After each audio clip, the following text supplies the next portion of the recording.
All right. All right. Here we are. There we are. Hope you're doing well today. Welcome to Maverick Workshop. Going to be continuing some of the diamond painting pins that I was working on earlier this week, and then going to continue on with some of the other size. We've got Sandy Beach blanks that we're going to be turning as well. I think these are going to be pretty awesome. They're going to be for when we go on our own beach trip for the summer, and yeah, so this is something that we've done for the last probably 3 or 4 years now, which is pretty cool that we've been able to do that. Yeah,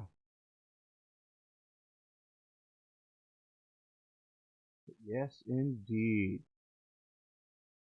So let's see, let's go ahead and do some of this.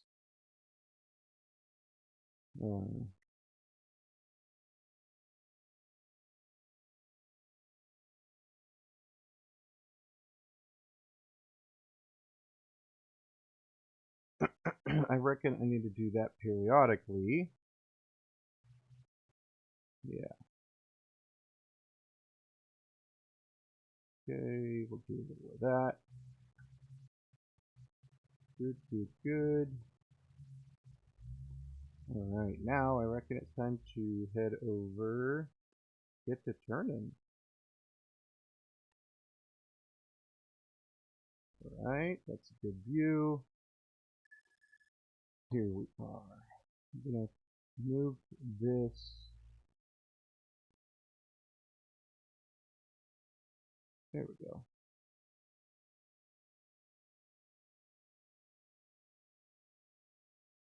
That's pretty good. Alright. Hope everybody's having a good, what's it, Wednesday? Nice. It's going to be a good Wednesday. Let's see.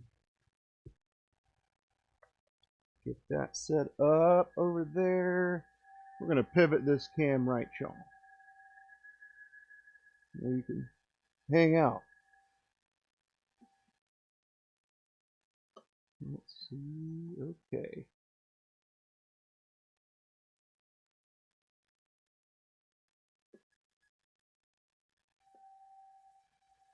So one other thing is my coffee is brewing.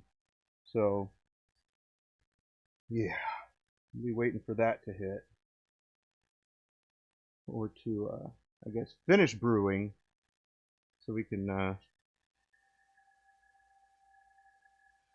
fuel up a bit.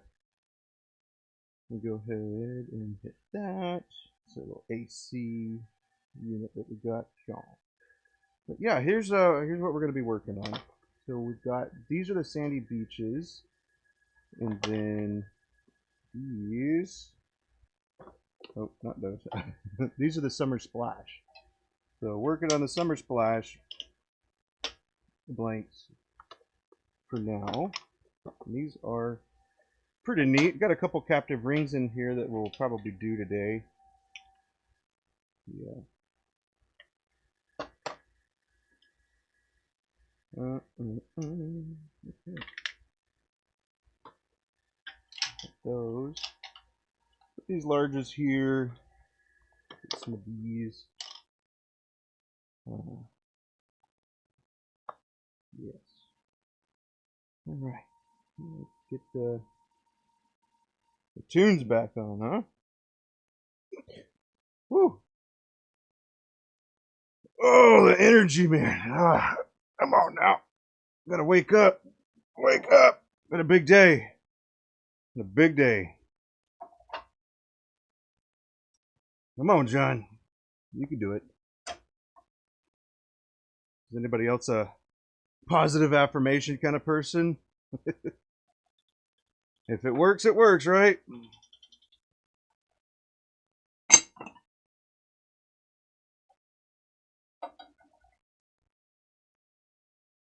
Ooh. Oh, there we go. All right, let's check the height of this. That too high. Drop it down a bit more. If you're new here, welcome, welcome. I'm getting my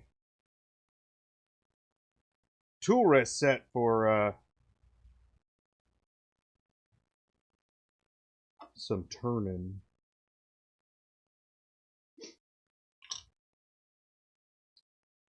Okay. No mortar yet. All right, DJX, what you got for us? That'll work. That'll work. But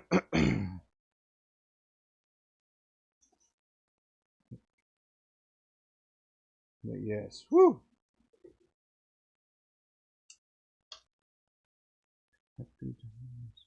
Mm. Does anybody else start their morning with some Kenny Loggins? A little danger zone. All right, I guess it's just me.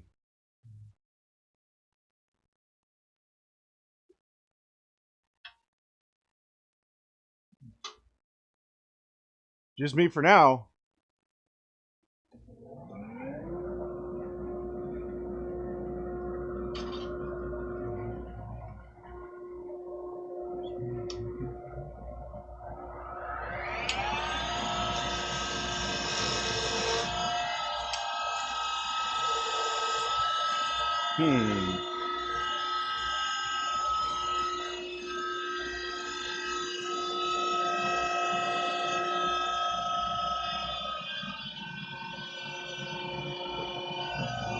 Okay.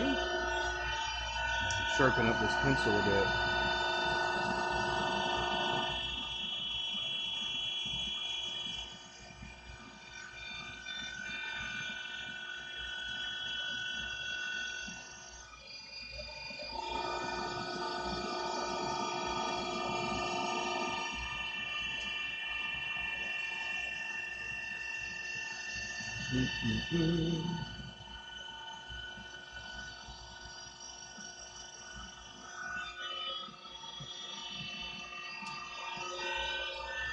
All right, let's see what we got here. Is a little bit of this, a little of that, and a little of that. I like that. And then away we go.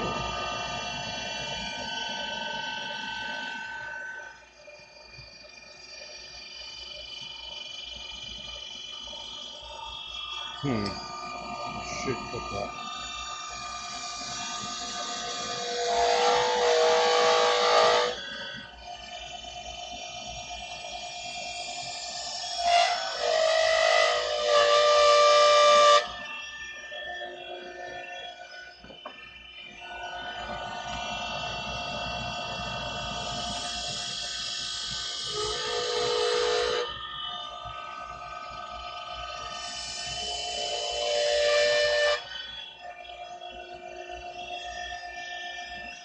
Plan is to get some the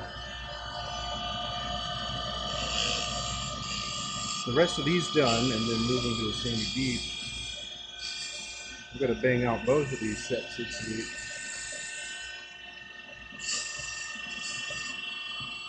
So it shouldn't be too bad.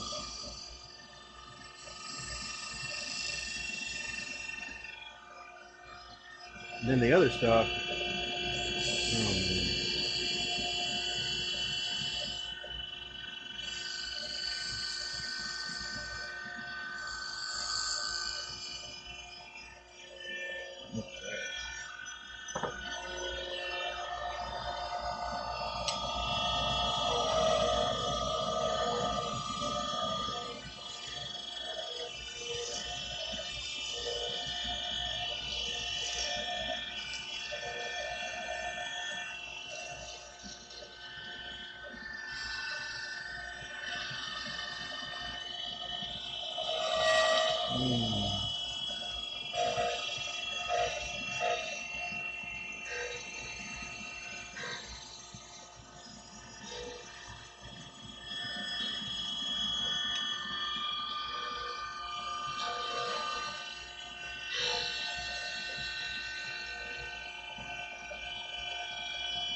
probably be a little on the quieter side for now until either I start getting some engagement or I get some coffee. Yeah,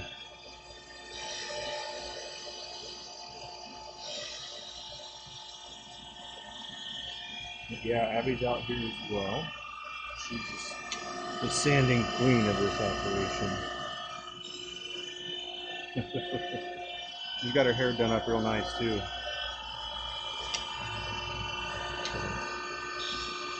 It'll be nice when she comes over, huh?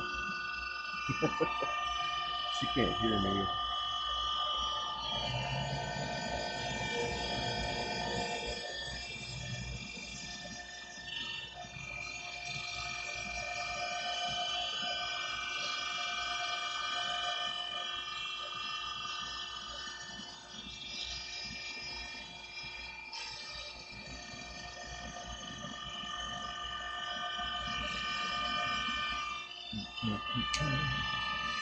The larges take quite a bit more time because you have to remove a bit more material. It's also part of why we don't do as many of them.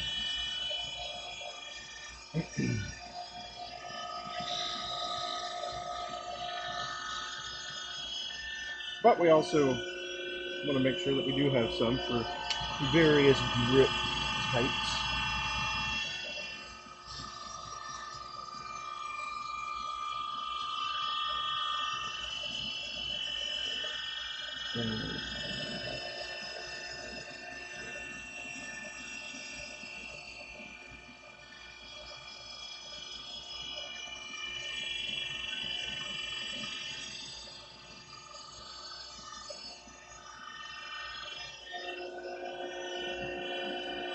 Let's see, that's nice, that's nice.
Hey, I think my coffee is done. Will you either go get it or swap me places? Probably ice. It's gonna be hot. Thank you.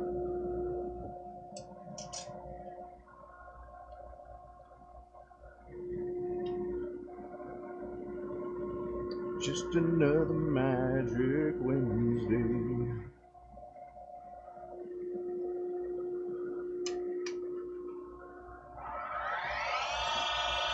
Oops, this one.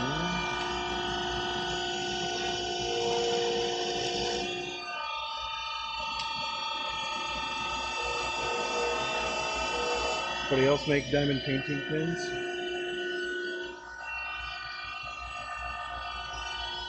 They're fantastic. They are very nice.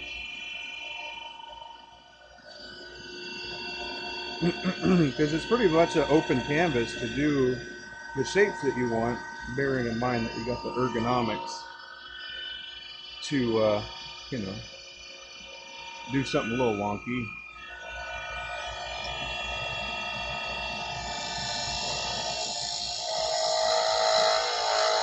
Or not, you know, to each their own style, I reckon. It's not for everybody. But as for the kit makers, thinking about them, it's interesting to think about kits because it's just a brass tube, and it kind of limits the amount that you can customize unless you start customizing your kits as well, which is something that you can absolutely do. One of the interesting things that I like to think about is, for example, getting a fancier high-end pen, or not. You start with a regular basic, and then just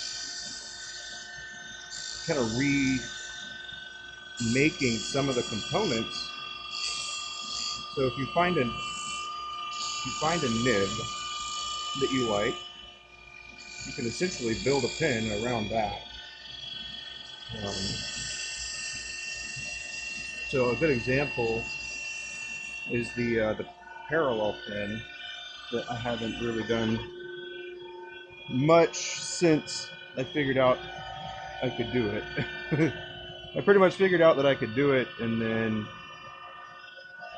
haven't finished it. But a parallel pen is a calligraphy type of pen that you just need to make the recess for the threads. I've got some inside. Where the heck it went? But yeah, it's pretty simple. You just get like a thread finder, and then you determine what type of threads they are, and then you go by the tap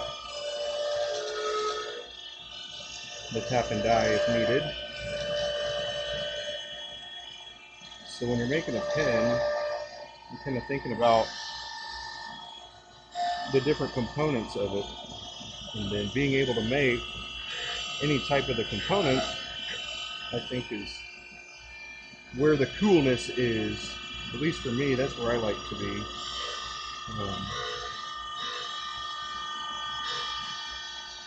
Like, for example, another example, I guess, is I got a pen that's kind of like the Kaweco Sport. I really liked it. I like the size, and I like the overlap and everything. So I made one that was like that, except it didn't have the flat facets on it.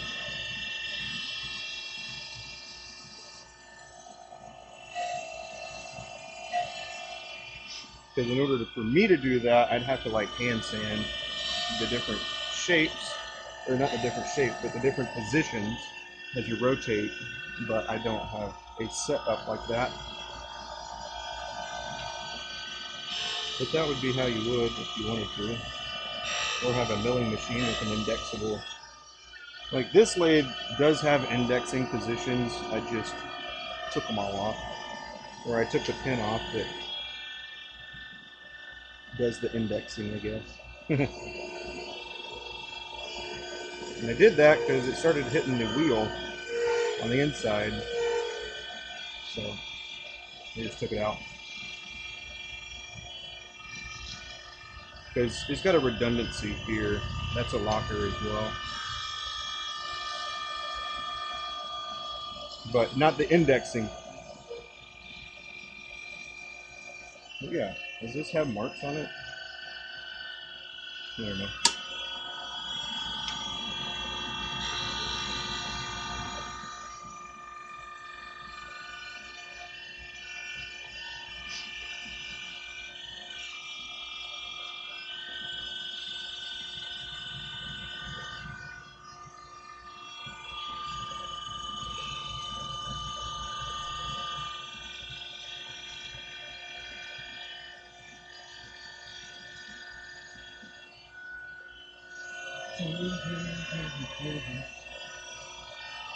Nice. It's going real nice here.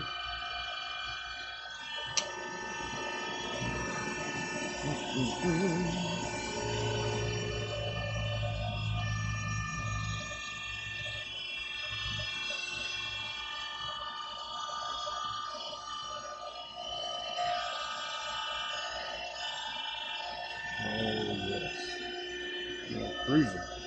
We start cruising. Hey, where did the tunes go? What?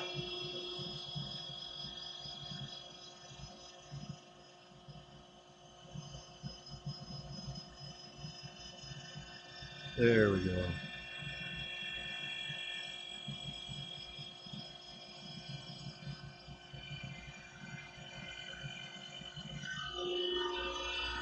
Mm. Mm. Sometimes when you get a little bit of vibration, you just change the elevation of the tool and that'll alleviate some of those problems. But also it sometimes won't. So for me, I think it has to do with this tool rest being slightly tilted and then running from side to side. I have to change the position then from the usual, I guess. But yeah, that's one of the things about being consistent and repetitions. You build muscle memory and so on.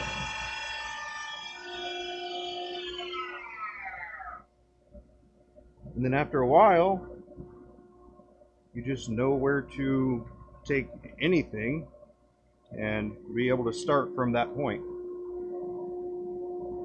which is relatable, I'm sure, in many cases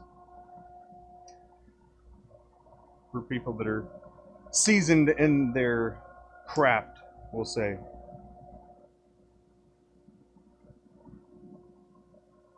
But that's kind of fun, you know?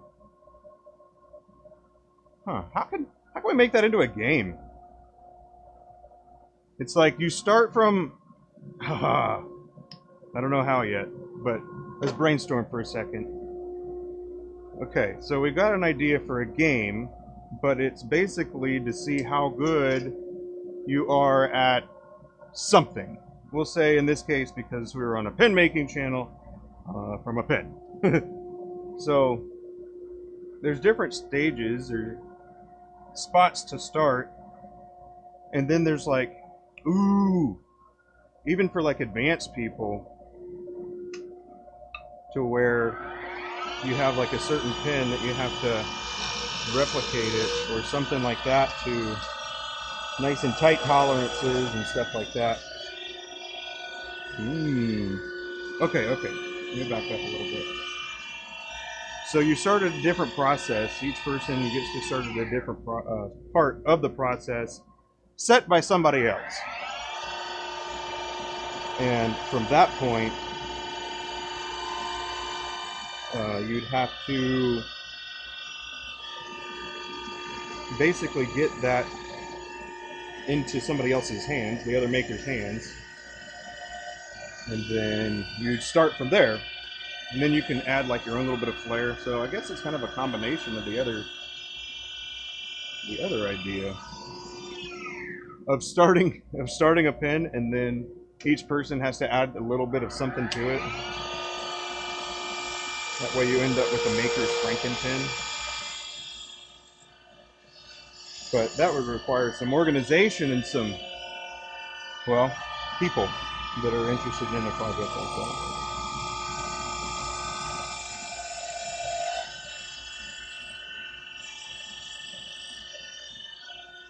So like if you were a blank maker, you could add like a little bit of your blank to it. Or if you were a nib meister, you could definitely design a nib or whatever, and then other parts of it, or add accents, or add some peripherals, all kinds of stuff, like boxes or something.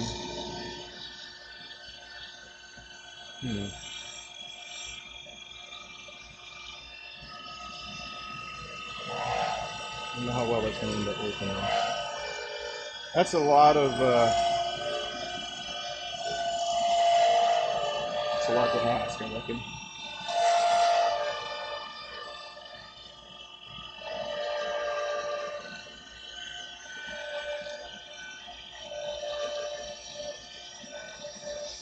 Ooh, Okay, a way that we could also do it, that way we wouldn't have to send anything around. All right. What you would do is everybody would have a piece of something, a pin component, and everybody will build a pin around that.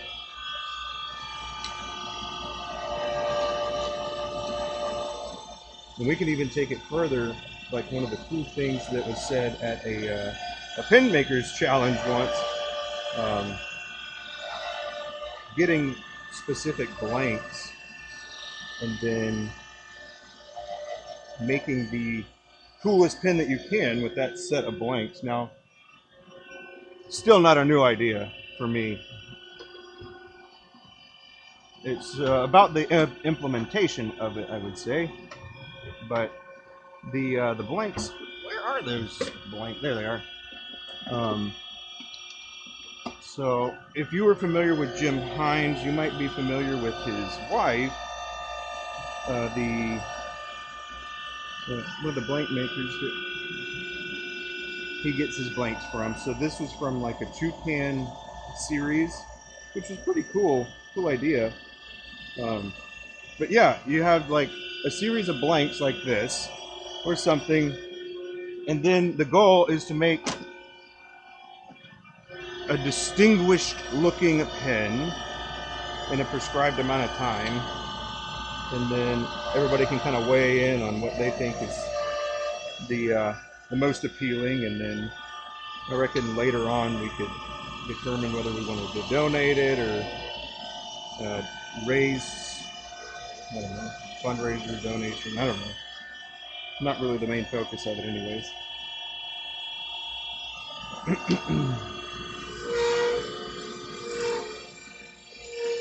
But logistically that sounds tough. So how do you get, okay, look at that, solving problems. Okay, so how do you get, here's the question. How do you get the same blank in everybody's hands? Well, you're going to have to find one that's consistently the same, and then not too wazoo, that way the blank doesn't overtake the craftsmanship element of it. But yeah, so thinking about that, maybe a way to do that would be to have someone that was a blank maker wanting to gain some exposure or traction, perhaps. We would test the blank first to determine if that would even be a good blank to go with. But then after that, make enough for the makers that want to participate in said challenge.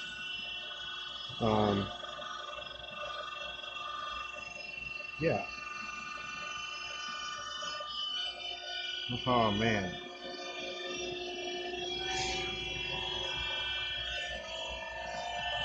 That's just one potential way. That would be a pretty significant contribution, I would say. But probably start it with what I've got here.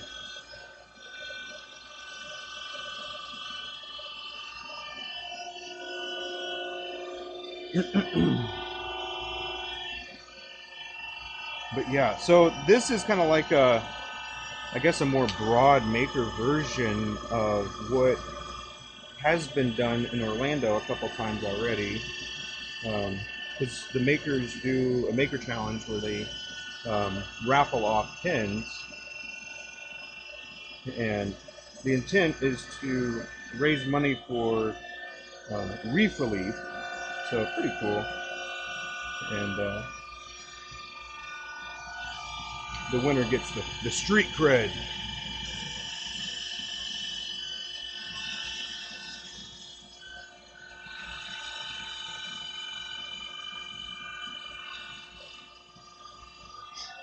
But I don't know. Maybe that's too much. It's a very specific group of people.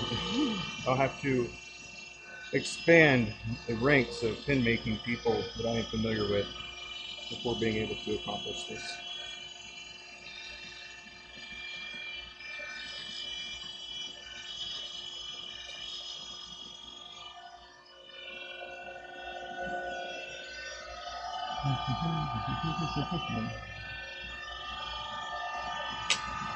Anybody got inputs on that?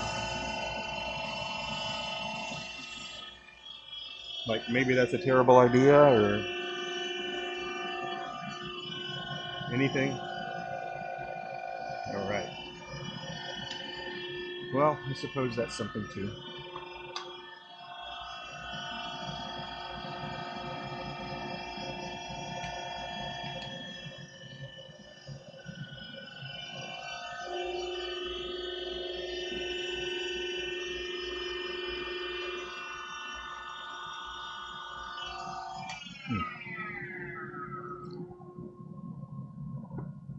Alrighty. But yeah, I think that sounds like a pretty cool idea. I don't know how to mark that, but I think I kind of want that.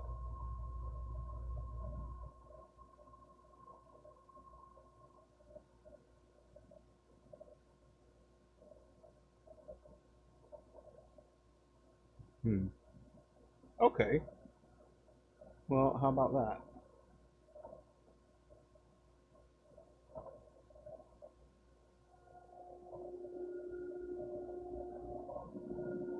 Ew. Haven't gotten to work on my beach body yet. Golly.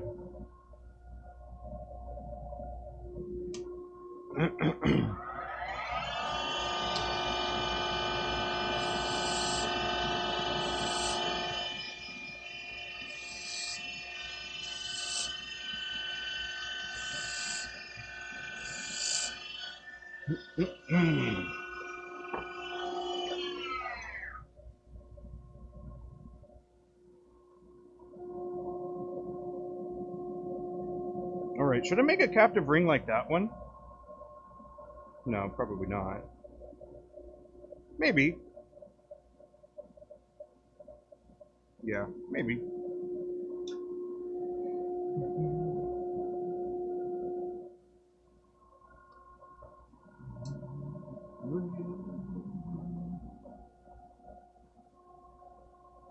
Anybody got some artist names? Music artists? Recommendations?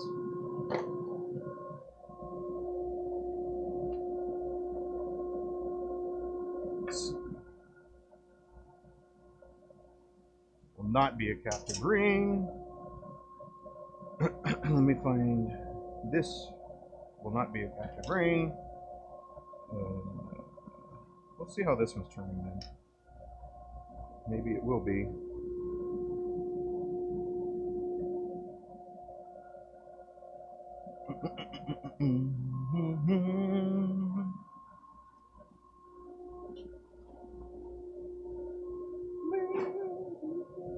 Oh, there's that pin that I was talking about. It's a parallel pin. But yeah, so I bought the pin and then took the section out and then retrofitted this for this. So, boom. Pretty cool. Make it like that, and then make your cap, and then now you've got the reskin basically of that parallel pin. And you can change the grip size, everything. You can change the cap length. You can change the, do everything, man. You just gotta think about how, and then start doing it. So it's pretty cool.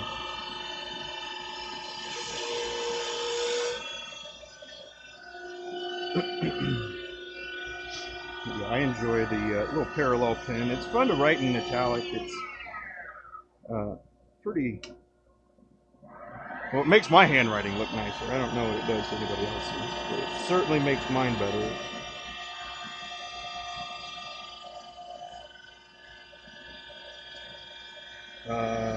which one are we gonna do? We're gonna do a double. Let's do a double. That sounds fun. How about right there? Right there. This will be the space for it, and this will be the little dip down.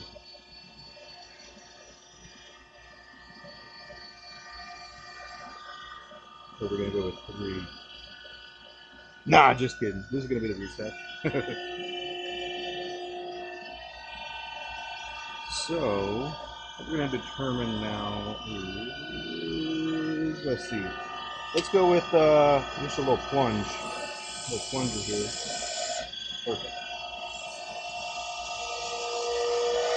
Nice.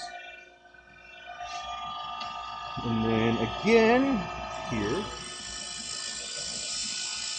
And again over here. Oh dang. Now we did it. I don't even know what I'm doing anymore.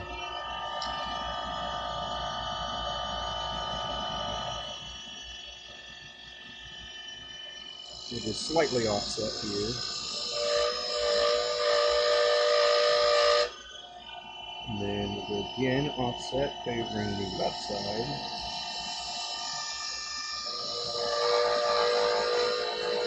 Anybody else see it yet? We've got 2 rings, 2 captives in there. They're gonna stay there until they are broken. Wow, there's a very similar analogy in this case. Messed up nonetheless, but very strange analogies in there.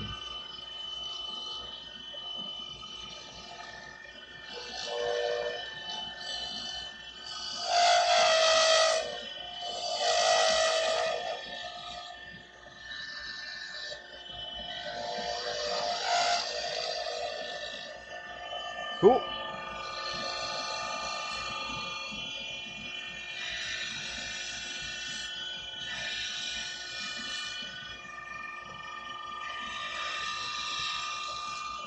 Okay. Looking good, looking good. Do the same thing over here.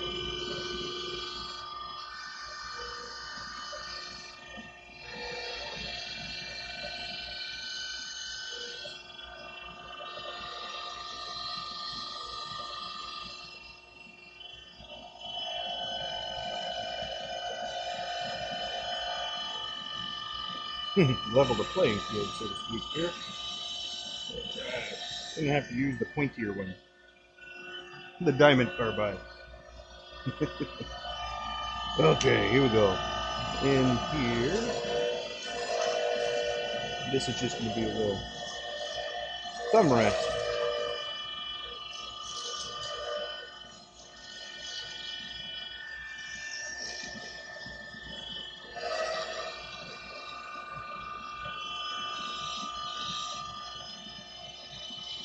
Definitely more of an interesting turning thing here.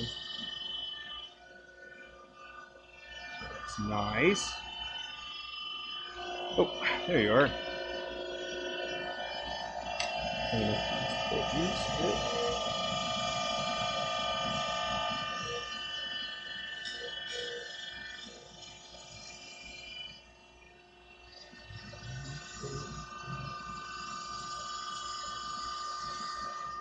Okay.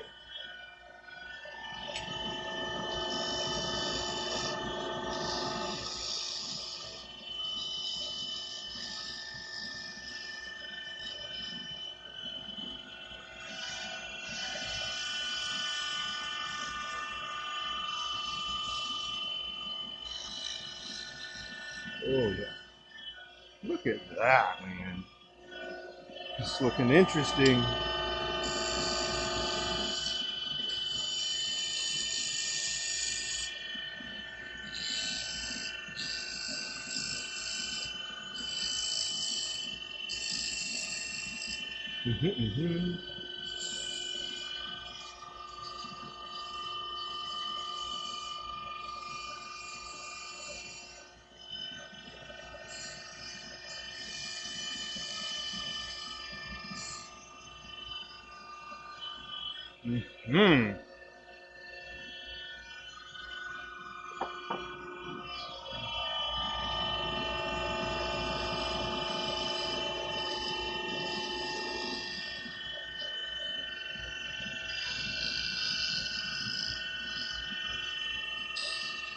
Might have to go a little deeper in this here.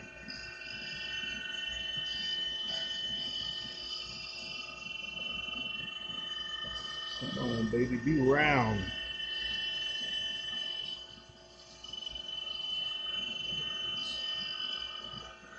There we are.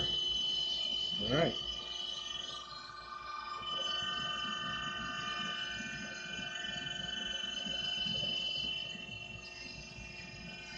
A little bit of a tedious spot here.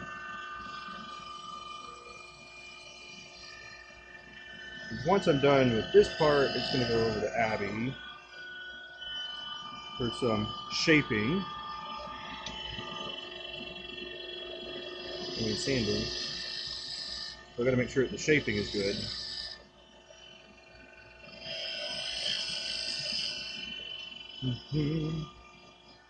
Make sure we don't have any flat spots, which we do. Right there and there. And it's visible when it's not moving, or when it is moving as well. It just looks like a shiny spot.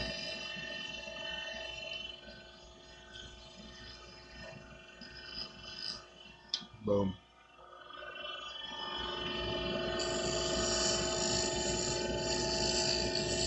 A little bit of room for the ring tool to get in there. Yeah. Okay. Let's see.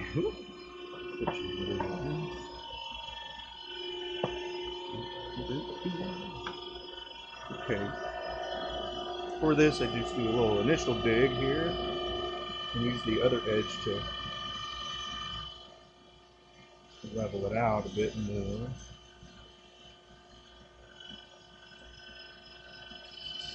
You want the ends to meet on the inside. When I go through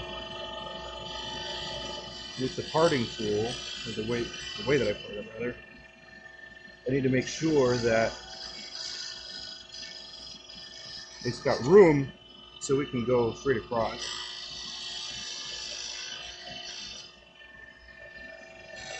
So you really want to take your time here.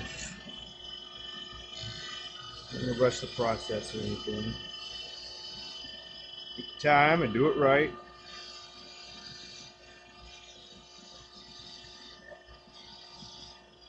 Okay. Now it is time to work on the grip portion right quick, and then it will come off the lathe. And go over to Abby's. Just a little touch up.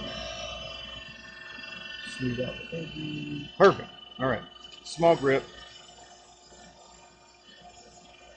A lot of people like this particular type of grip because they like to hold very close to the tip.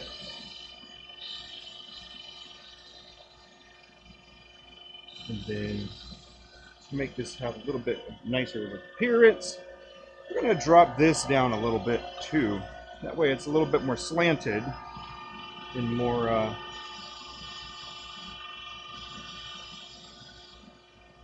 there we go, more like a rounded shape here. Yes, just like that. Gonna make it nice and steep because we don't have a lot of room to play with. So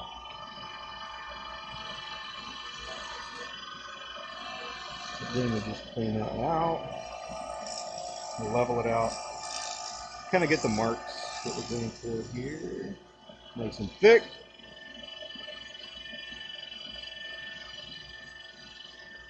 I think some people call that type of end a club or a baseball bat end or a bat end. Heard a variety of names.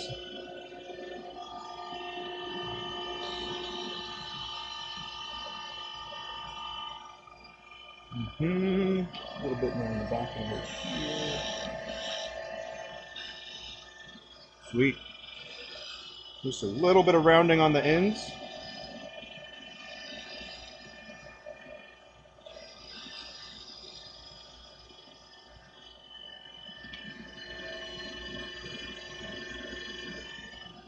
Okay.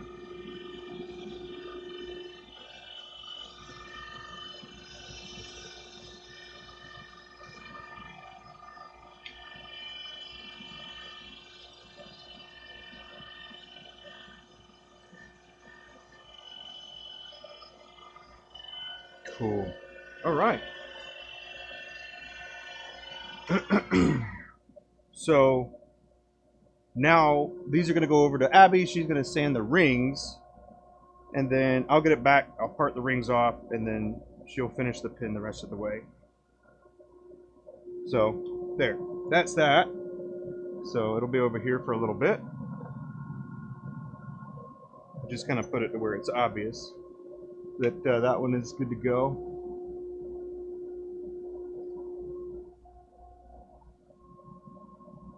Hope everybody's having their morning coffee, if that's what their thing is, or tea. Tea's another popular one.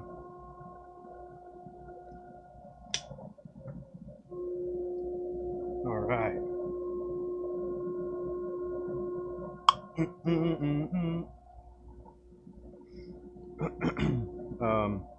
If you are interested in these bushings, I get them from TBC Bushings. Brian Nikitas.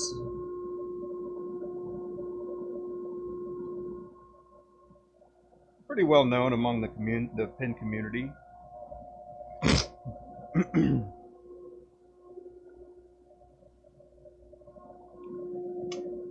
I had the pleasure of meeting him when I went to Virginia at the Turner's Expo. Same thing with Bob. I was met Bob from RJB, which was also really cool. You spend so much time watching, or just watching, yeah, hanging out and stuff, that it just kind of seems like you know the person a little bit more. But it's also kind of funny because you have an idea, well, at least I do. I have like an idea of what a conversation would have been like, but then it like derails and goes a completely different way, which always an interesting self-observation, I guess.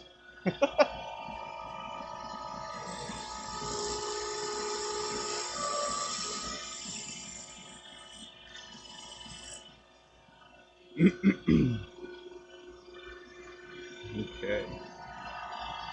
So I might do another captive ring, and it's going to be more like this one. But, let's see.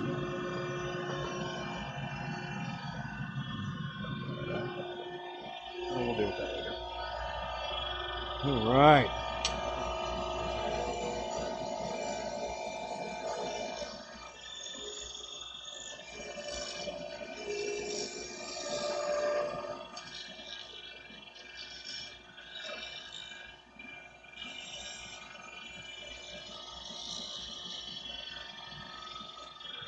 I want you to know that being here, you're helping me get to my 4,000 hours of watch time, so I very much appreciate you for doing that.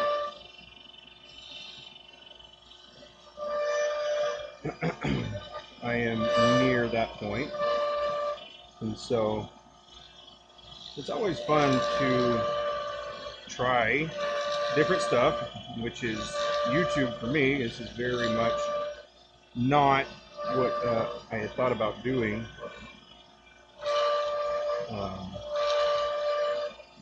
But then, after a few years of turning diamond painting pins, it almost seemed like, why not stream at this point? So,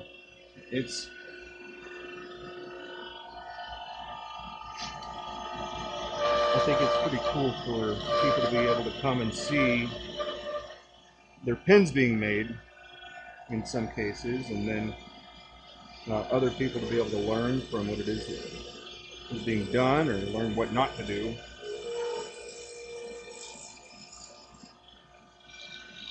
Which I suppose could be said about something to the effect of a boss or a supervisor. Whether they're good or bad, you still learn something from them, whether it's what to do or what not to do, you know?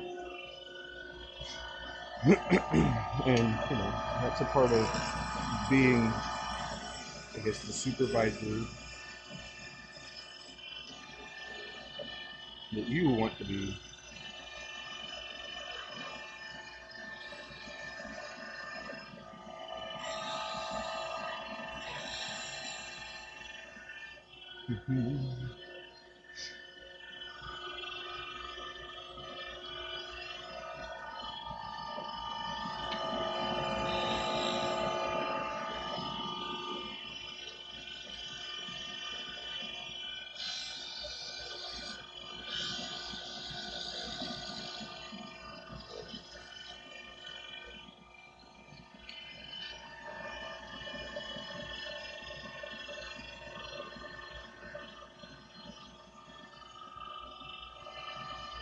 These particular bushings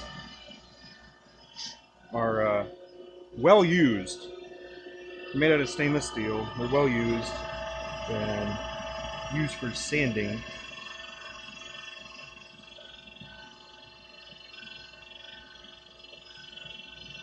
Usually. That's why they're shaped the way that they are, is because over hundreds of pins, the sandpaper will eventually, no matter what material it is, it'll eventually reshape.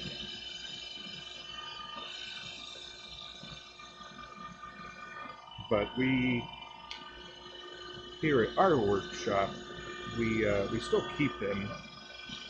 And then sometimes I will just take it to the metal lathe, touch up a little bit on the back side, because that's where it really gets sharp. On the back end here, it can get sharp, and so I want to avoid touching that.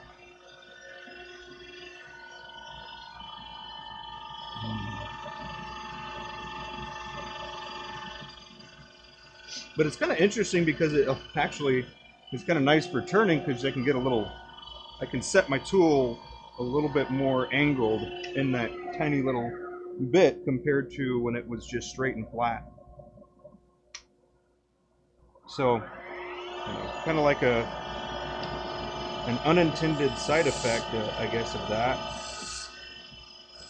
It's not that bad.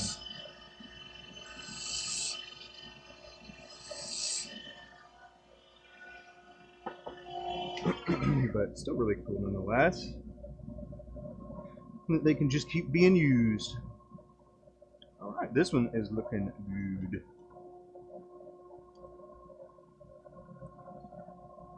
I'll show you the difference between the two here in a moment. But yeah, we certainly do keep the old ones as well. I don't know. Just don't want to not have them, I guess. One of those small hoarder things, I guess. Where are you? There they are. I didn't need to bring this many, but I did. Just to show you that we buy them often. Sorry. There. And I don't know how much each set costs, but we buy quite a few of them at the time. But you can see that they're flat compared to this one. Let's isolate one here. Okay, so there's that. These started off the same, by the way. It's just over time, they start looking like that.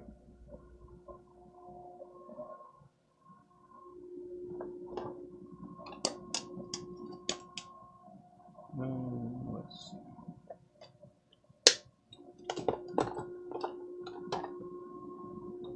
Well, yeah, that's good enough. That's good enough. I don't need to keep going here. But yeah, that's what it is. It's pretty neat. And then we use these tubes. We keep the tubes. Or we actually buy the silicone tubes and we use them to just keep a hold of these, because they like to run away. So we'll just use them like this and hold them. We'll have a few of them around. So if it is something that you frequently use. It's how we keep them. And then over time, you know, they just kind of get smaller and smaller. Because I use the pliers to grab a hold of it as well.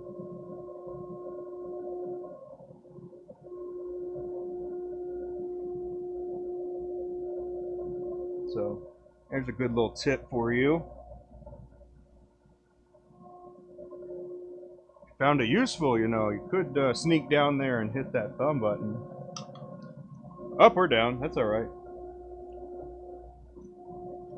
You know, we prefer the up, but whatevs. Let's see. The reason I even got another set was because I want to do the other captive ring, and I don't want to take the bushings out in between. So that is why I got another set.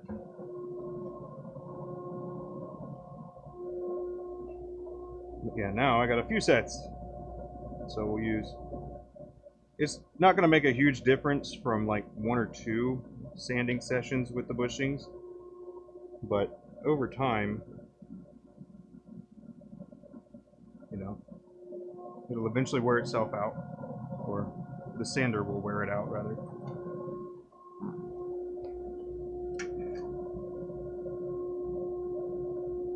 Let's see, are there special instructions? Captive, not special instructions.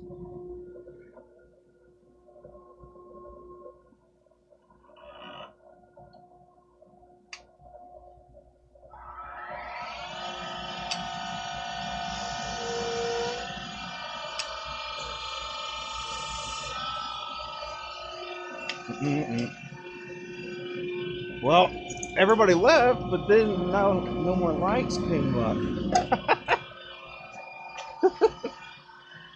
Oh, that's funny. It's like they get the opposite. It's alright. Tough crowd.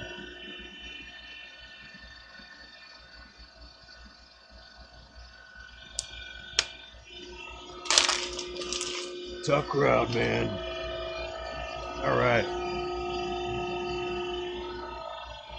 Let's go with just the one ring here. And we'll have a nice bit of play for the ring. And should we do 2? We'll put 2 in there. We can do whatever we want. We're gonna do...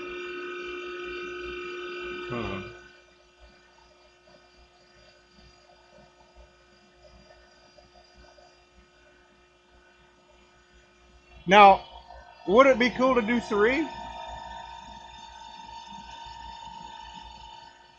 Okay, I think it might be. Let's see.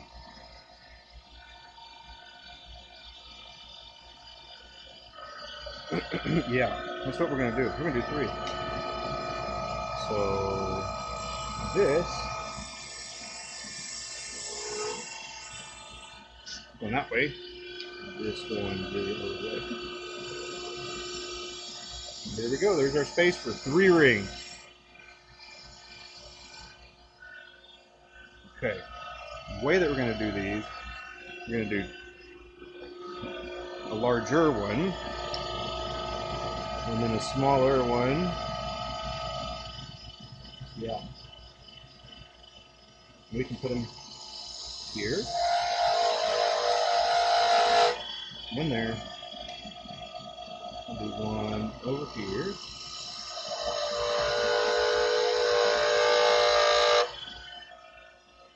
Alright, now we're going to get the smaller one. Worst case, this one breaks and we end up with 2. Come on, baby, get up in there. There it is. Okay. Any predictions how this is going to go?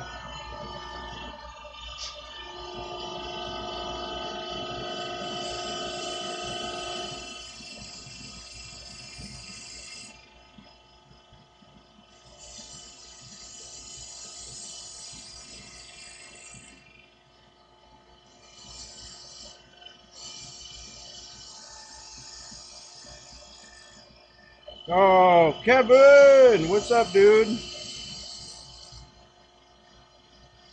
Glad you're here, man.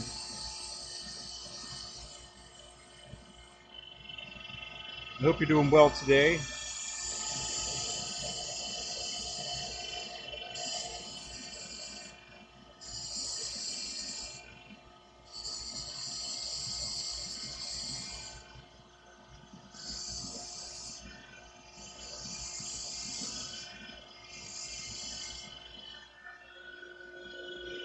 It'll go great. I appreciate your optimism.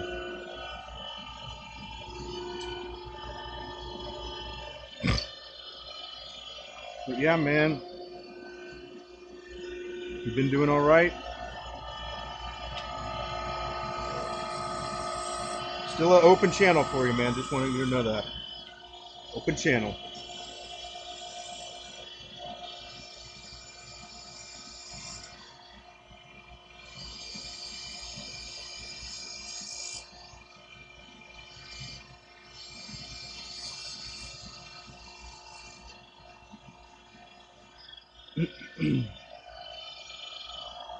I hear you. Trying to get back on your normal routine. Yeah. Well, with the summer coming up, kids out for summer. Big plans? We do a beach trip, like kind of right when school is going on.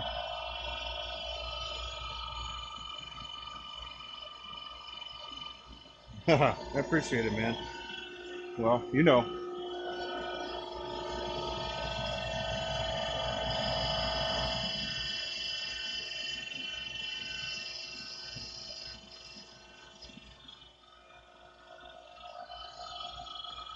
The heat. Yeah, I believe it. It is. It's not cool here. Throw that out there. But I do have the AC going and the fan going.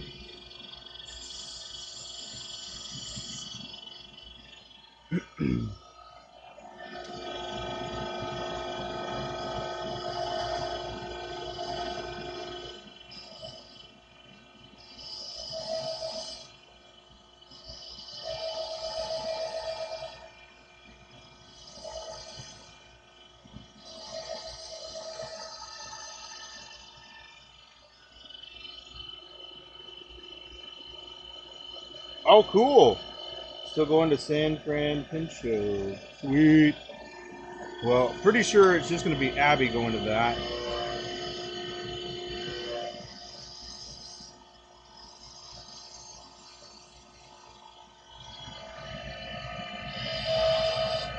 I'll be manning the fort here.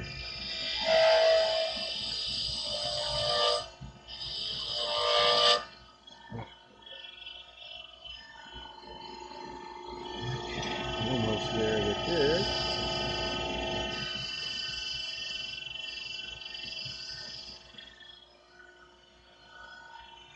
And then we know that that's going to have to come down a bit more. See if we can do this.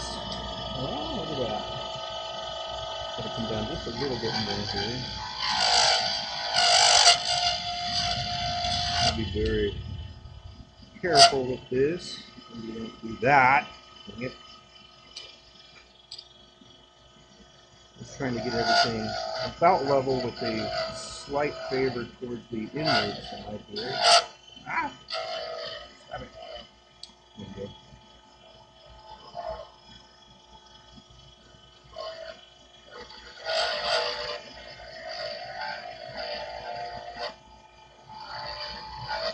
All right. But that's cool, man. Michigan. I don't know what the weather's like in Michigan right now. Is it nice? I bet it's nice weather. But it gets cold. I've never wondered so much about the weather since I started streaming, or until I started streaming. And it's funny because it's like that's the running joke, where if you can't find something to talk about, you like look up at the sky and you're like, oh, well, how about the weather?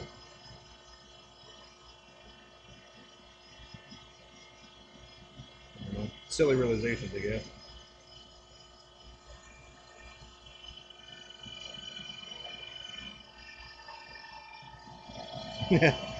Yeah, I don't usually look at the weather either. I've usually got Abby telling me what it is before I even begin wondering.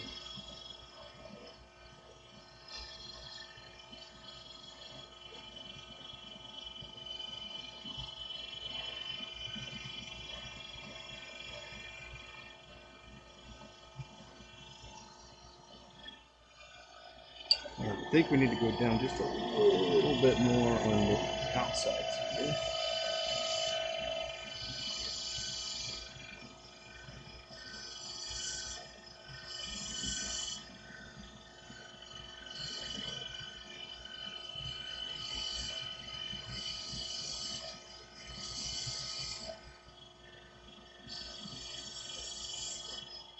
Alright, so I'll have some cleanup to do for sure. I think that is all good. Let's take a look at the ring and see if I need to adjust anything. That looks pretty good. I'm going to roll with it. Smooth it out just a little bit. Get started. Healing.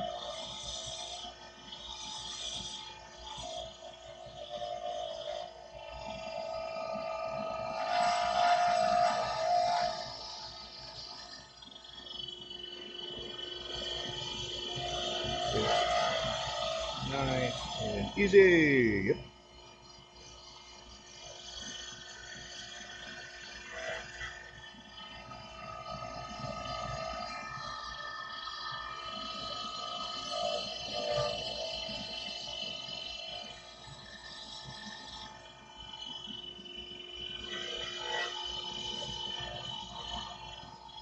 Okay. Whew.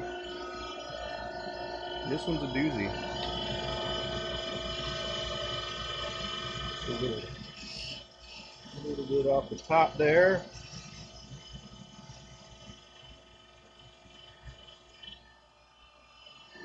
Yes.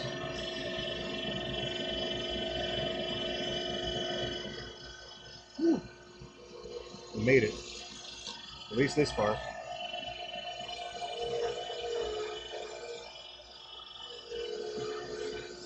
I had my dad come to my dad came to the workshop the other day, Monday.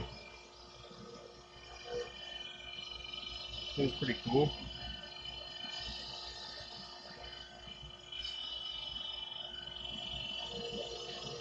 I told him if he spends too much time here, I'm gonna put him to work. And then I proceeded to ask him if he wanted a house sit. But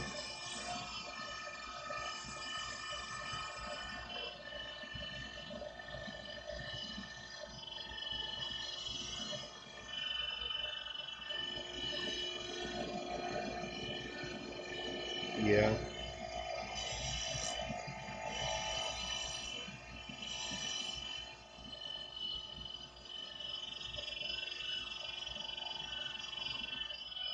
The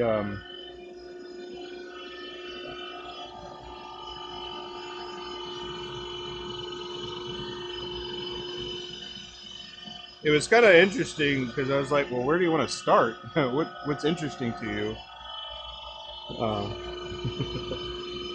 I mean, if he comes over routinely, then yeah, I probably will end up streaming with him here.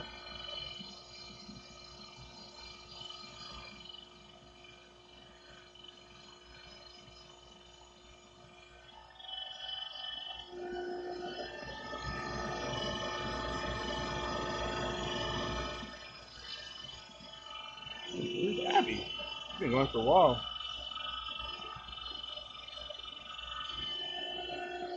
But yeah, that'd be funny. He is definitely not.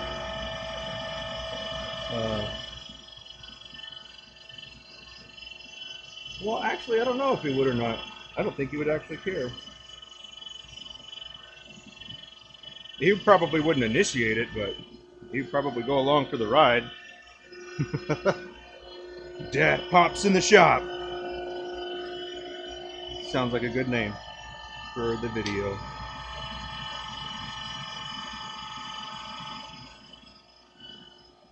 Okay. I have not actually been playing any WoW. I guess it's been a little bit since we last chatted about that, but we started playing Elder Scrolls Online. And then we got really busy, so haven't had too much time. But yeah, I've been playing Elder Scrolls Online. It's pretty fun. It is definitely a massive MMO. Oops. Crap. But yeah, what about you? Have you been doing that? Any of that? Probably not.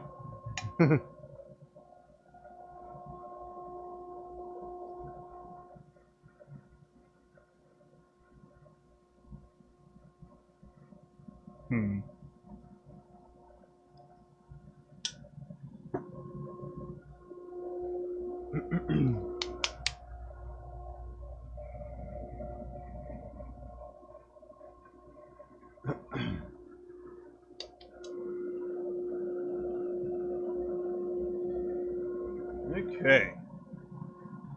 Next.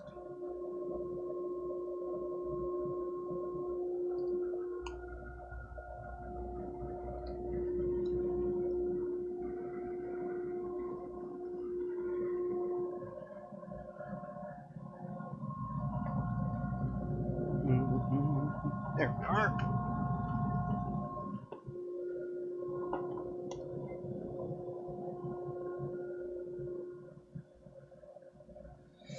All right, it says 75 in here.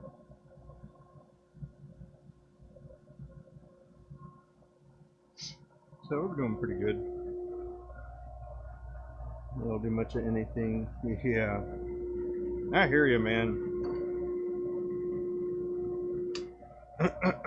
Things that scramble up the agenda. It kind of forces that growth, doesn't it?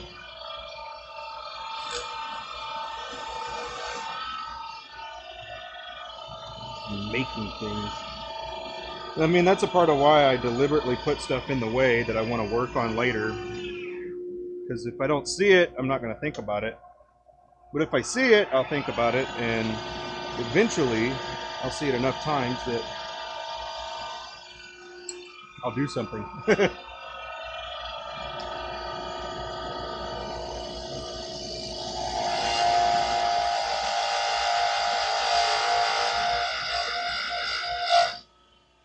Like that parallel pen that I talked about before. It forces something. Yes. It'll either force cleanup, frustration, and something, yeah.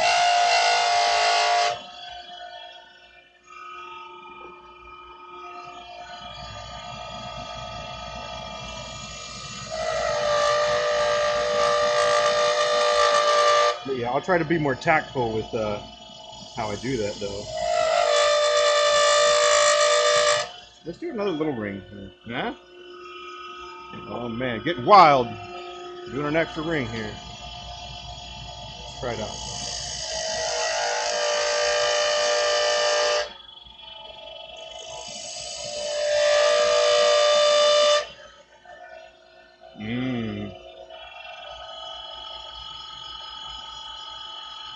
You need to do the parallel pin.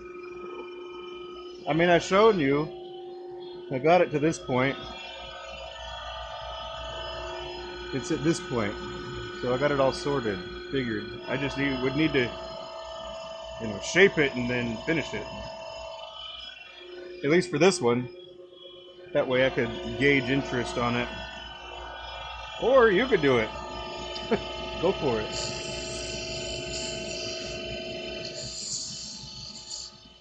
But I will eventually have I'll show how I did it.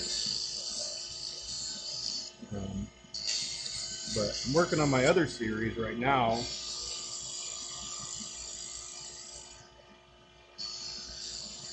It's a 6-part that we will get going for show. The e-painter is another thing that's relatively new. It's a different type of diamond painting. So if you were looking to make a handle, those are a pretty hot item right now. And then you could even take it one step further and have it linked to you, like the correct one that you use. Like we bought an e-painter and then had to fit it, and so we can only, you know, make sure that it will fit that one. So making a universal fit sort of thing is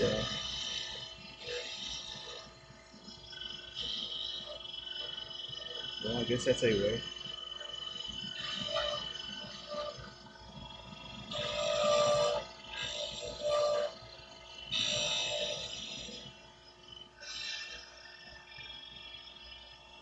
Yeah, it's the air painter.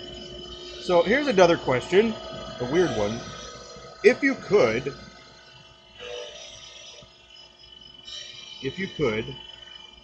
make a pen that had the ability to be a pen or pencil at the same time, well, not at the same time, but you'd have to replace like a part for that to be a pen or pencil, would you want that, or would you rather just have one that is a pen and one that is a pencil?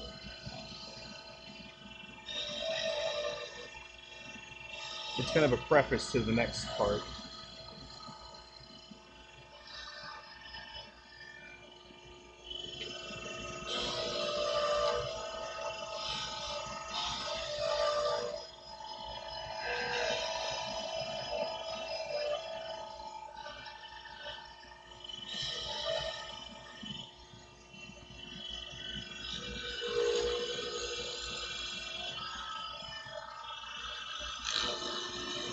So, I mean, I'll answer because I think I would rather have one pencil and then one pen.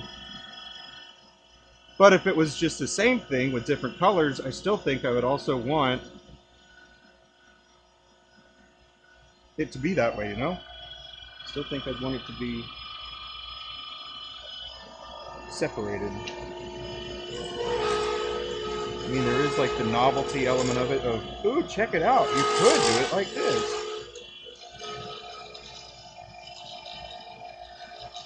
And I like finding things like that myself as like a little gimmicky sort of thing. Like, that's kind of cool. But I don't think of it as being like, wow, I need to make a lot of that because I know a lot of people will like it.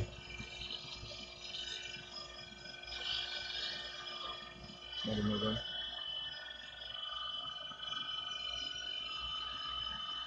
Let's see where someone would want the exchange parts. Yeah, I mean, I could see that. I could see that, but I'm on the other side about it as well, where it's like, are you really going to go back and forth? I can't imagine that actually being the case, even for the fountain pen people who are no strangers to disassembling their pens and putting different components in there and doing it like that.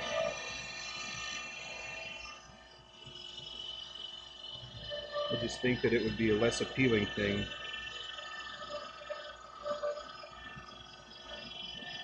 I don't want to say gimmicky because that's kind of, but it is kind of gimmicky at the same time.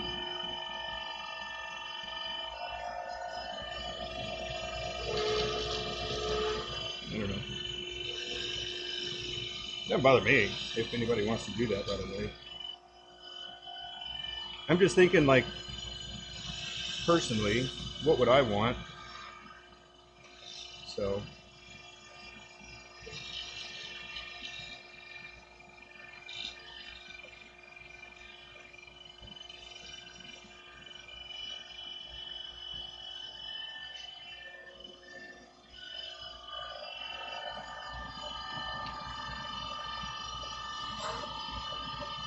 Like, for example, I have the ability to make a pencil that has a variety of different lead sizes. Excuse me. I have a pencil that's got a variety of lead sizes, and all you need to do is swap out that component, and then you can put it into a different pen, which is pretty cool. But I wonder how to identify which part is what. For example, like a 2mm, yeah, 2mm, by the way, not 0.2, 2mm. And then thinking about like a 7mm, how do you determine what pencil that you're grabbing without having to see, or without the tip being out? So that was one of my considerations.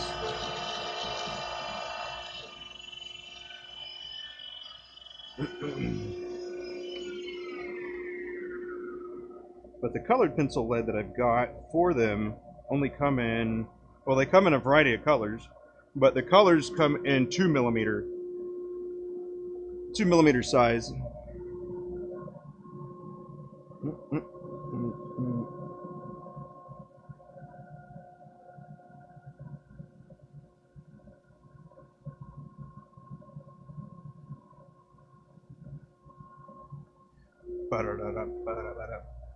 Anyway, kind of a random rant there. Pretty standard, but yeah, I've got different types of pencils that I was working on that's pretty cool.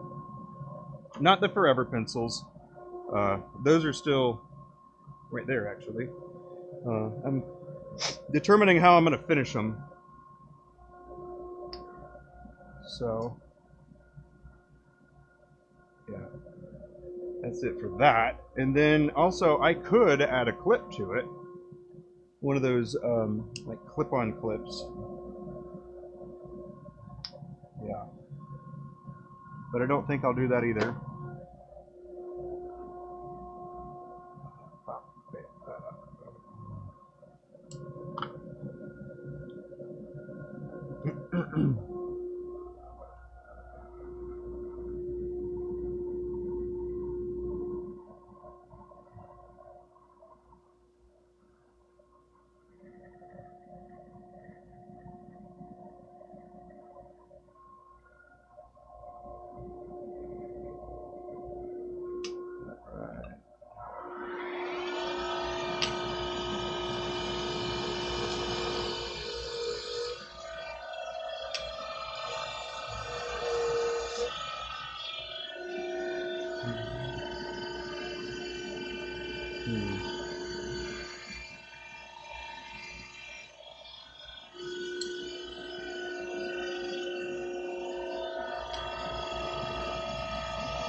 But then the forever pencils, thinking about the lead, I'll have to send probably a few lead tips along with it.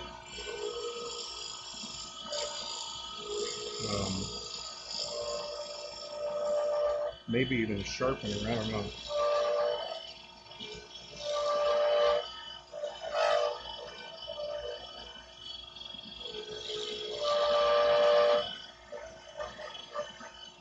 But the forever pencils write pretty well.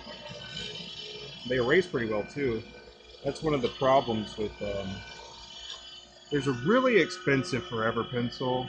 I think it might be the most expensive one on Amazon, actually. And I watched a video that was showing the different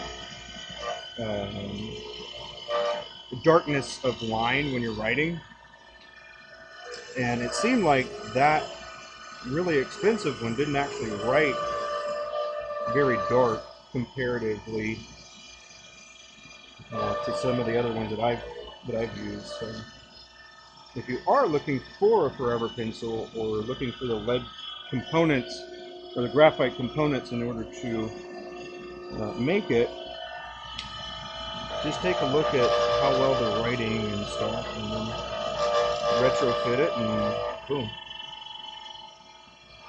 make the handles, and you're good to go.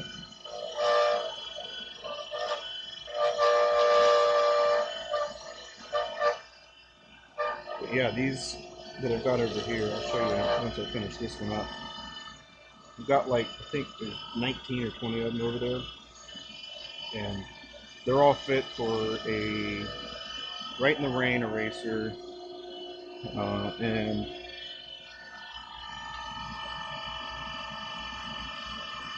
the graphite tip.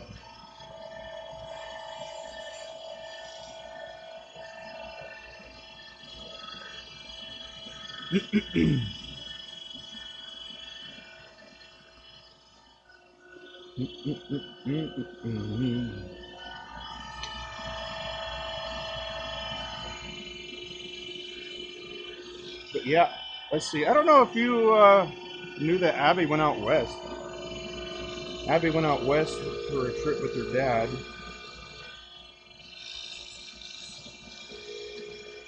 So she was gone for a week. And that's when I made the big social media push there, I guess. Big push for me. So yeah, that's kind of that. What's up? How you doing, Exam?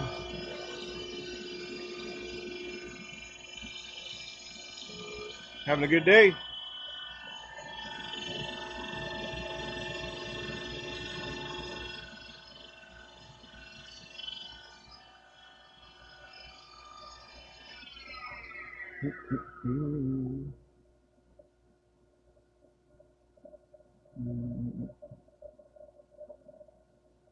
Oh, gotcha. I was combining those two thoughts together, Kevin, but then I realized that wasn't an abbreviation. Well, it was, but it also served as a period.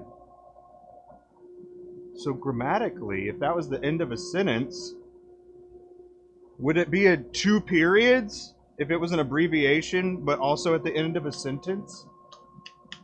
Oh my goodness. That's crazy.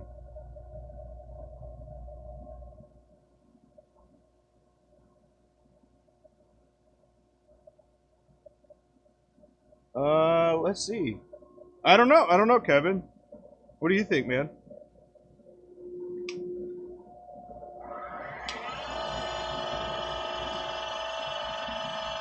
My goal is to have the group actually kind of maintain itself. I'll be honest.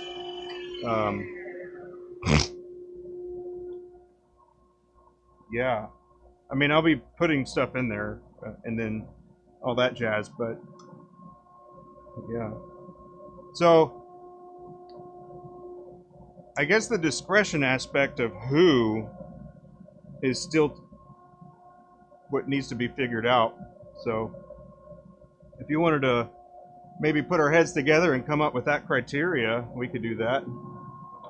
That way we can continue moving forward.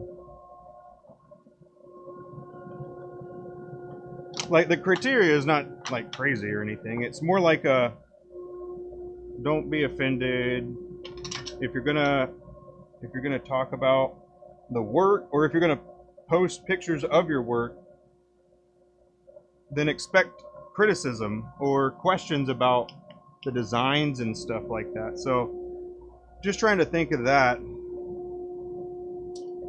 Let's see, sorry, I got a little behind. What are going to make? What would be the final product? Okay, so these are diamond painting pin handles. But the end product looks, well, here's some examples, I guess. These are these. So these are diamond painting pin handles. So you just put a tip into each side, and then it's a more ergonomic, comfier, prettier, matches to the canvas and all that stuff. So that's what it is.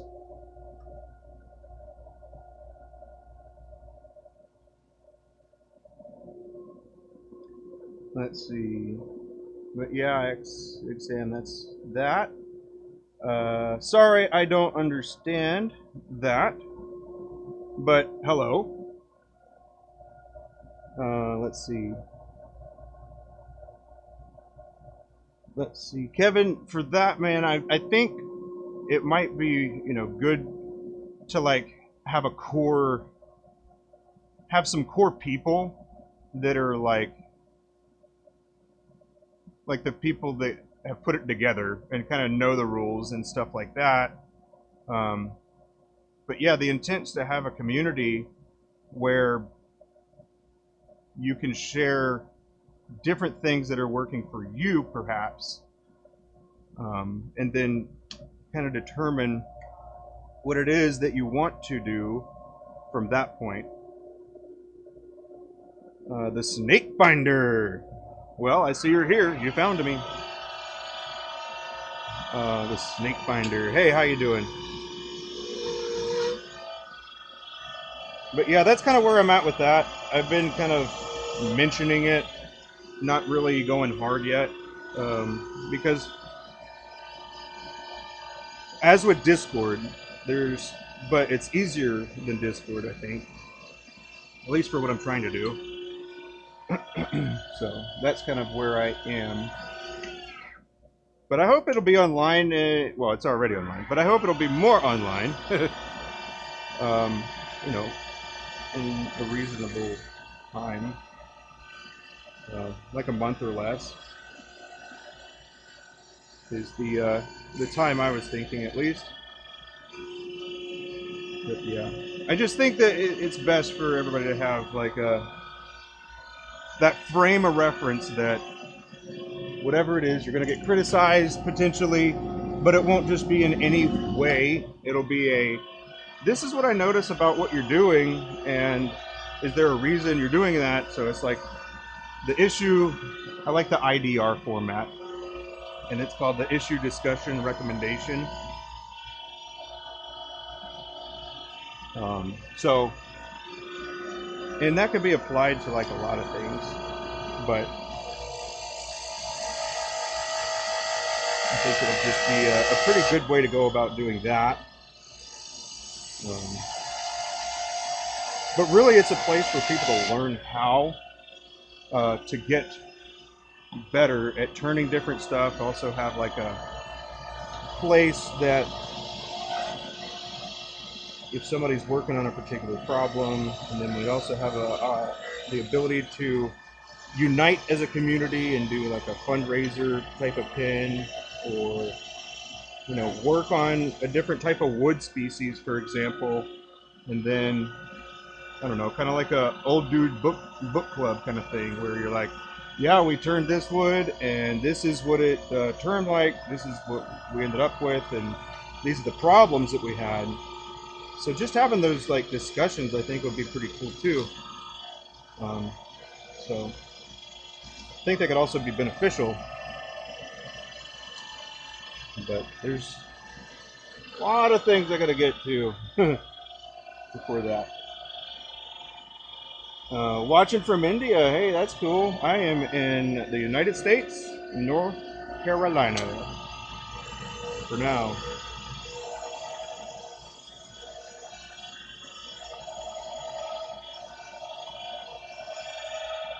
But yeah, that's cool.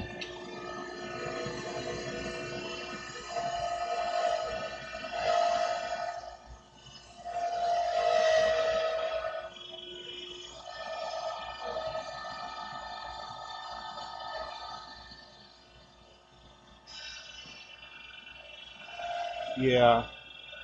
Yeah. And then, just kind of keeping that like among the maker type of stuff.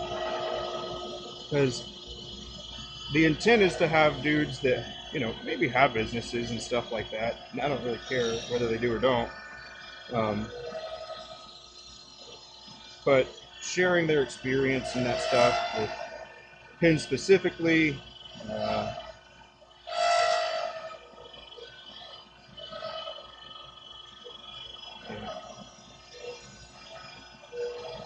I got notes, but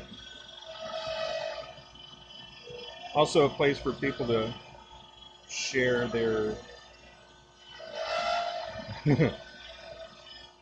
I'm a little reluctant to say, but in some ways it is a place where your work will be scrutinized and you won't just get that good job, because that's not constructive. Like, I don't know.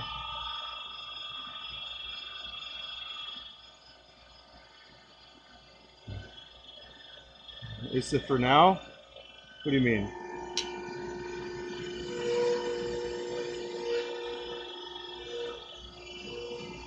I mean, they might be able to get it up and running sooner, but it's going to be relatively slow with who comes in and stuff. So thinking about the questions.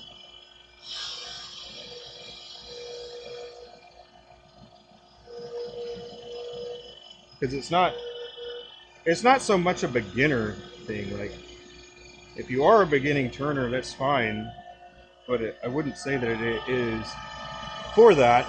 It would be a way for beginners to put themselves around seasoned people and start accumulating ideas.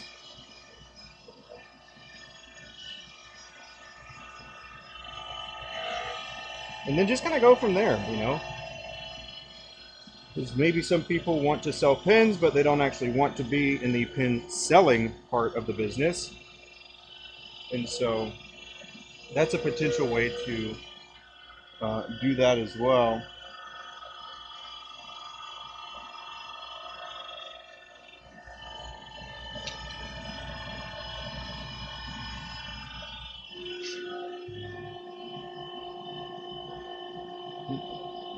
Oh.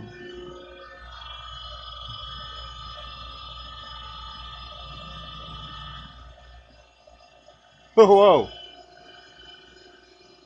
Weird. The extra guy, the person left, but took all the comments with him. Weird.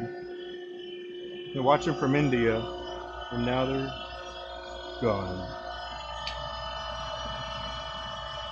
Hope you have a good day.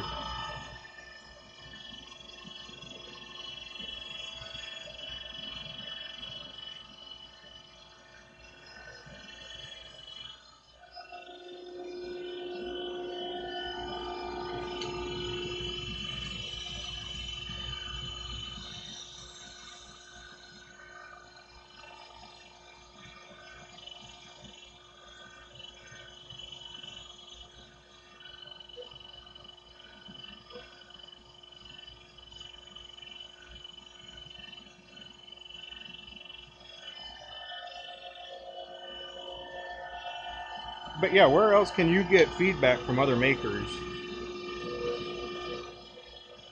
like that?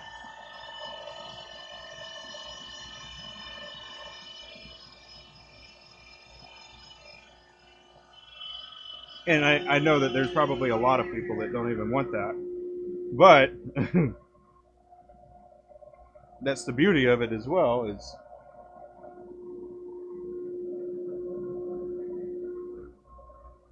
it means that people that don't want that won't be there. So it's kind of like a balancing act, because you could be like, man, that is awful. But then everybody else jumps on board and is like, oh yeah, that's terrible. Well, that's not cool either. So you have to like have that element of tough love, but also not bullying. So that's kind of a weird conundrum that I thought about. But yeah, NC for now.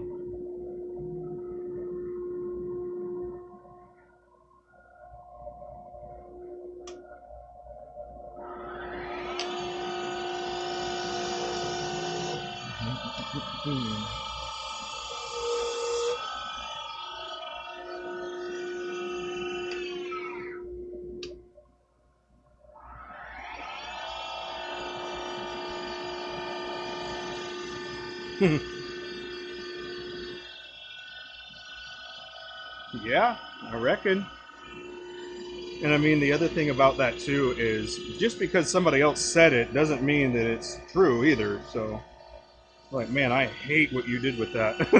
Or, man, that was really, really good, but somebody else thinks it was really bad. It's obviously relative. Uh,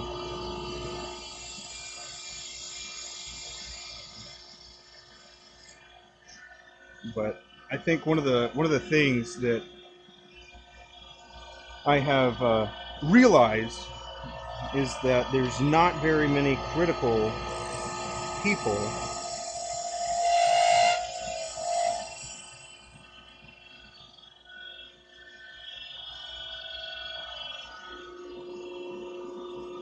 At least people that actually voice their criticism. And I am among those as well. But then again, it might just be not the way that I would do it or whatever.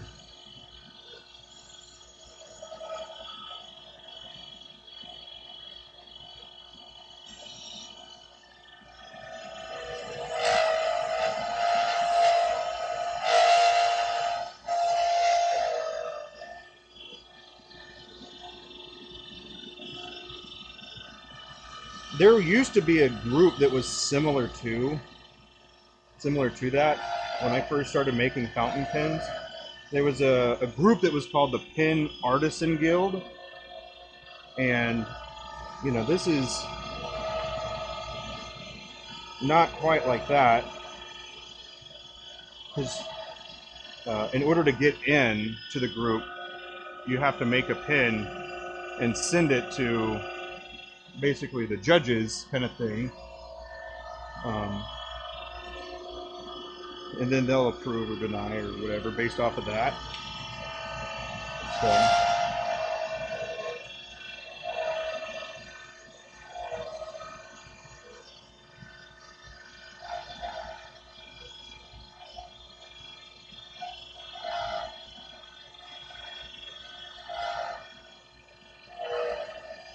and I'm not opposed to like having the group choose the best pen or whatever. That's not what I'm.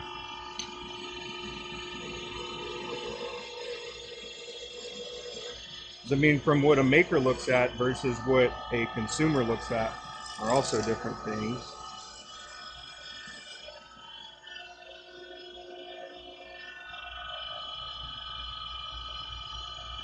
Yeah, I'm gonna have to go back and watch whatever I've said so far.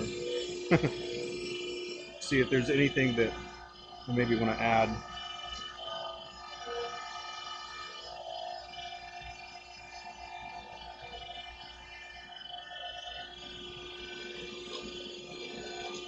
But that group I'm pretty sure shut down. I don't know why or what. I wasn't very deep into the pen stuff when I learned about it in the first place. But I don't think it's a group anymore.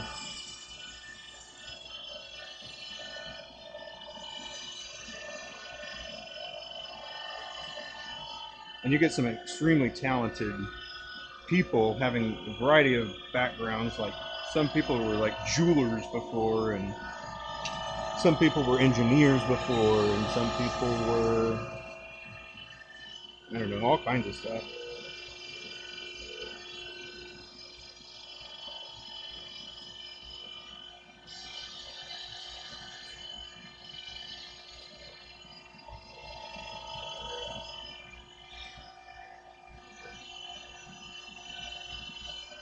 But I mean, I suppose there still could be like an echelon where there still is that kind of um,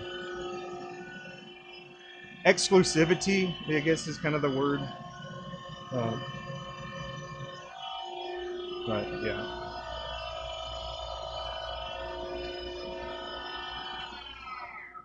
Okay. Michael's tool bench. Hey, I'll be right back. Just a moment.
All right. Sorry about that. Had to run out and grab something from the old wife.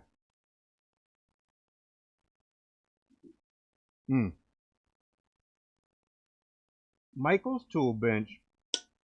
Sorry, I saw you right as I was leaving, but I'm back. I hope you're doing well today. And are excited for some summertime. Whoop! Come over here now. There we go. That's a little better. Oh, okay. Is a group on Facebook still? I haven't looked at it.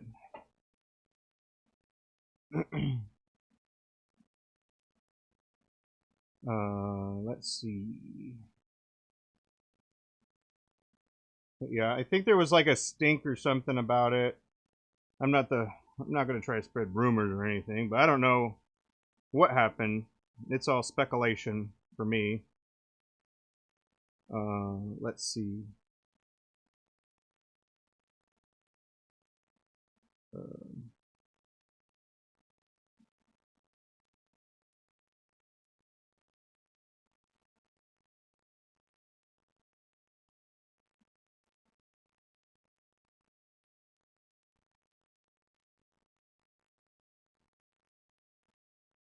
Okay, well, yeah, I suppose that is very similar to what we're going for, man. So, yeah. It doesn't look like it's a very active, doesn't look like it's a very active group anymore, huh?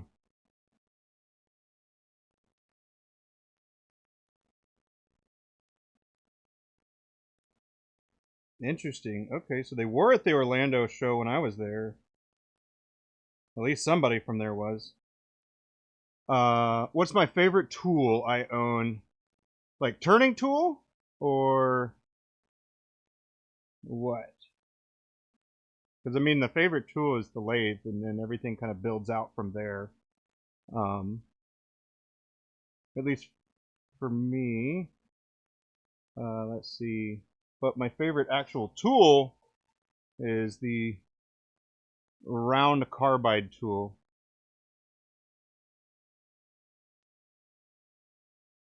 Yeah. But yeah, the intent of that is to kind of do something similar to that, but not quite like it. Yeah. But I don't reckon that the group would get very large either way. Uh, but taking Texas. What's your favorite tool?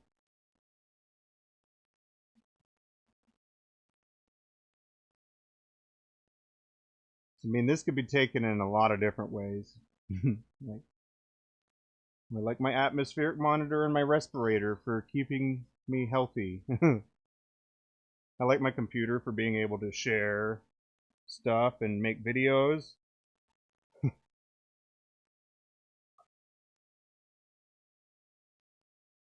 Drill, right on. Can definitely do a lot with the drill. With a good enough drill, you can even make a lathe. But you might spend as much trying to make something that already is pretty well refined and works.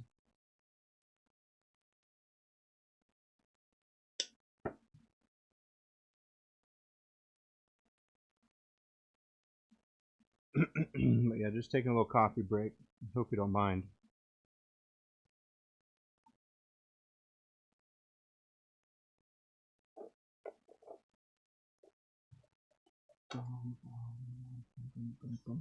All right, let me show you this little guy. Are those insulations good for the heat? Yeah, they're good for both the heat and the cold. Yep. Before we only had a fan, but now we have an air conditioning unit and stuff and a fan.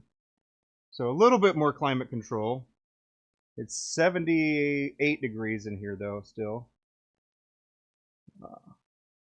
But this, oh yeah, very easy. They were in a roll, actually. The roll is over there. And then I unrolled it. There we go. So there's the roll. All I did was cut the panels. And the reason that it's still like that is because I haven't used that bandsaw for one. And the heat, when we were running the heater, I didn't want it to, I don't know, loosen some of the plastics that are on it or mess with the fittings or anything. So that's why I've got it over there trapped in the bandsaw. But yeah, if you find the right height for the panels, it's pretty easy. And then, yeah, they just kind of trap themselves in, which is pretty cool. But this here is one of my takes on the Forever pencil. So it's got this end here, and then it's got the eraser on this side. This one's eraser's worn down, but it'll just pop out. But yeah, I just buy that piece, drill a recessed hole, and then go from there with that. So it also works better as for turning too, because I made a little brass piece. Whoop! Made a little brass piece that is used as a centering bit. So kind of like these are here. So I just made it a 1/4 inch. Or about a 1/4 inch.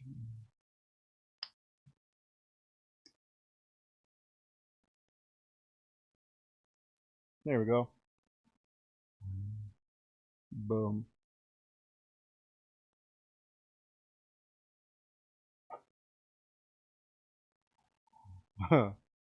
Thanks, Kevin. But yeah, that area. So yep. But yeah, that's what those are. And hopefully, if I make some good progress on these, I will probably move over to some of those. Maybe even sand some, because I've got to see if those are even going to be a item worth making more of.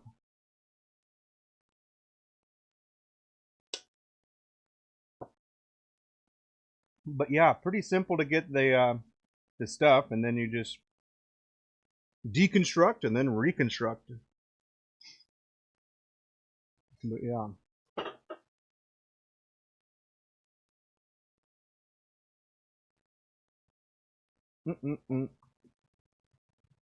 But yeah, these are just panels.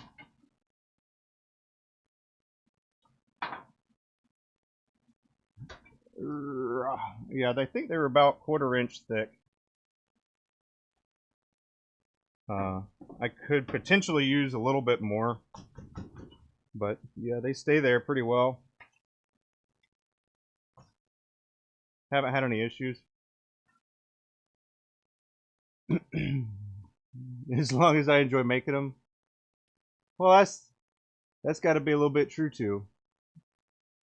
So, you know, what I was thinking at the time was, who's making bespoke pencils? And then if you try to find like bespoke pencils, you're not going to really find all that many. So I had to start off simple and then get something that's pretty simple and repeatable. And so that's how I came across, or that's why I came across these, or thought about implementing these in that way. And then that's the clip that I was talking about. I would just do a little recess in the channel, or cut a little channel there that was the height of this pin clip, and then it would just stay in position. I've got one that's like that. I guess it's inside, huh? Yeah, I think it's inside. But you can imagine. Imagine cutting a channel and then putting the clip over top of that. So it doesn't move up and down as much, which is the way it should be.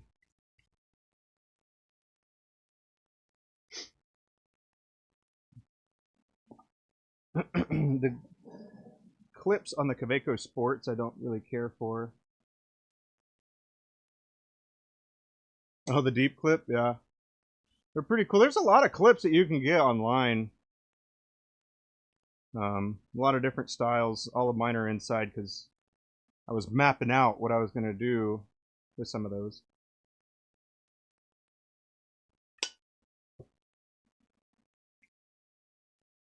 But yeah,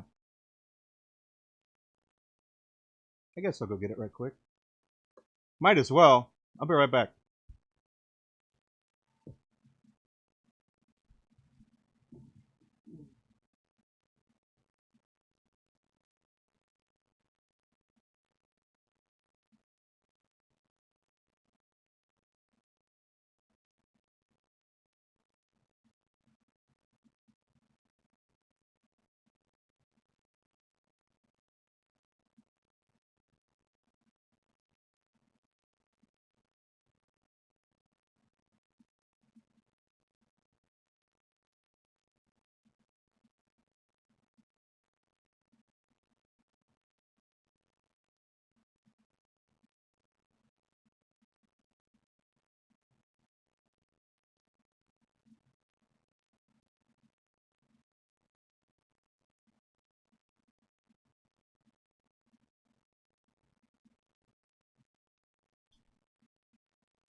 All right. You don't buy a knife unless it's got a deep clip. Right on. Let's see. So there's that. Here is one of the things I was talking about. Actually, all of the things I was talking about. Boom. Even better. So let's go ahead and put a tip into this one so we can see here.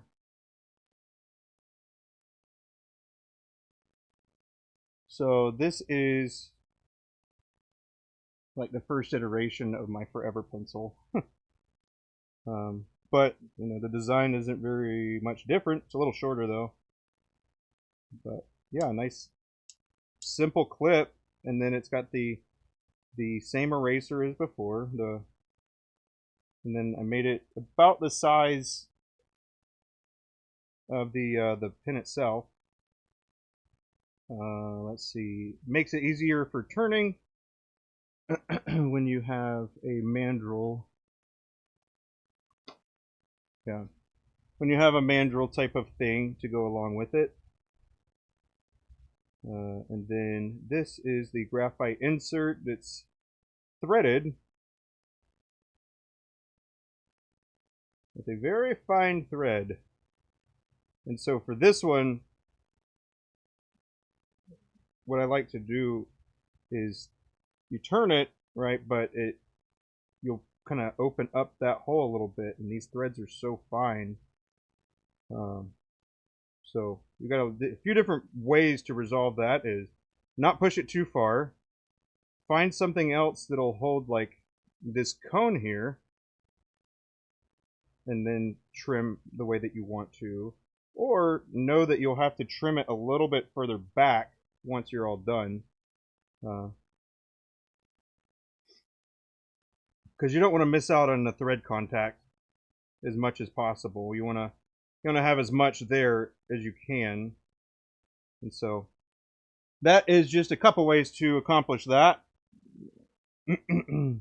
But you could essentially turn between centers, but it will vibrate a lot in the middle, especially with how thick this particular thing is. There's another thing in here.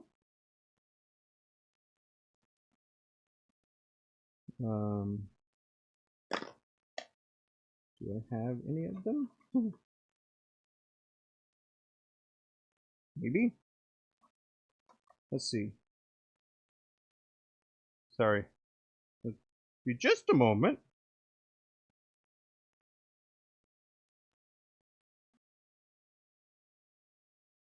Stupid thing.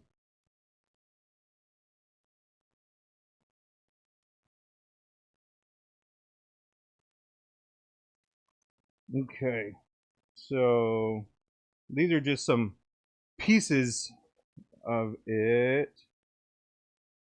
So let me finish getting this set.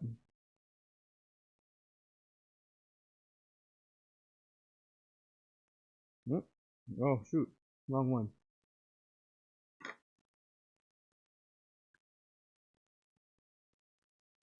And that's the other thing I was trying to do as well, is make sure that I've got one of each thing in here that I made. Ah, this will serve the purpose.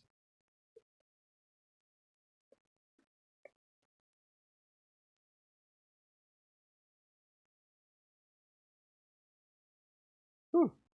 Sorry about that. Okay, so I did a little something with this one.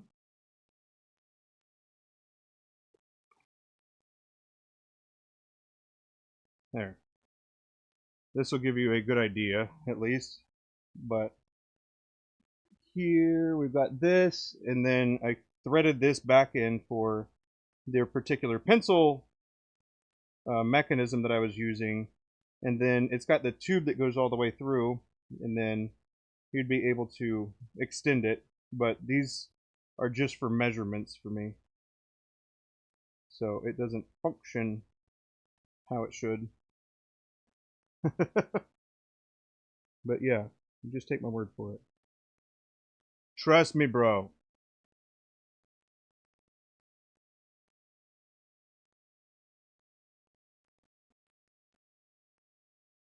Yeah, this thing, this little stock collar is not wanting to grab a hold of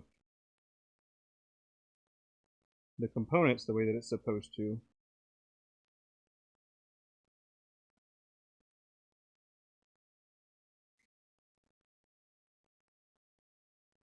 And now that little collar came off. Whatever. Buy the mechanism. Yeah, just buy the mechanism and you won't have to deal with that crap. Really all you need is the thread for this part, and then know what size to drill it.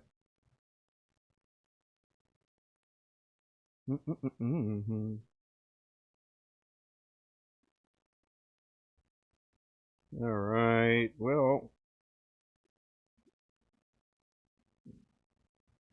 so this is another way that you could actually use the tubing.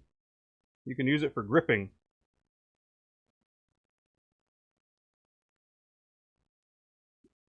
And not damage the threads. But there's the stuff there. And so the click mechanism is a spring on the inside, and then it pushes this that causes a collar to come back, and then it causes the lead to advance that amount that you click down, or a modified amount to where it actually engages. But for the design of this, all you really need to do is find the thread size of that. Boom. Now you can go basically do things like this on that, you know. So pretty interesting take on it, if you ask me.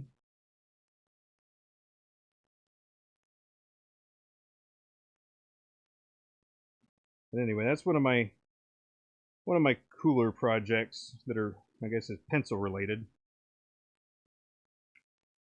And then I've got other little projects here. So a lot of people have like adapter bushings and stuff like that, but you know, I have So this is like a diamond painting bit that I use. This is a Joe 05 Bach nib holder stuff. The Diamond Art Club threads, and then the other pencil stuff, and then different other components. So, that's kind of the organization that I've got going on for not having kits. Instead, I have like components to make pins, which I kind of think is cooler, which is why I do it. Let's see, one more thing were these clips here. There's that one, this one, and then this one. So I bought a variety of clips. Now I've also got some from Beaufort too, so the ones with just the collars, but these are just, if I was going to make something that was less involved, could definitely use these. And this is a good size actually, so pretty excited about that one. Kind of uncertain what I'm going to put it on though. Maybe a pencil, I guess. So you can also expand and close them a little bit to make sure that it's snug on the pin that you made. Yeah, I guess that's it for now. But just thought that would be pretty neat. And that's like the most organized I am. I showed you my highlight reel just now. Alrighty.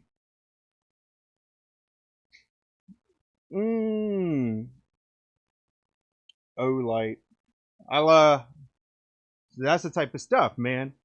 I don't know what those, what that is, but it is good stuff to know.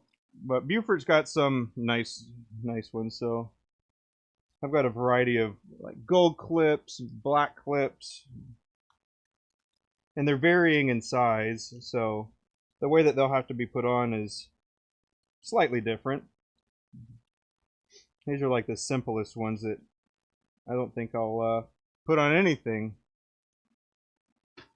but I got them to try, I guess. And then I've got another set. There they are. So I bought some,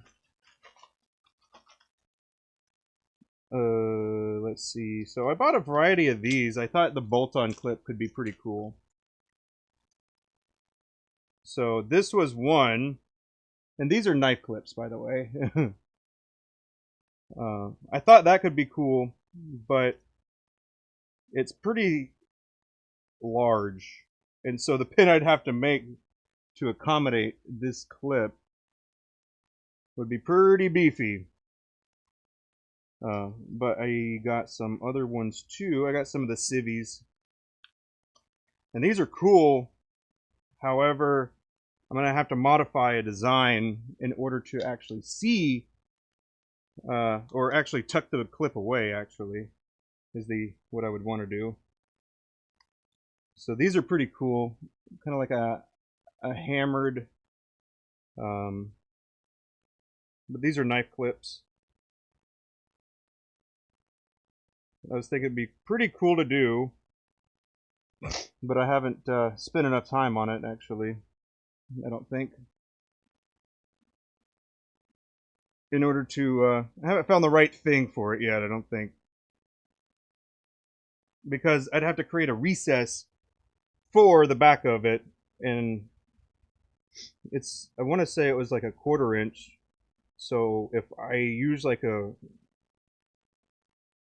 Dremel or router or something, and then just went a little bit, I'd be able to do it. But haven't done that yet.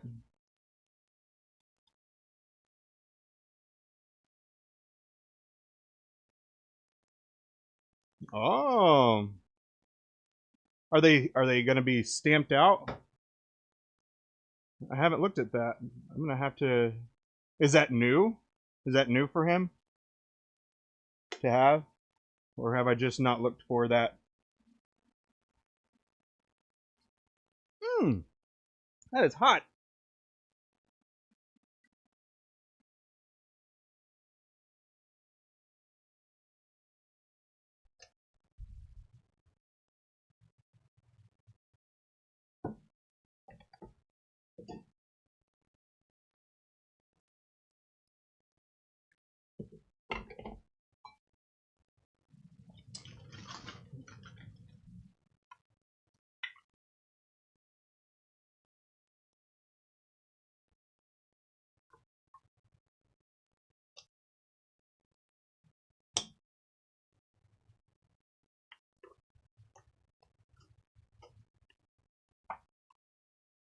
All right.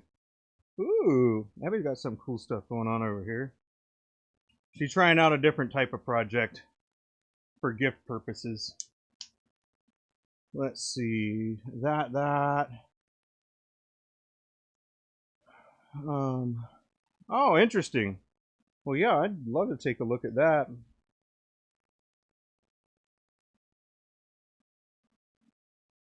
Yeah, that'd be pretty cool. I actually got a ring bender, and I used that to bend the coin. Abs. I gave it all I had. I don't know if you're talking about the keg or what.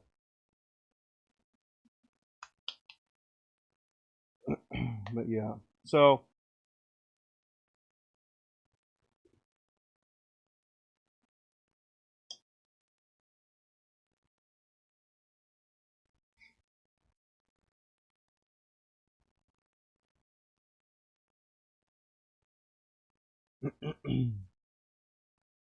all right, let's get back to this, huh?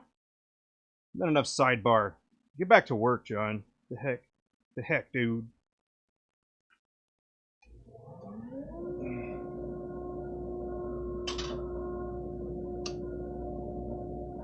Even my back's got some abs. I'm just kidding. Come on. Come on. Get together, John. Oh. Morty. I need a readout for capacity, man. Whoop.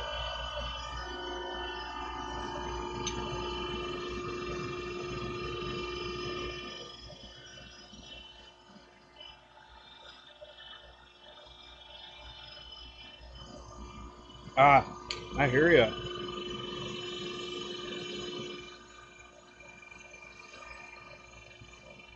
You know, if I'm being honest, Kevin, one of the real reasons why I think it is awesome, potentially, to form a group like this is because I think that one of I don't know how to say it lightly, I guess. But typically, people that are in the fountain pen community, or not typically, I would say the veterans of the fountain pen community. There we go. The veterans of the fountain pen community are uh, are extremely knowledgeable, and when I go around and I talk to the vendors and stuff of vintage pens, I just wonder, like, the people that have been repairing pins like that, the vintage pins and stuff, who's going to replace them? And so, that's kind of what I was thinking from the very start of it. And so, I don't really know how else to go about trying to capture and preserve that knowledge that so many people have accumulated over many years.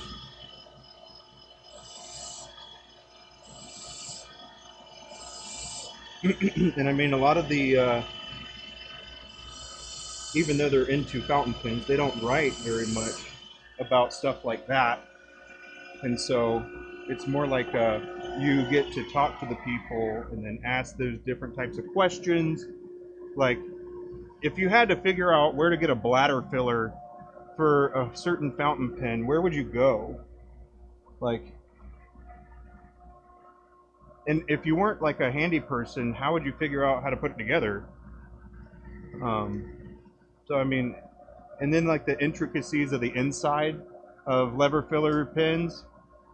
That's another thing. It's like these mechanisms aren't like crazy, but if people aren't savvy with working on them, then it's like, well, nobody was there to get the torch passed to them. So,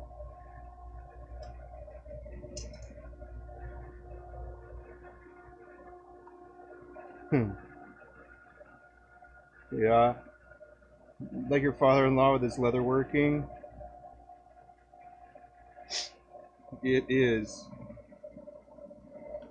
Although I do think it is coming back around. I think people are getting more into the handmade stuff.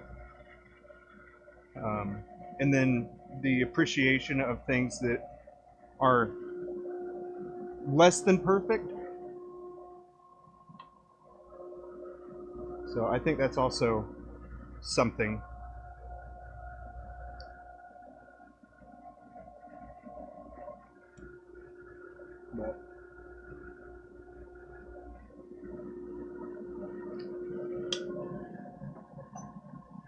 But then, oh man, I wasn't gonna, but I'll go on this little rant right quick.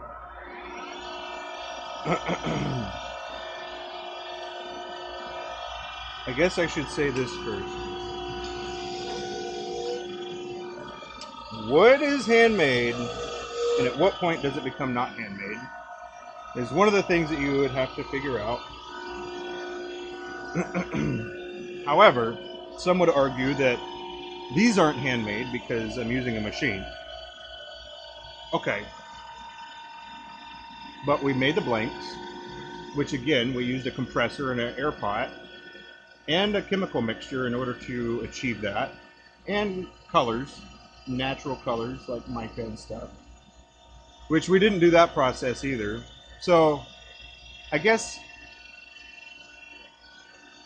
my thing is, at what point is it handmade in your mind? How many steps do you have to be in control of entirely? So that's like, I guess, part one of this. But I mean, I'm using my hands to do this, and then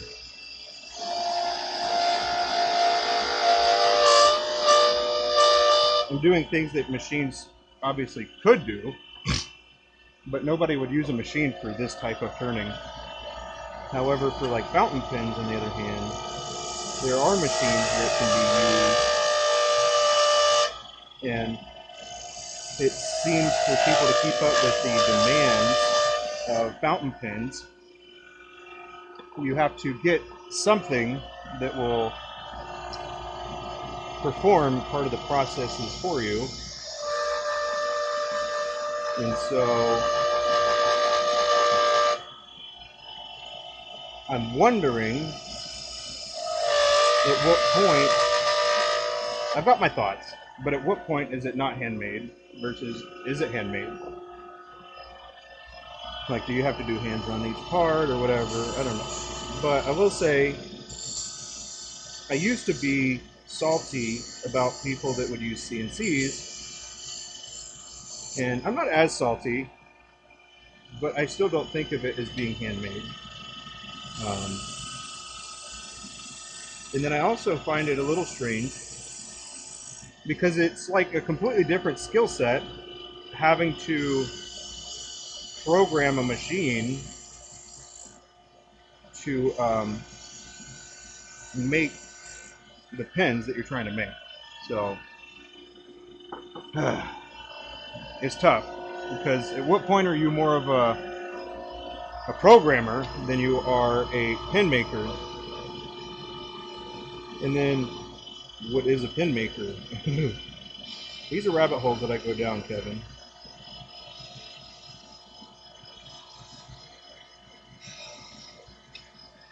So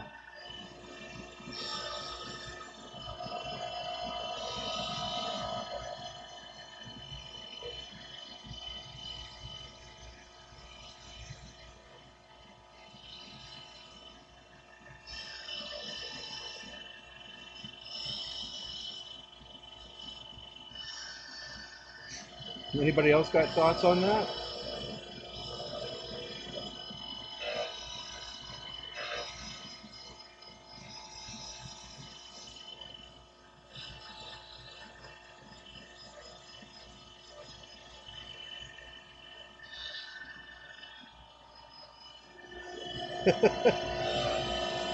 Right on, Keith.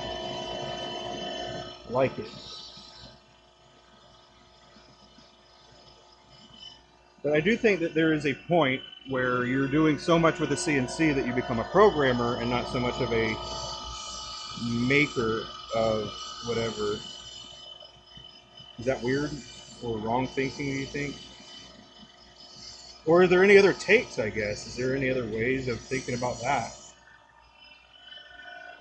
But anything made from CNC is a CNC made, yeah. But having used different machines too is the other side of it that I struggle with, because getting those stupid things working how you want them to is pretty challenging.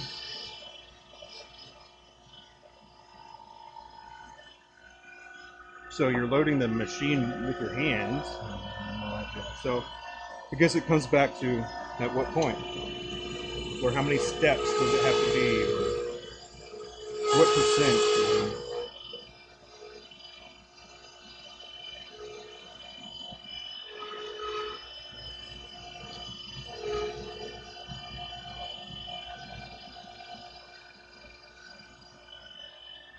Benny! How you doing, man?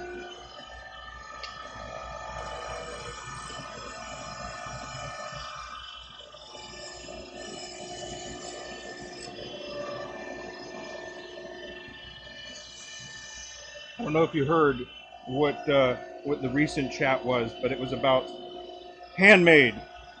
At what point is something not handmade?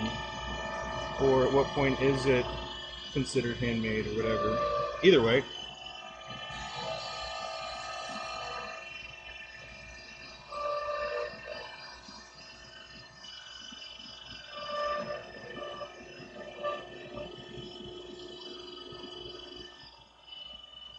Yeah, you good? Right on.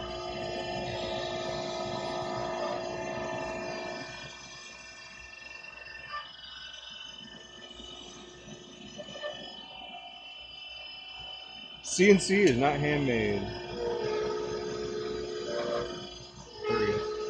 I hear that.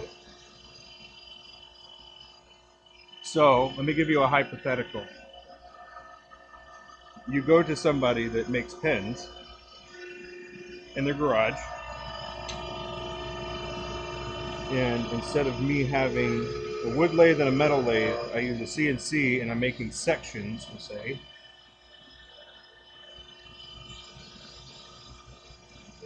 What would you say to that pen maker, if anything? This is the person that's using a CNC to make all the components of their pen. And the reason is because they can't keep up with demand, but it is the same design that they were using before. They just programmed a machine to do it. So let's get the thoughts on someone who fits that criteria.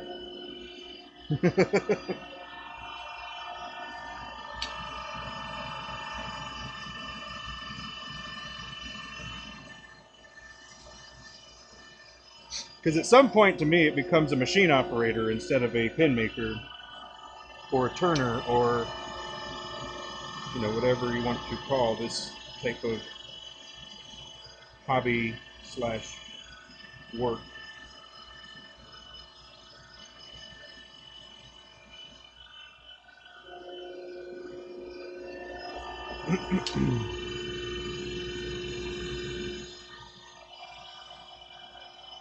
Even if you made the design. Yeah, well.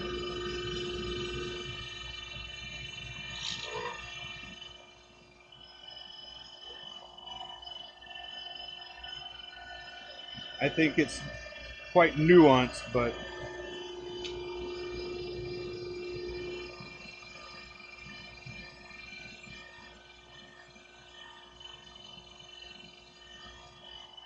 isn't that really the goal for some things, is to figure out how to do it, repeat it a few times, gain interest, and then outsource it? Like, isn't that one of the formulas of of stuff?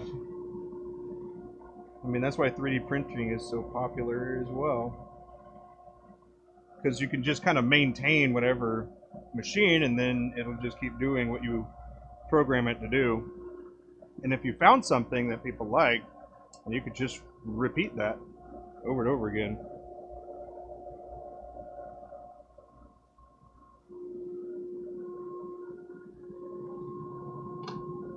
I mean, it's like Apple's phones as well. The iPhones, you know, they're designed in California, but they ain't made there.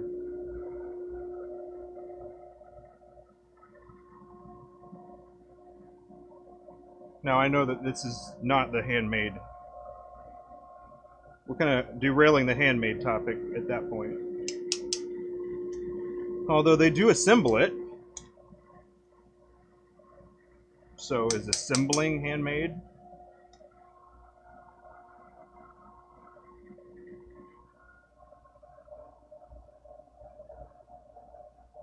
Or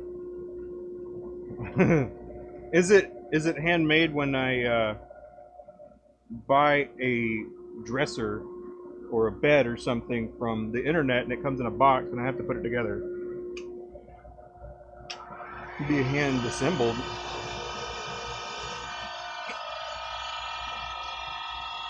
It's no longer handmade and produced by a machine. Yeah. Well, then the natural question would be, what kinds of machines could you use? I guess that would be the progression of that one.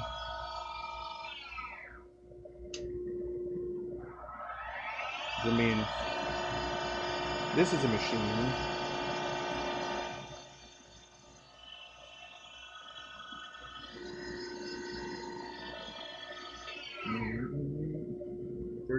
Okay. Why am I having?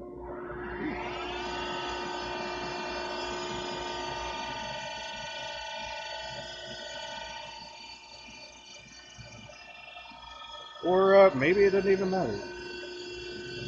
I guess it's more of what are your thoughts on things like that?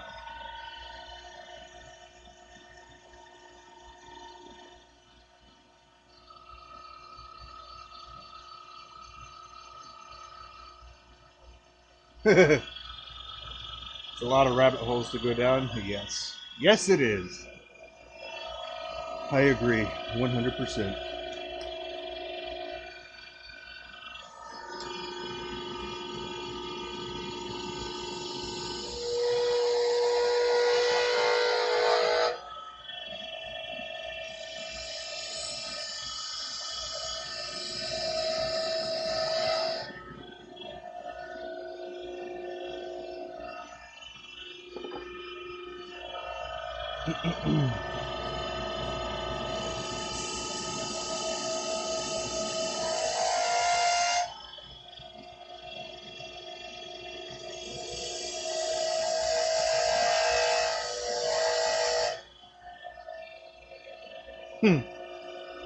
All right.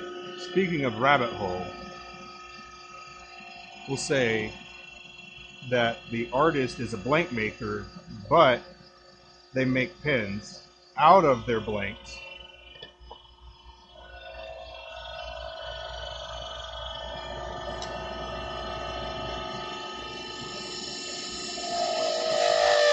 And the art that they're showcasing isn't the pin, it is the material.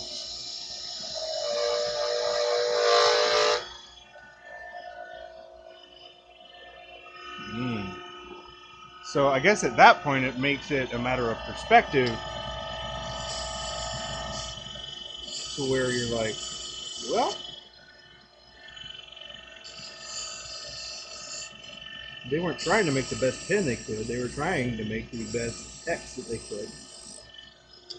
Or blank that they could. Whatever it was. But the opposite could also be true, where they're just trying to make the best pin. They don't care about what the material was.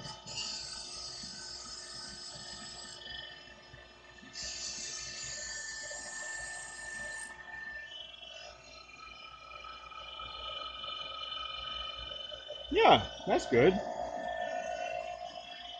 I always tell people that you turn the blank and you assemble the pin. Yeah.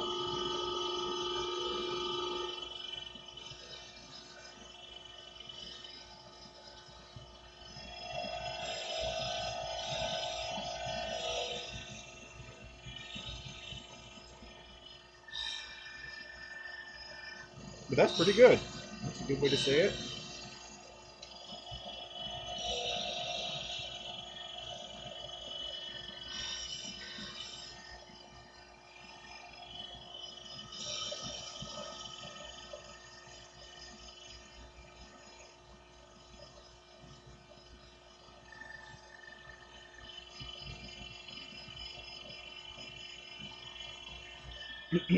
Oh, this might not be a popular way of seeing it, but anybody familiar with the WNBA stuff?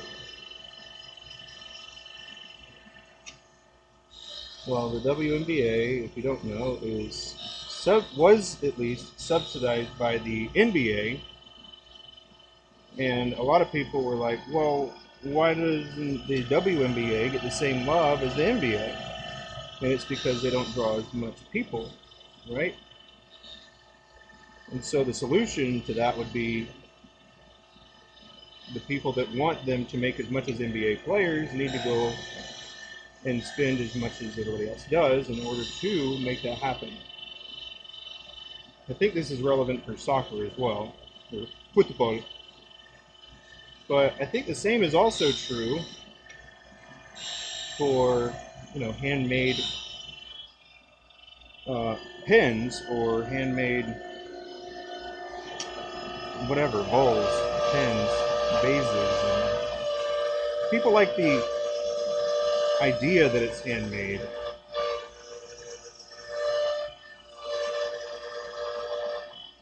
But what does that even mean to some people that don't make anything?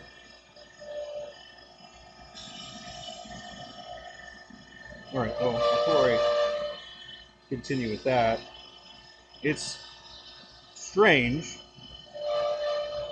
that you'll make stuff by hand, and you can tell somebody that you did, but there's not like a certificate of authenticity, there's no like stamp, there's no, like you could put your logo on it or whatever, but who's to stop anybody else from doing that too? So it's kind of weird, but in a way I think that like if you're doing handmade stuff, you should at least have some receipts of what it is that you're doing. So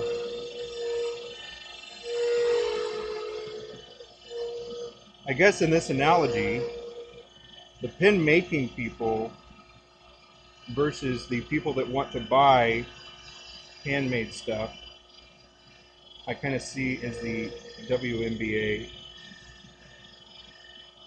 A lot of people want handmade, but when it comes to actually doing it or appreciating it, it seems a little lopsided. So saying one thing is different than doing another.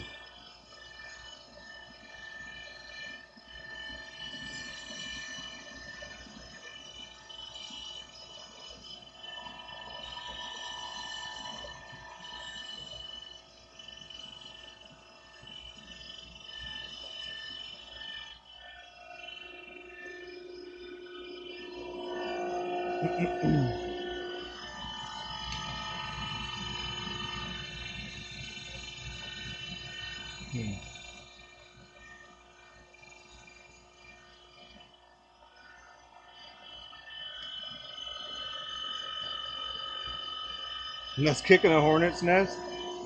Well, I'm not talking specifically about the WNBA or whatever. It's more like if you want something to exist, you should feel some ownership and or responsibility for that to exist, if that makes sense. It's like if you want something to be around, then it should have to take care of itself in some ways. I don't know. Maybe that's why people start nonprofits. So they can get donations for the causes rather than... I don't know, man.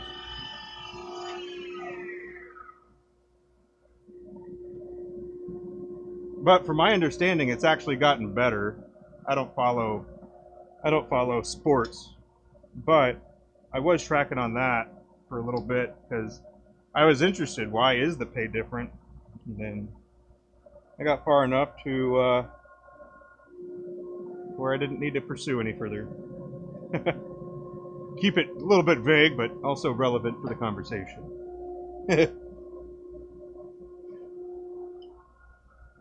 But yeah, at the end of the day,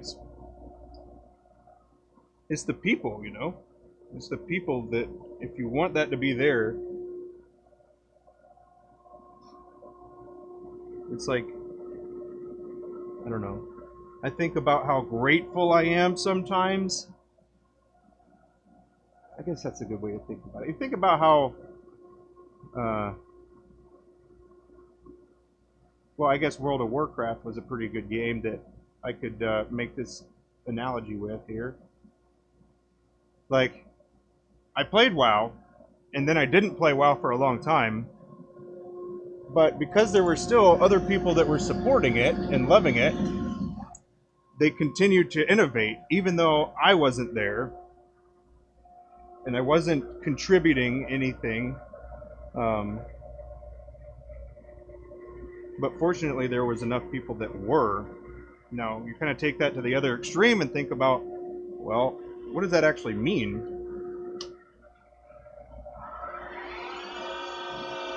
I mean, if everybody left at the same time, would Blizzard still try to push World of Warcraft?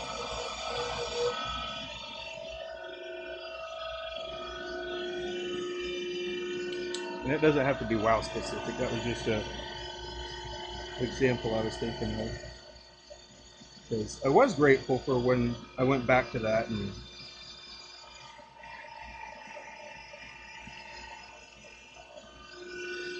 being able to just go back.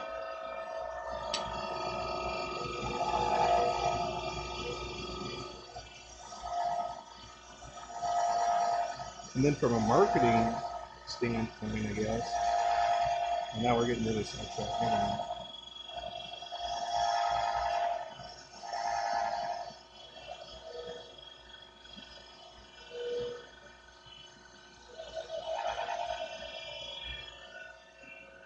But I will say it's kind of like a double-edged sword in some ways because,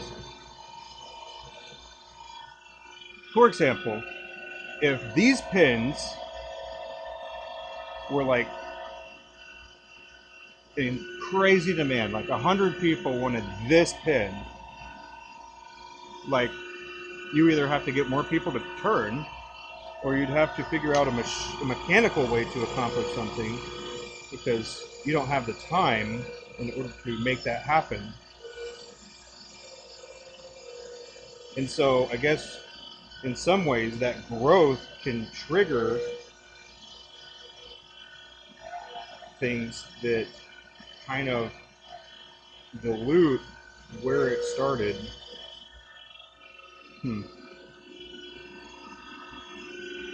But the weird thing is that if you did have that many, you'd be selling more, and people are like, oh, it's handmade, woo! But it's not, or it ends up being not because you can't maintain that volume. I don't know.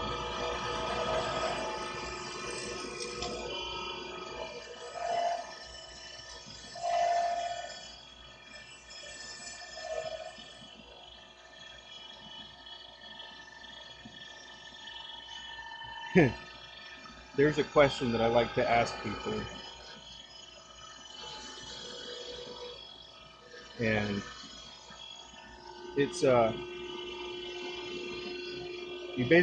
got to find out what it is that they're interested in first, and then you'll ask them, you'll be like, hey, um,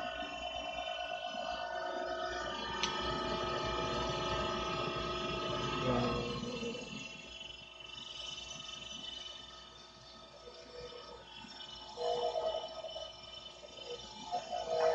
sorry, I lost my train of thought.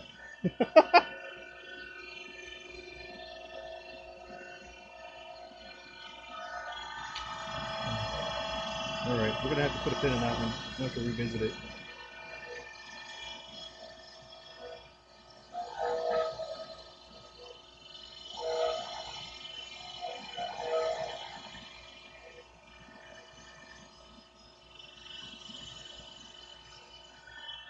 But yeah, it's just kind of strange, I think. It's like the bigger a company grows, the more they try to automate, and or the cheaper they try to do it. Which is, understandable. You don't want to have more demand, or I guess it is kind of good in some ways to have more demand than product in some cases, but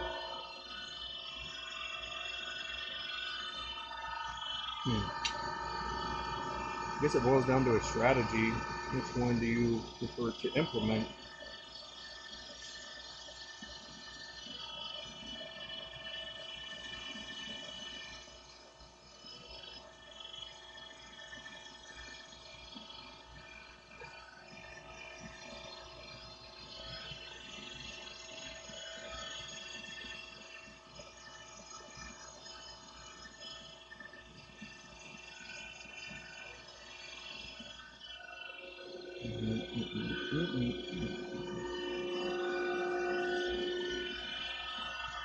Sorry, I was trying to think of what it was. I don't know if it's going to come back to me right now.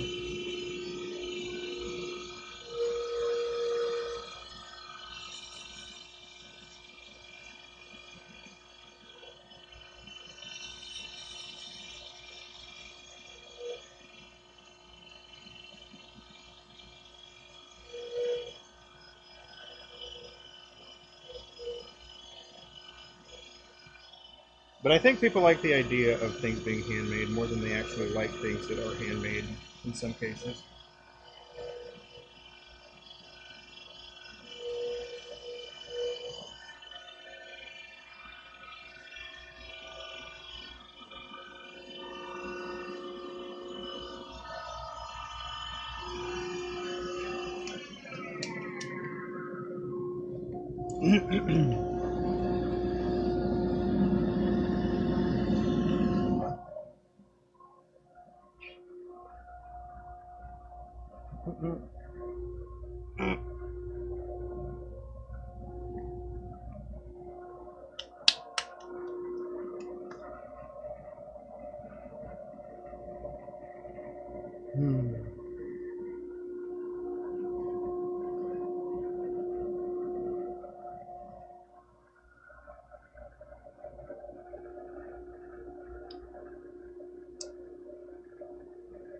But Vinny, when you said kicking the hornet's nest, I was we have the hornets here,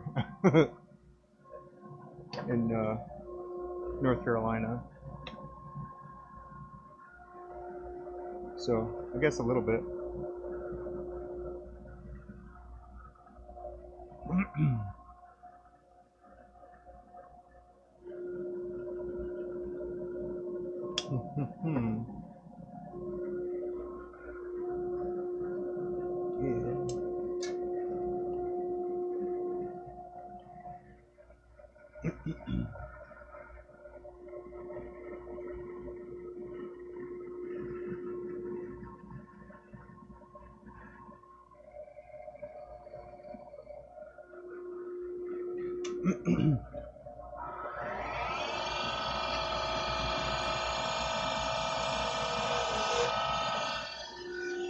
Anybody ever heard of falconing or becoming a falconer? I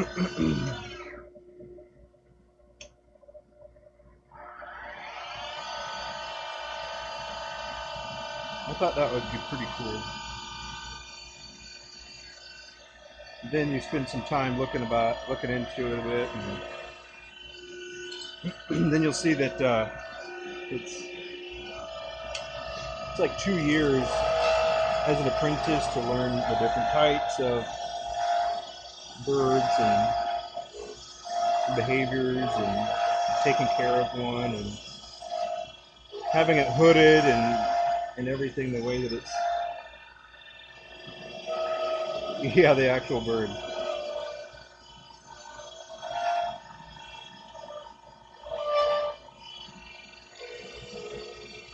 But yeah, that's you can use them to hunt small game. They use them in other countries as like competition. Pretty sure it's popular in Dubai.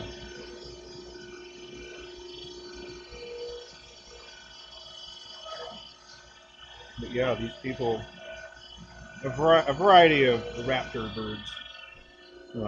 Sometimes they're falcons, hawks. Some people have owls. But just birds, yeah.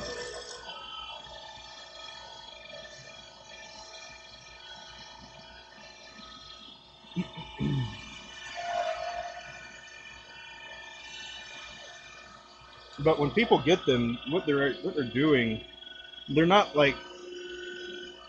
using them as or they don't have them as like a regular pet. They I don't know. It serves its purpose as far as like going to hunt, but it's not like an affectionate thing. It's purely food driven.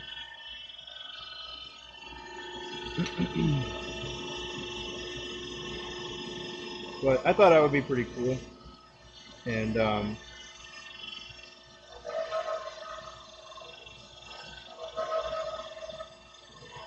yeah.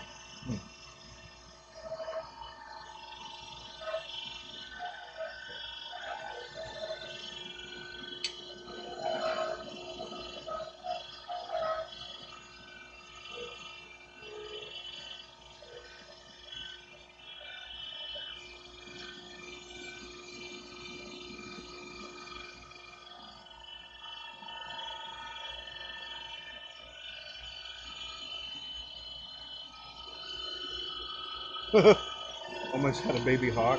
That's crazy.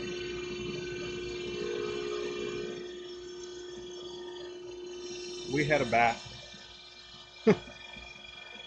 We had the back door open, and then a bat flew in, and it was just stuck, I guess, near the refrigerator in the kitchen.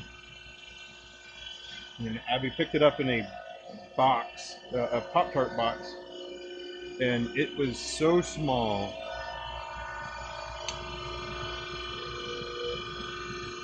It was such a small bat.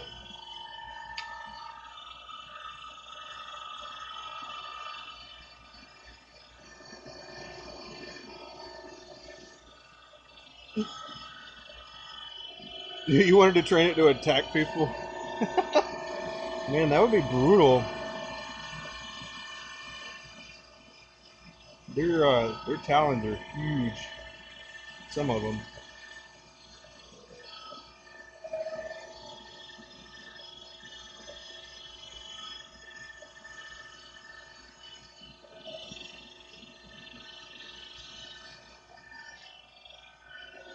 But I don't know how to train something to attack.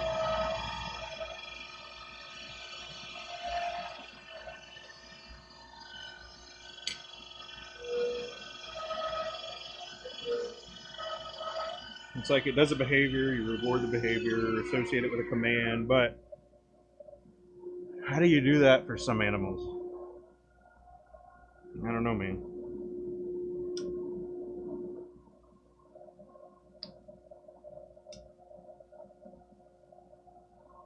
Man, that must be the longest appointment ever.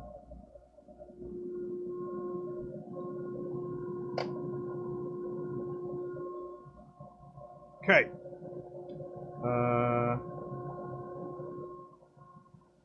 Hey, speak of the devil. She's alive. Well, everybody left.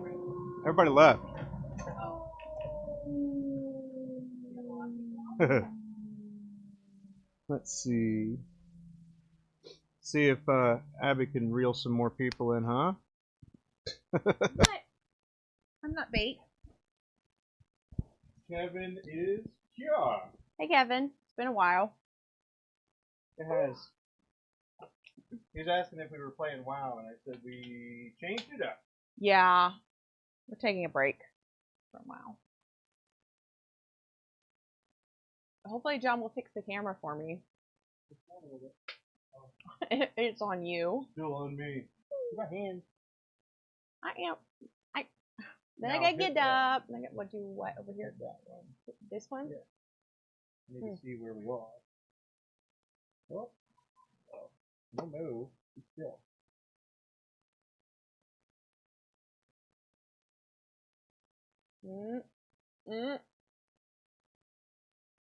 I'm not bait. Bait for who? Bait for people. For people to come. Yeah, but I'm not actually doing anything, so me just sitting here. Being the girl and stuff. That might work on other sites, but I don't know that's gonna work on YouTube. Getting your routine back in order. Nice. We still don't have our routine back in order. Family thing happened. Oh, that's right. I'm so sorry. John told me yesterday. I'm sorry to hear about your loss. That's hard. You know, I gotta go deep. Just saying. No, I just That's said why sorry I'm for your getting loss. back into routine. Yeah. We're out of our routine because I was out of town, or we were both out of town. Then I was out of town, and we're about to go out of town again. So I'm the beauty, John's the beast. I think that would depend on the day. Sometimes we switch. Always beautiful. Tomorrow's our anniversary. Our 14th anniversary. 14 years. Yeah. Being married. And then an additional, 3+ before that of dating. We've been together for a very long time. Yeah. We've done without for a while longer. I know, I'm sorry. We, John and I are lucky to have not lost either of our parents, but we have both been together through loss of grandparents and siblings on John's side, so it's hard. Yeah, thank you. We're excited. We're not going to celebrate tomorrow night because we're leaving on Saturday for vacation, and we're going to celebrate when we get back. I'm going to do, combo Father's Day / anniversary. Now that you hear what's your favorite colors. My favorite colors are blues, all blues, but especially they don't come across very teal on camera, but my glasses are like this deep kind of peacock teal, That's probably my favorite color of all the colors. But I also like blue. But teal is my favorite. Yeah. Yes.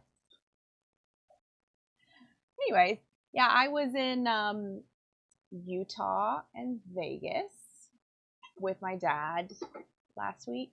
I got back last Monday, so I guess it's been a couple weeks ago. But we went to Zion National Park and hiked for most of the week, and then did a couple of nights in Vegas just because I had never been. I'm not a drinker. I'm not a gambler. So really, we just walked through all of the casinos. We did do some cool stuff and went up on the Strat. Got to see Vegas all lit up at night, and our hotel room, you could see the Sphere, which was weird and kind of cool out of the hotel room. And it just made me realize going to Vegas that like Vegas ain't my thing, man. I don't need to go back ever. If I get to go sometime, cool. But I much prefer the national park part of that vacation. Yeah, I tried to post. I'm still really bad at posting any sort of things like that. But so our upcoming vacation is my family's yearly vacation to a beach near us. My family's been going, or my mom's been going since she was a little girl, and then I've been going my whole life. So, you know, it's like it's a very long standing vacation, and it's my favorite. I'm very excited. So the other vacation was very much like hiking and walking and going and just being busy the whole time. And this is my go sit on a beach and read a book and relax. John likes fishing. You really want to go in the Sphere? Me too. We talked about it. They do have like a IMAX-y kind of experience thing. And we thought about it. It was like $100 a person for a 50-minute show, this like planet Earthy kind of thing. We ended up not doing it, but it does seem very cool. I've heard that it's awesome. So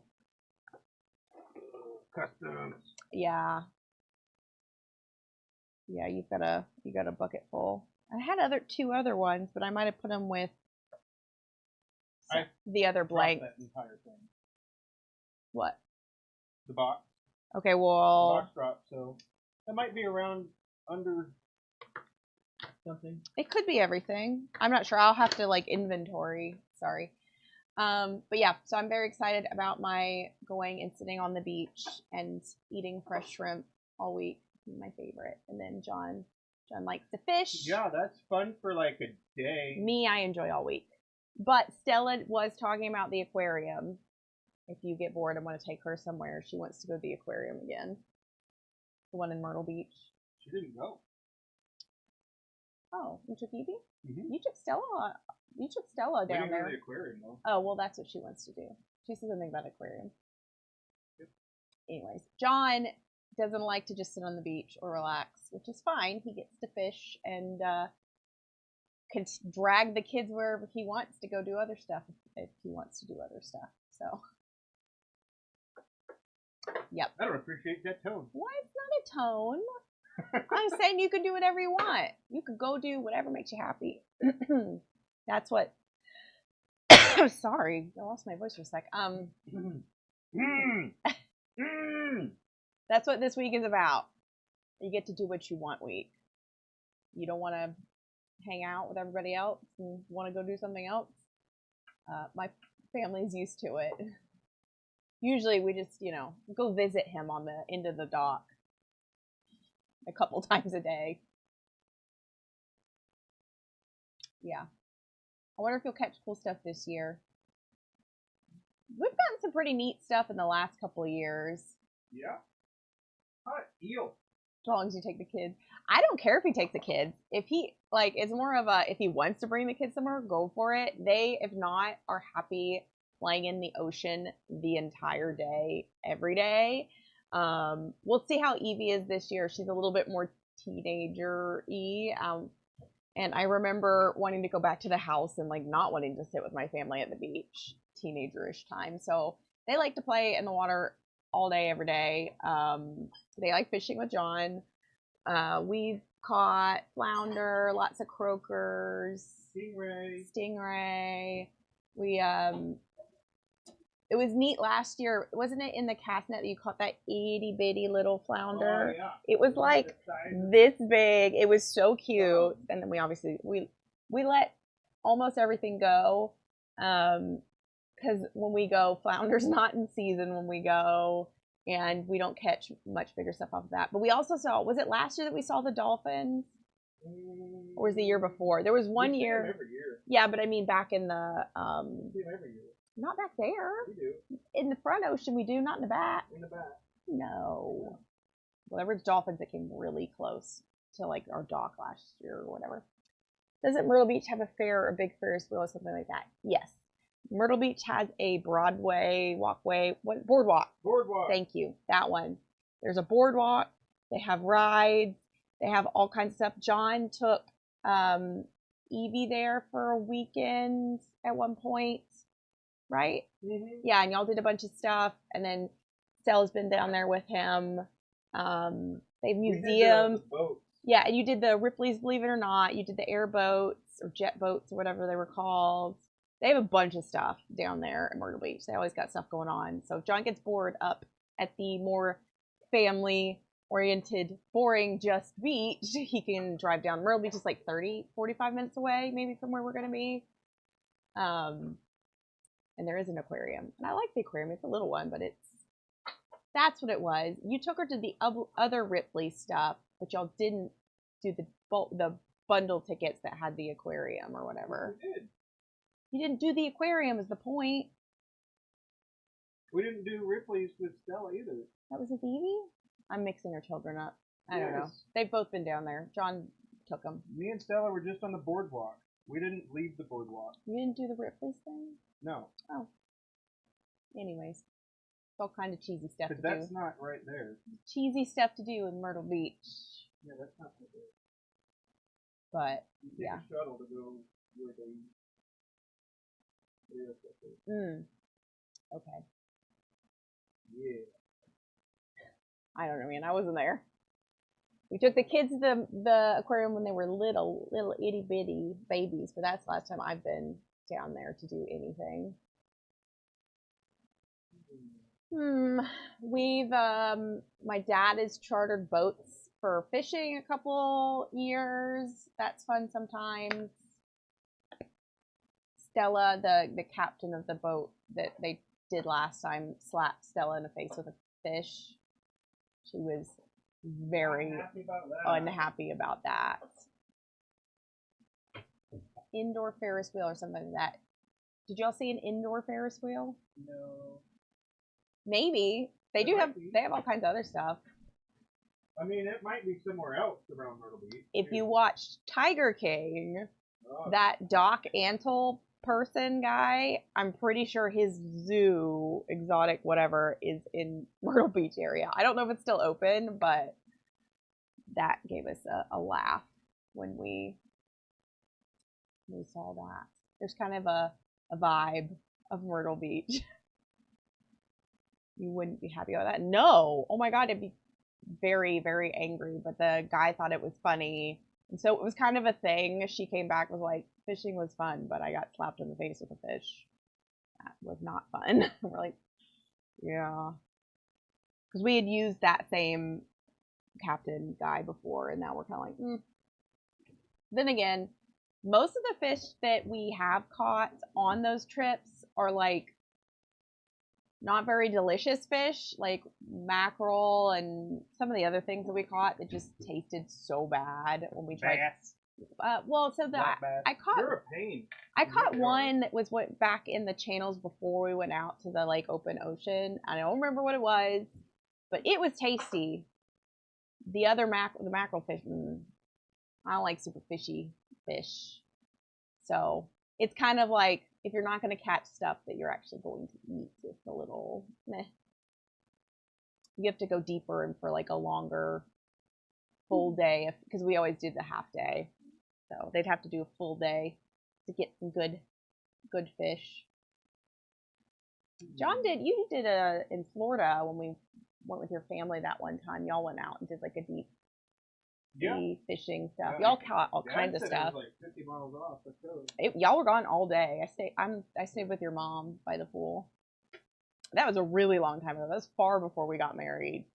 Let's see, what year would have that been? 2009, maybe? 9 or 10, yeah. Not 2010. I was still in high school. So maybe even 2008? I don't know if it was that. It was. Maybe. I have my phone. I could probably pull it up. A really long time ago. What am I doing? I don't know what you're doing. Let me put you on the thing. Huh? No. Oh, well, okay. There you go. You're messing around with stuff. Sorry. John, I think it's a forever pencil, right? Yeah, that's Nice.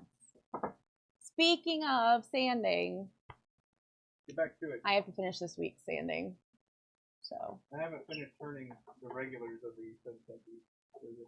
The Sandy Beach? Sandy Beach. That's cool. As long as you finish this week, I'm going to do Sandy Beach tomorrow and Friday. So we'll be good.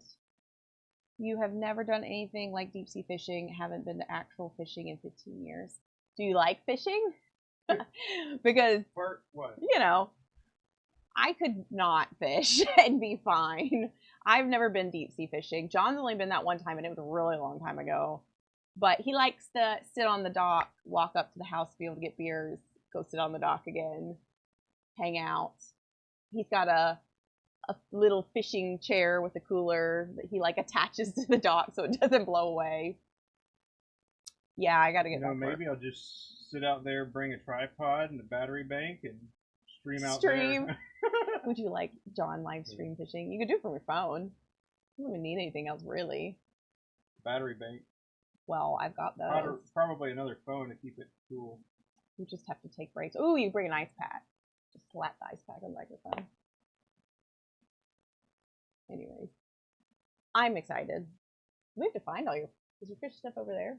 Most of it's over there. It's all over there. Oh, well then our chairs and crap were just what's in the shed. You don't like just sitting there down to drink and talk. So as long as you're hanging out with somebody, that's what I do. I don't like just sitting there fishing, but I'll go down and hang out with John while he fishes. I mean, I'll hold a pole if he like casts it for me. I'm not very good. I can't get it very far. Kevin said yes to live fishing stream. Oh man, I don't know where I'd put that. Certainly not pin making. You could do it on Twitch. No. John says no. Sorry. For video games. I mean, I could just stream it on. Yeah, you could. It'd just be like I'm a vacation stream. Y'all can hang out with him. Because I'll be at the beach. Most of the time. He usually comes down with us in the morning and then gets over it. Hot. It's fine. Sunny. Well, and you don't like reading. I like sitting there and reading or talking to my mom. That's what most of it is, really. Is chatting with my mom and my sister most of the time, which understandably John is like, meh, had enough. Had enough chit chat. No, I'd sit there. You do. I consume a lot of booze on this trip, though. Well, that's on you, not me. Spin-off channel, Maverick Outdoors. Maybe when we move to Tucson, that can happen. Saying it'd be a different stream. Some people stream their lawnmowers and cutting grass. It's true. Funny that you say that. I actually have a video of me cutting the grass. Yeah, from you start do. To finish. I remember when you recorded that Maverick in the Wild. I wouldn't consider the dock in the wild. Y'all are good. You just got to keep y'all around for some fantastic ideas. You'll have to show up and hang out with him, though, if he does either of those. But yeah. You can always play with kids. I mean, I couldn't have less people than I normally do. No more skimboard, though. Why? You're going to hurt yourself. Oh. You're too old for that nonsense. My wrist is better. That's good. Mine hurts. I gotta go put my brace thing back on. It helped. Well, I roller skated and fell, so. Yeah, I know. I know how you hurt yours. Mine was just from sanding. He was determined. He had to take Stella to a birthday party, like at a roller rink, like with the classic roller skate. And then Stella, he did not fall on his own. Stella fell, pulled him down, and he hurt himself because She steered in front of me like 10 times. It's their robotic lawnmower. Ended up getting top streamer on TikTok. Weird. I've seen the videos of the robotic lawnmowers though. This just proves that we try too hard. Yeah, we do. It's okay. Okay. I gotta get it together. Do nothing. Perfect. Nice chatting with you guys. I don't know what John's gonna do now. Work on something else, I guess. Yeah. I took all those papers. Do you need some more of them back? No. Well, they're my wet cup over there. You have some that you don't need. I put all of them in the cup. I know. I don't know how many I'll need. I'm gonna have to cut more papers tomorrow. I go through a lot of sandpaper. Yeah, you guys, you get yourself set up and then I'll move. A little thing back on, I guess, for a minute. Yeah, lots of fun. I sanded so much the other day, because I've talked about this before, but like our special shaped diamond painting pens take a lot longer and are more difficult to sand. And I sanded so many that my wrist hurt so bad. No, I don't use Zona paper. We just use sheets of wet dry sandpaper, and I cut them into pieces to fit in our little section tray that John just took in there. We got it from Harbor Freight. It's got 8 sections, and so I put each of the grit in its own little section because for the special shaped diamond painting pens, I use 2 pieces of sandpaper per grit. One that's folded in half to get in between like the beading and the rings and stuff, and then one flat one. So yeah, that's why I keep them separated and keep them pretty clean and try to use them as much as I can before I have to move on to a new piece of sandpaper. But yeah, I cut up sheets of sandpaper on my, what is it called? The guillotine type paper cutter thingy, my bomber. Yeah. So it's one of my jobs to do. But Zona paper is like too fine. Like the roughest grit is too fine to knock off all the tooling marks. We have tried Zona paper for internal polishing of fountain pens, which I still haven't gotten the hang of, and I don't know that I care to get the hang of because I find it a total pain in the butt. You stole the Harbor Freight tray idea from you. It's John's idea. That's all John. He's bringing it back in now. And it's That's my idea. The trays, the sanding. There you go. That's genius. It was genius.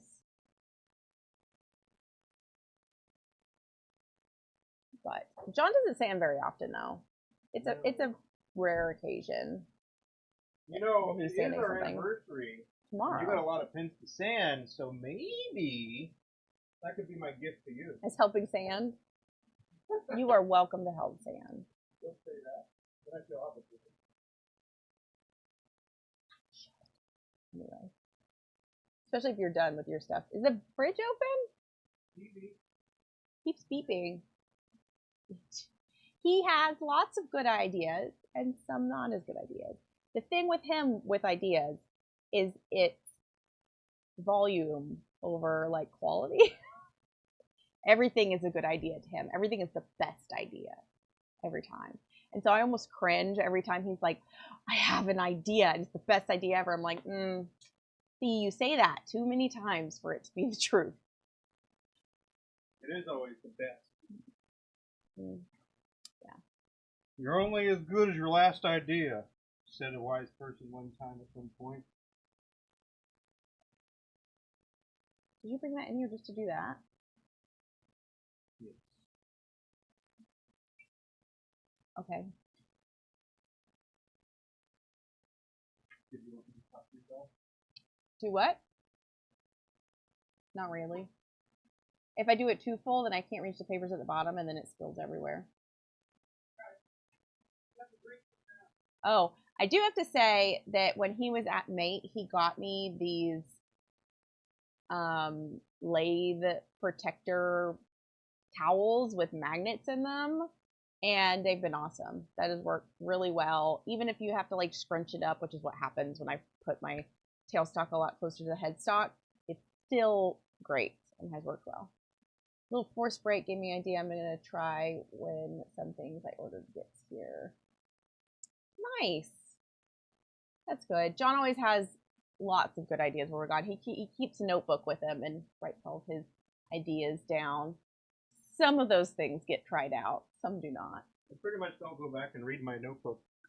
Yeah, but he has to get them out. It's like it's the same thing with telling me. I think he just needs the ideas to be out of his brain. Lathe buddy, yes, yeah, That's what they're called. yeah, and I'm really happy with them. I might get another set of them so that I can cycle them and watch them because I have found because I've used it so much that the middle part is so saturated with like the resin dust kind of that it's not absorbing water anymore. So yeah, I'm really happy with the covers. They were a good purchase, good pick from John because I was using like pieces of plastic and like other towels and stuff, and because these are backed with that, I don't know, whatever stuff, it doesn't get wet underneath. You get it? He likes this. Well, I don't know if his ideas are like this, but facts jump off his brain like penguins off an island. Apparently, if he learns a new one, one's gone. Same with education of sorts. In order for you to learn something new, you got to forget something old. You know? Yeah, our brains don't work the same. We have opposite brains in pretty much every way. You say this, I say that. You want this, I want that. Yes. Use a car floor board mat with a rubber bottom. Interesting. I think that would be too stiff for the way that I use mine. I'm a really big, drippy, wet mess. But also, my lathe is true. My lathe is pretty much only for sanding. John sometimes drills on it, but that's like maybe once a week. And the entire rest of the week, I like leave those covers on for it to protect my lathe while I get water everywhere. John, on the other hand, has a really old piece of cardboard and shop towels that I don't think he's ever changed. Have you ever actually switched to that theme? I'll show you something funny. All right, so this is what I always use. But it's been the same. It's kind of funny because I can put water on it and it just go right off. Yeah, see, that's what I was saying about the dust that's accumulated on my towel there. Is that it now like won't absorb anymore because of all the resin dust. Now, just kind of come off. It absorbs a little bit. Yeah, that's why I still use it. That was too good. Okay, are you set up now? Oh, almost. 93 was my record, I think. You did. I can't believe you did that many in one day. I physically could not stand that many. I did 20 of our special shaped diamond painting pens the other night and was beat. Special shapes are more. They're just more. Yeah. Well, I am going to go put my wrist brace back on. Gotta go see. That's that refrigerator. The one that keeps beeping? I think it's a microwave. Evie sounds like she's making something in the microwave.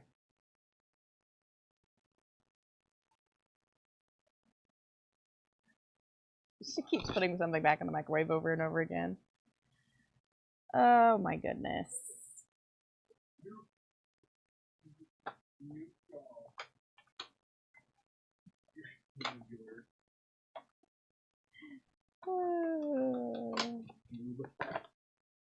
All right, I reckon we're good enough. Okay, now bye.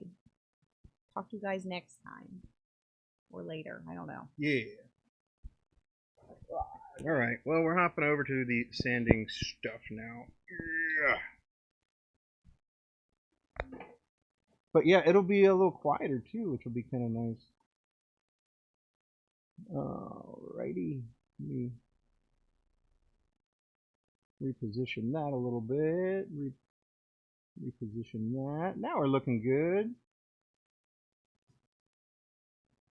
Kevin, say bye. Have fun.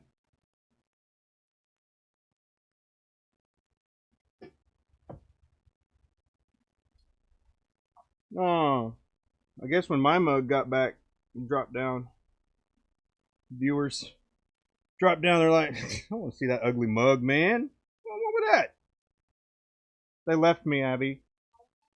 No, no.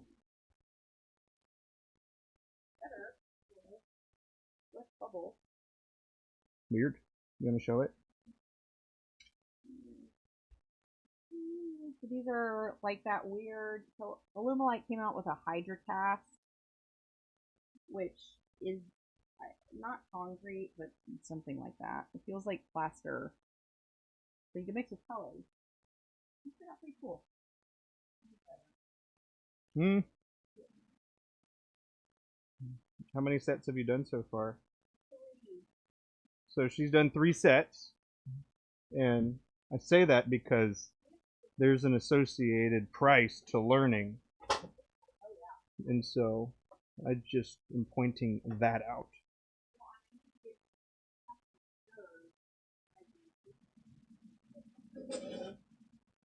Yeah. Oh yeah. Imagine if we applied that to something different. Anything. Yeah, whatever. She's gone. She doesn't want to imagine that. This is a forever pencil. We're going to try out and see if we are going to end up sanding these. I don't know what kind of finish I'm going to do with this. I'd like to do as little as possible.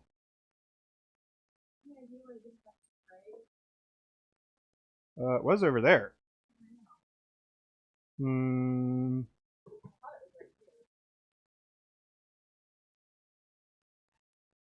run out? Is it behind you? Oh. Well, how about that?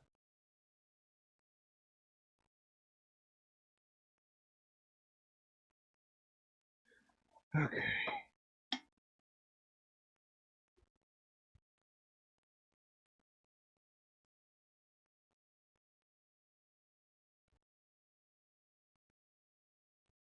I don't know how much I like this shape, but I think it's kind of neat.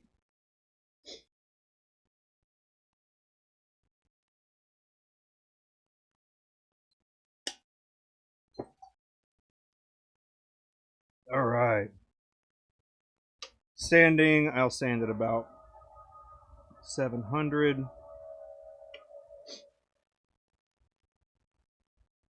because I'm not turning, I'm actually not going to use this. And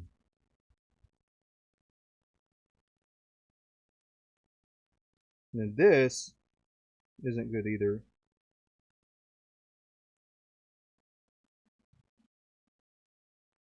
I think we could, jeez Louise, I think we could just do like this, where you're turning between centers.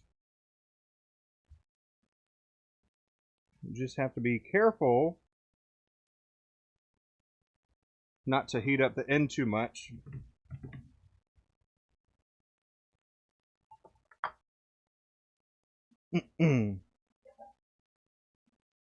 All right. So, Kevin, just a quick question for you, sir. Are you or do you have a roughing bucket? Huh?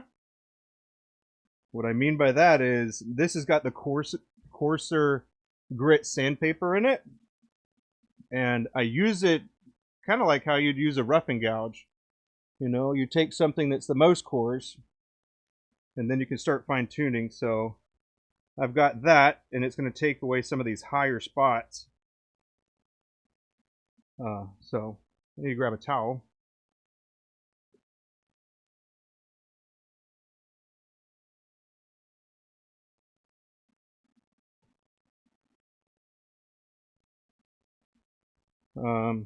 So yeah, I like to clean my lathe pretty well. Get the noodles off because I've got the towel here. Whoop! This is a microfiber towel. We bought a box of like 500 of them or something. And that is what we use for that. All right. What speed do you sand?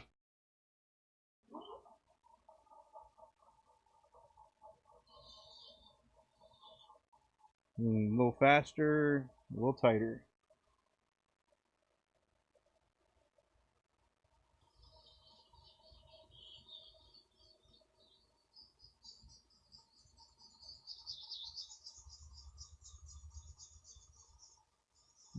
Ah, gotcha. Well, this particular sandpaper is a 150. Oh, this one's 320, but it's the second stage. But yeah, we'll go from like anywhere between, depending on what's on sale, really, for that part, the rougher one. And then from there, we actually have a specific grit sequence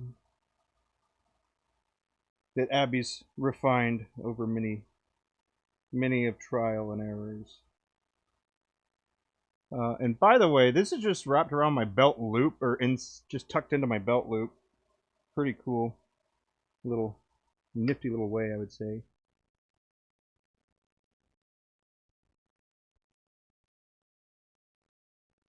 There is a spot in the middle somewhere. Where are you? There.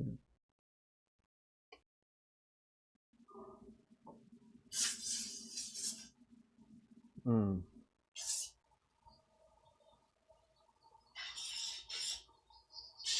But yeah, I think that I can get away with a lot less sanding because of how smooth it is and how little we need to refine it. At least for some of them.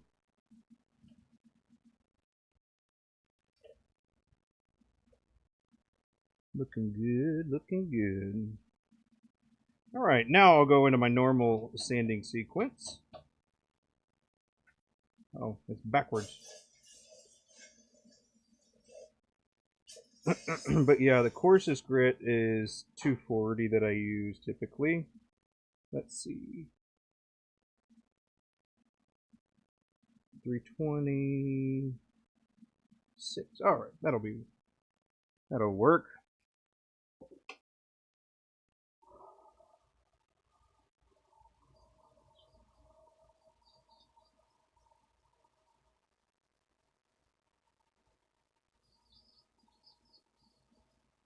But yeah, this is sanding. I should point the other camera at Abby while she's sanding. I know how much she'll like that.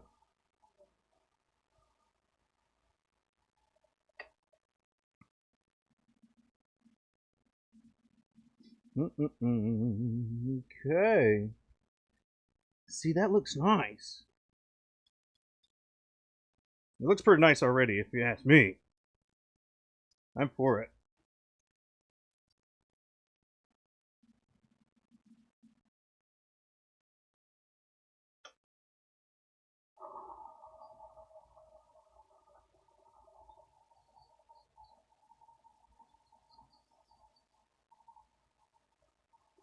Nice. But yeah, okay, so here's the other thing about sanding, right? I don't like sanding things that have multiple different shapes integrated into it, typically. Sanding things that are pretty flat and straight, I am not. I'll do those. I'm not as opposed, we'll say.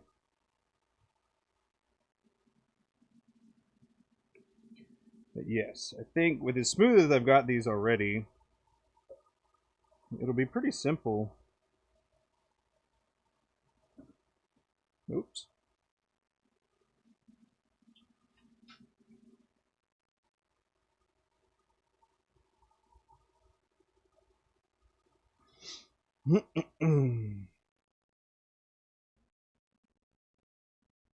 Mm-hmm.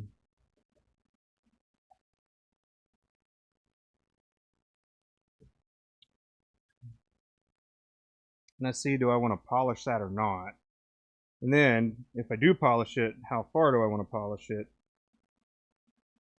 Hmm. Ugh.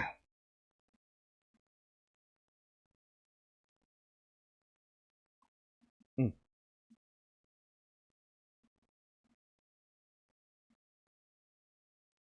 Mm-mm-mm-mm-mm. All right, this is how I have my magic juice for now, at least.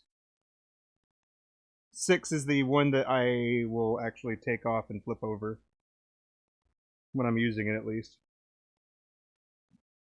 Because obviously it's very thin and it'll leak.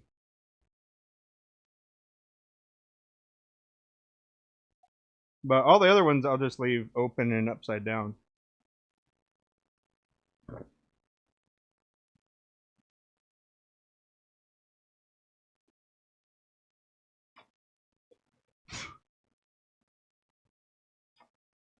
Mm-hmm. Get a couple paper towels for this.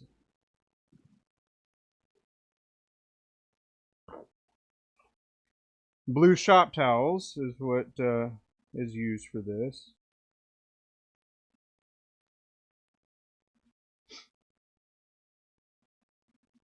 And I'll rip them into thirds.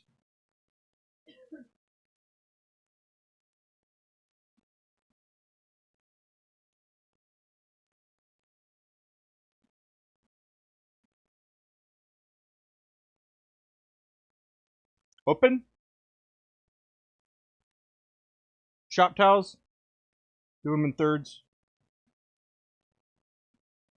I'm not sure what open. But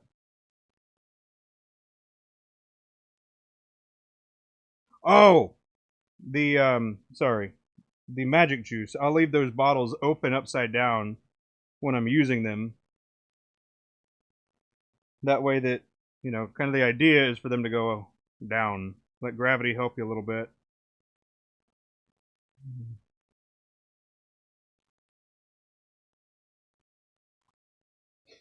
But yeah, this is how you do a batch. But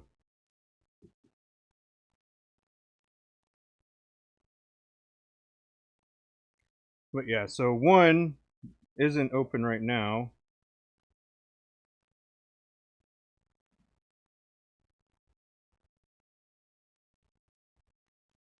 But yeah, you don't want to leave them open like the the liquid part of it will evaporate out, and then you just end up with like a harder paste. Ooh. And then I'll go ahead and get all of these, well, 4 of these, ready to use. And then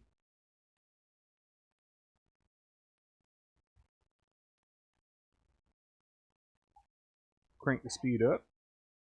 I can't tell you what the speed is because my digital readout now doesn't work like it used to.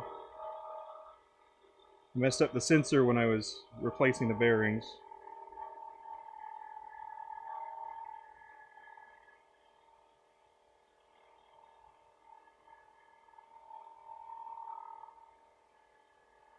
Be careful of the heat for this particular project, because you don't want it to get too hot on either end because it'll cause the resin to open up.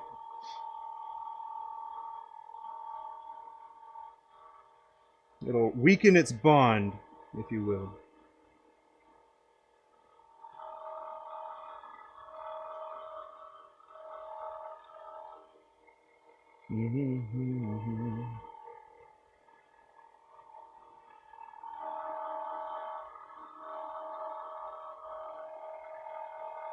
And everybody's question is, can you get away with less?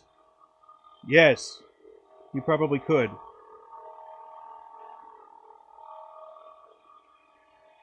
But the real question is,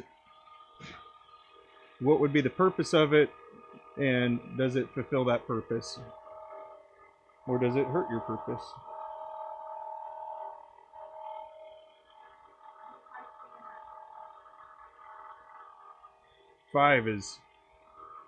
Step 5 is the booger.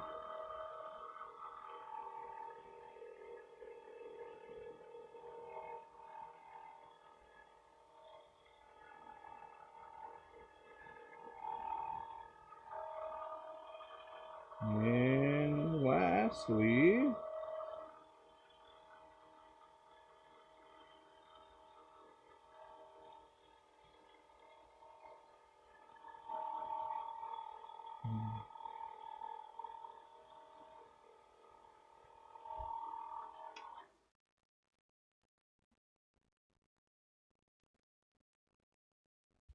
yeah, then you can just fold this and then do a lateral swiping, and now you're good.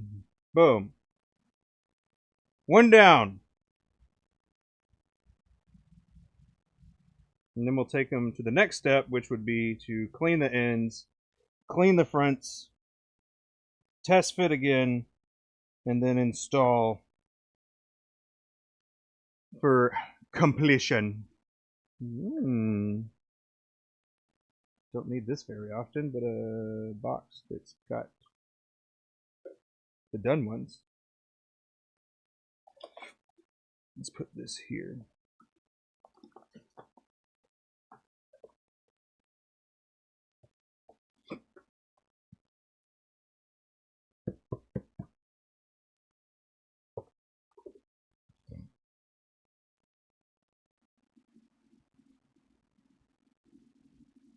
I'm going to line the box as well. There. And then there was one. Okay.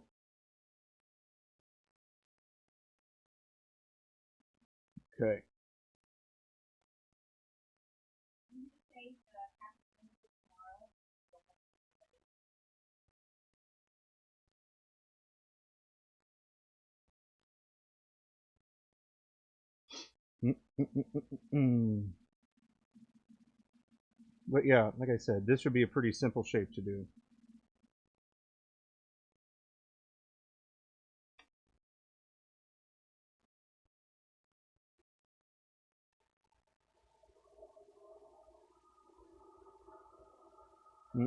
Okay, I'm just feeling for like the rough or high points. That way I know where I need to kind of spend more time leveling out with the sandpaper here. Wet sanding does a variety of things, but most importantly, it keeps the dust down from a sander perspective there, and it kind of makes the stuff a little bit of a slurry as well. But it being wet is probably one of the better things because it keeps the dust down as well as come on, John.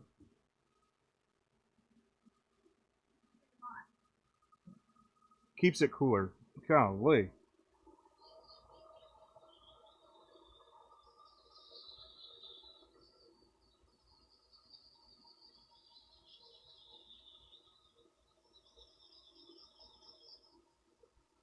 But yeah, it helps keep the material cooler.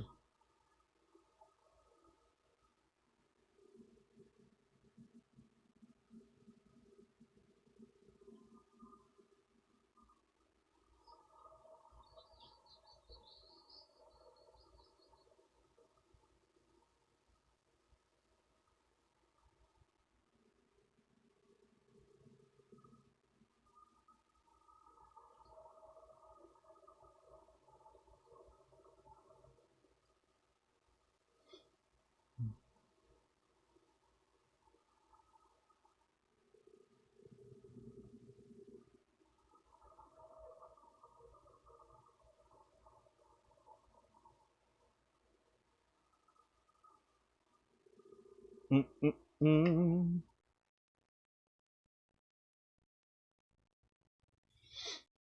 I gotta get this one shined up.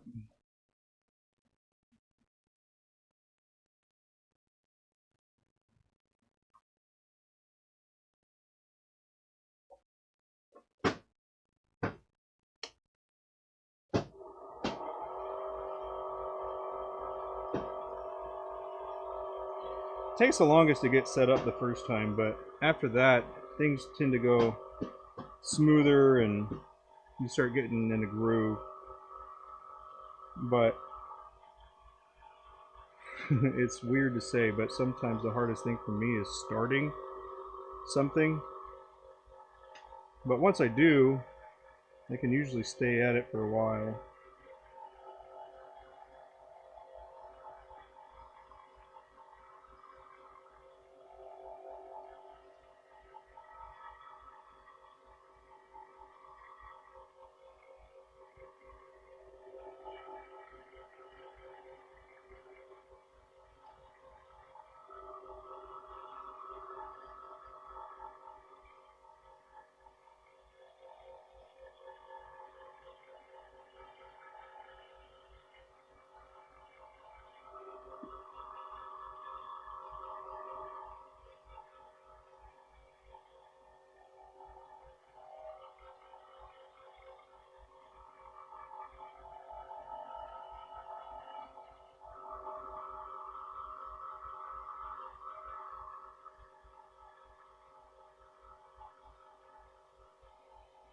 If you enjoy sanding, feel free to let me know.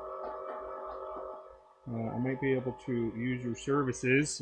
I'm just kidding. A little bit.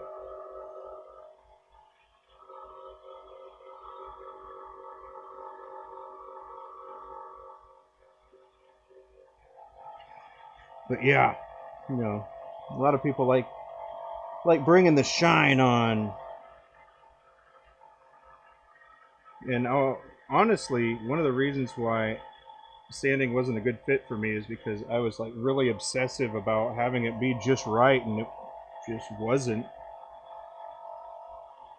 Like I would look at it in different kinds of light and from left to right and up down, and I could see lines, and I'm like, this is not right. So I had to keep revising and changing, and it was getting frustrating because it's something that you want to just know how to do but not have to put the reps into. At least that's how I feel about it. um, is that a real thing? Well, I mean, if you ask Abby, I think yeah, she would she would rather sand than turn. So there's that. But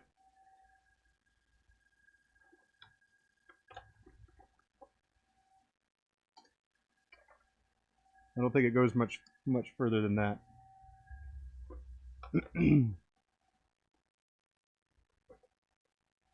Come here.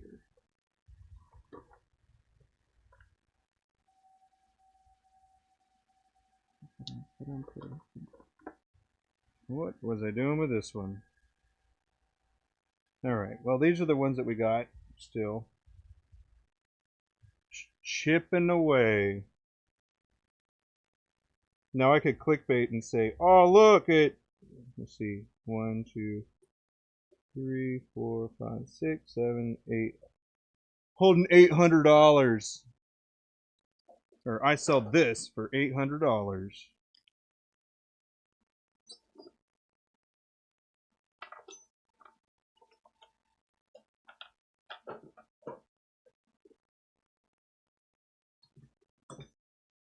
And for the record, I don't know what the math actually is on it right now. We don't know how much we would sell these for. At least off the top of our head right now.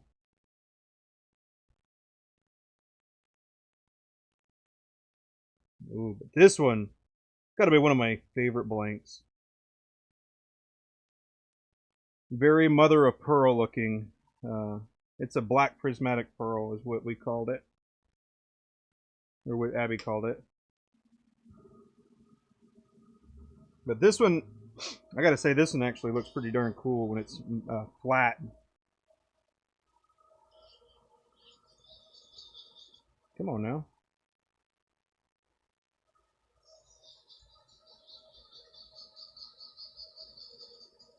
I'm gonna take a little bit with this grit.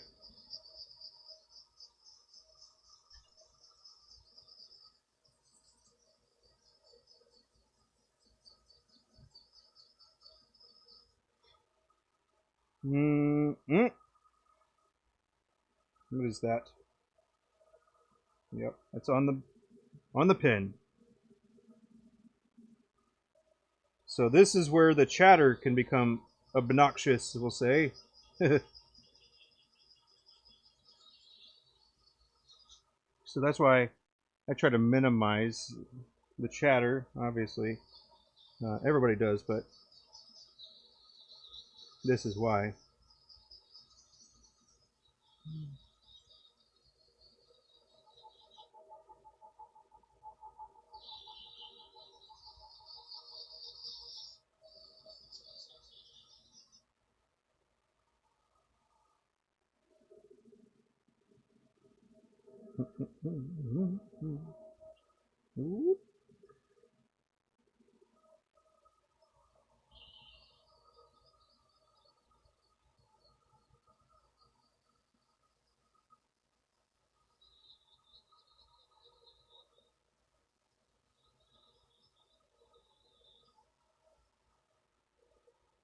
And see, now for something like this would be why I'd have a lathe that you could sit down and use.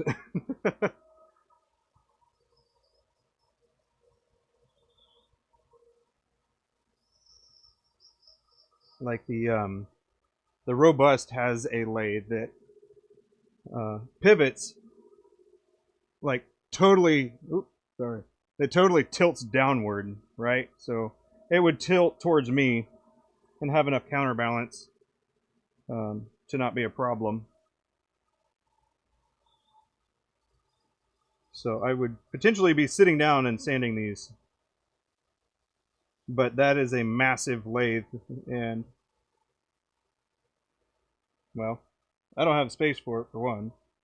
And two, the funds, man. I don't know if you've looked at a Robust lathe, but it would be quite the adventure for you. Especially when you're thinking about a good starter lathe. The Robust lathe is a great starter lathe.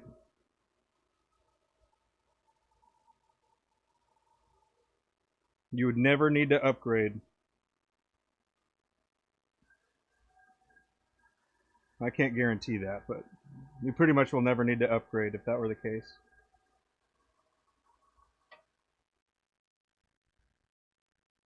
Oh yeah. Now she's nice and smooth.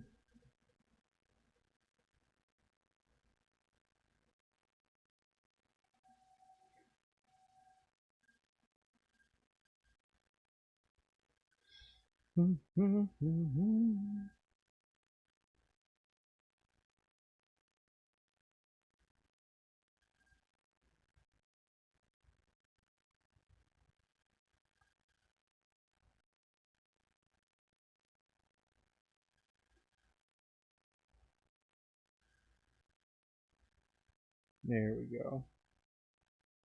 This is the spacing I should have.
So something that I think is relevant to point out at this point is that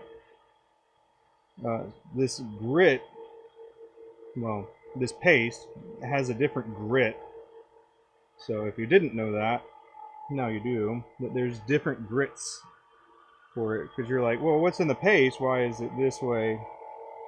Well, that's why. It's because there's different types of grit that makes it in a way that you're using a paper towel and the paste as a sandpaper is a way to think about it, I would suppose. And then when you're sanding, the intent is to make the scratches smaller and smaller and smaller until you like can't even see them. At least that's the idea. Looking at some of the finishes, I would say that some people have better vision than others. But, you know. Hey, right on, Kevin. No worries. Appreciate you.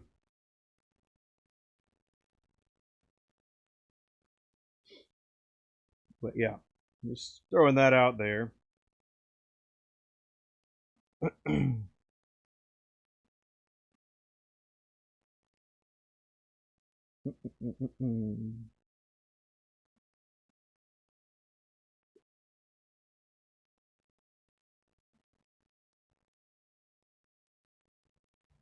Ah, here we go. All right, very similar. Here we go. Nope, this way. So that's pretty cool. There's a difference right there between turned and sanded and polished. Same blank.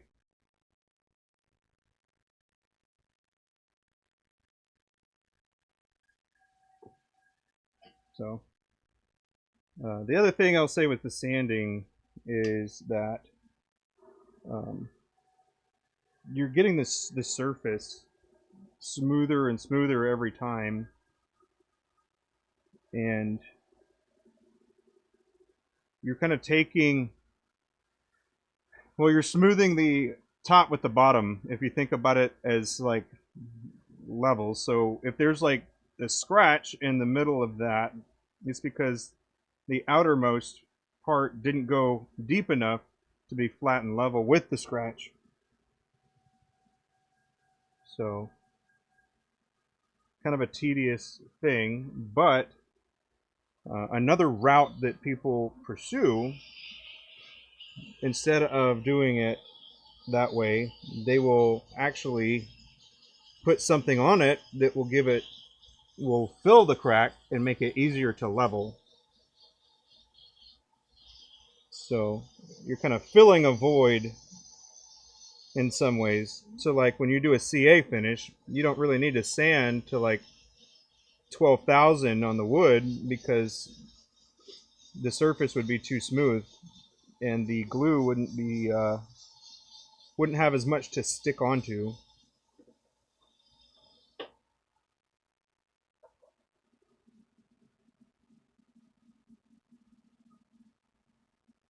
So just throwing that out there, and that some people like to use buffing wheels, and that helps with the breaking up the circumferential element of the sanding here.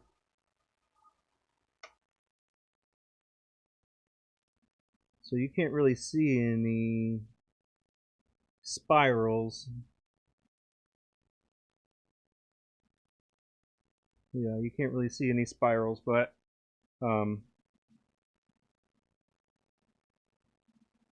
yeah, now you know. The circumferential ones you can do a lateral sanding with the lathe off, and that'll help get rid of those scratches.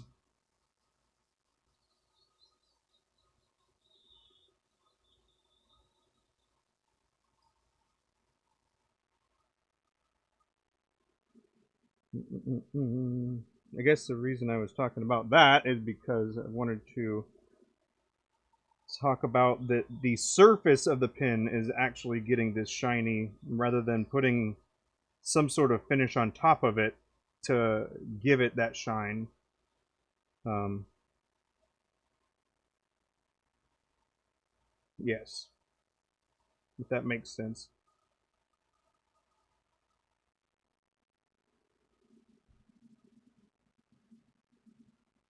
Mm. You got the crew tough with the likes.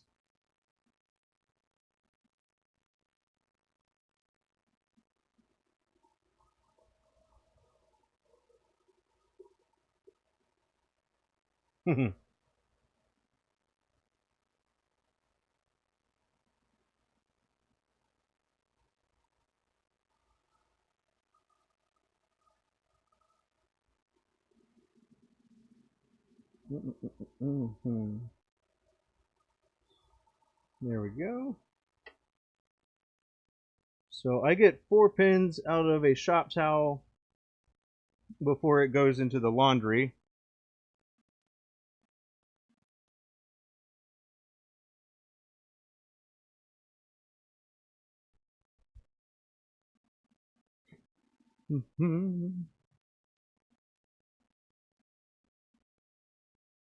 It's basically per piece that I sand.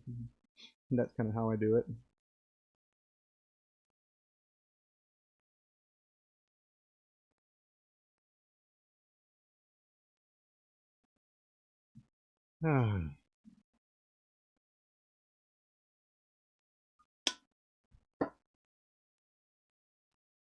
Ah.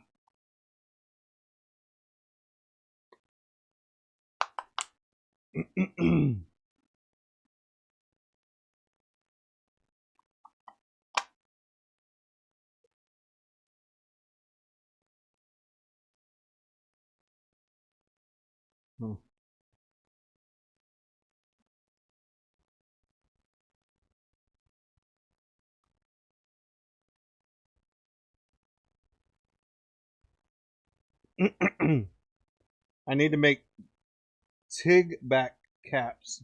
Huh. What are those? What are TIG back caps? Is that, are you talking like the welding TIG?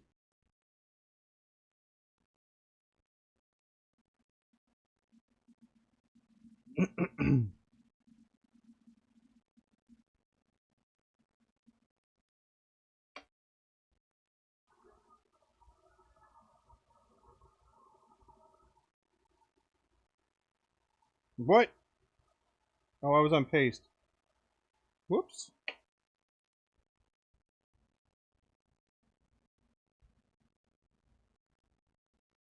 There we go. But yeah, Theo, how you doing? You're a new, you're a new name, newer name at least.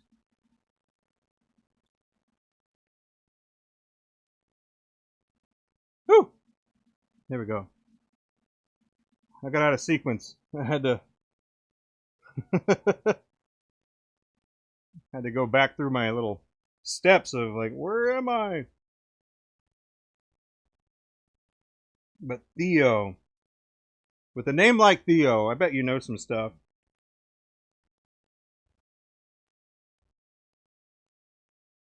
But do you make TIG back caps that I could look at? 'Cause I am not familiar. I'd have to go look it up.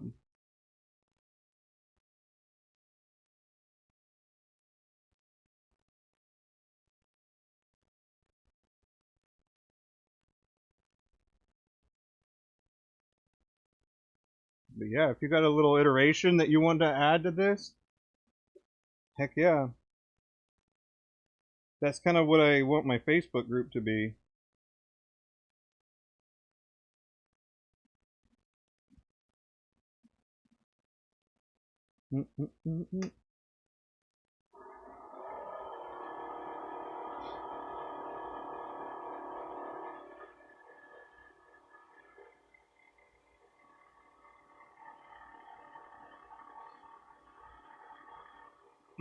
But this isn't a pen. It will be a forever pencil. I wonder if I should have like little components there that I can reference. Whoop.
Mm, mm, mm, mm.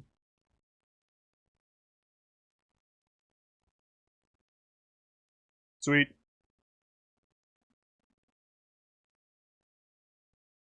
Okay. Do a little wipe off of the ends.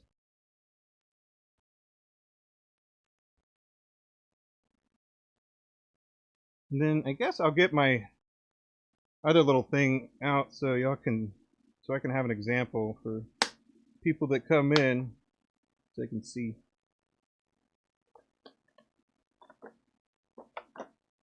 what it is that I'm working on.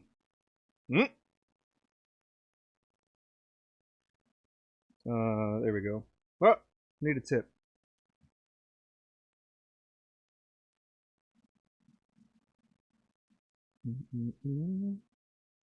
Ugh.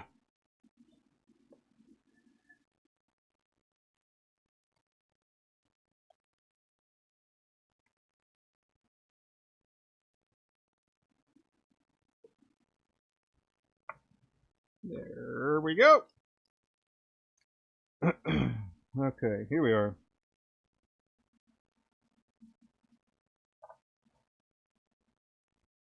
Okay, so this is the forever tip here. It's a graphite tip. I just bought a whole bunch of them and made the threads for it. And then this is the rest of it. So essentially that's going to look like this. And it looks like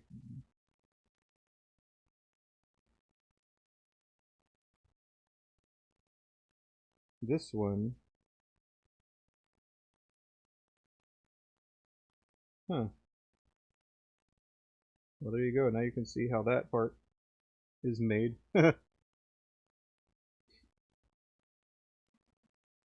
me grab a different one.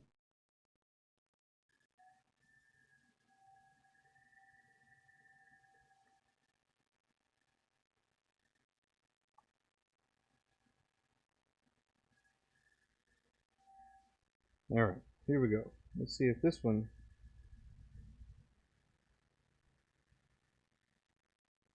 There we go. So I'll say that this was a pretty fun gift. I made one for my kids, and they took them to school and they used them. They also had different mechanical pencils that I made as well, which is pretty fun, man. It really is. Let's see. I'll put this there. Perfect. Now I can grab it. Somebody's like, "What the heck is it that you're doing?"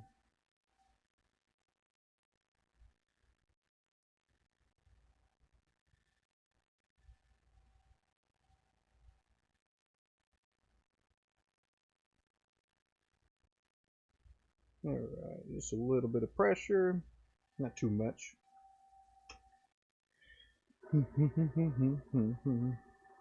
Okay, right there, and then it dips down right there too.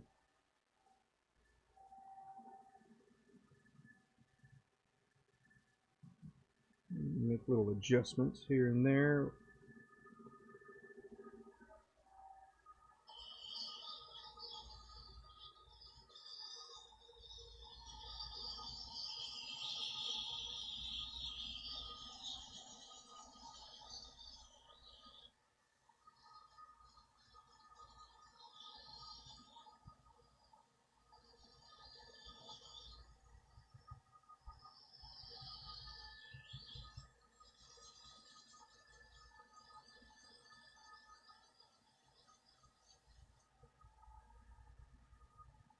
There we go. Okay. But yeah, everybody likes spindle turning, right? Who doesn't like spindle turning? Or sanding.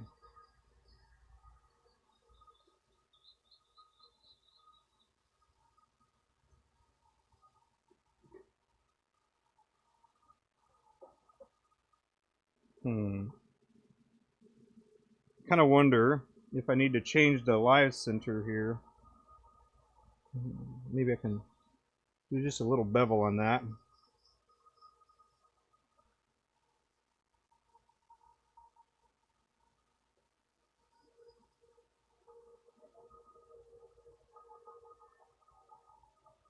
Mm-hmm.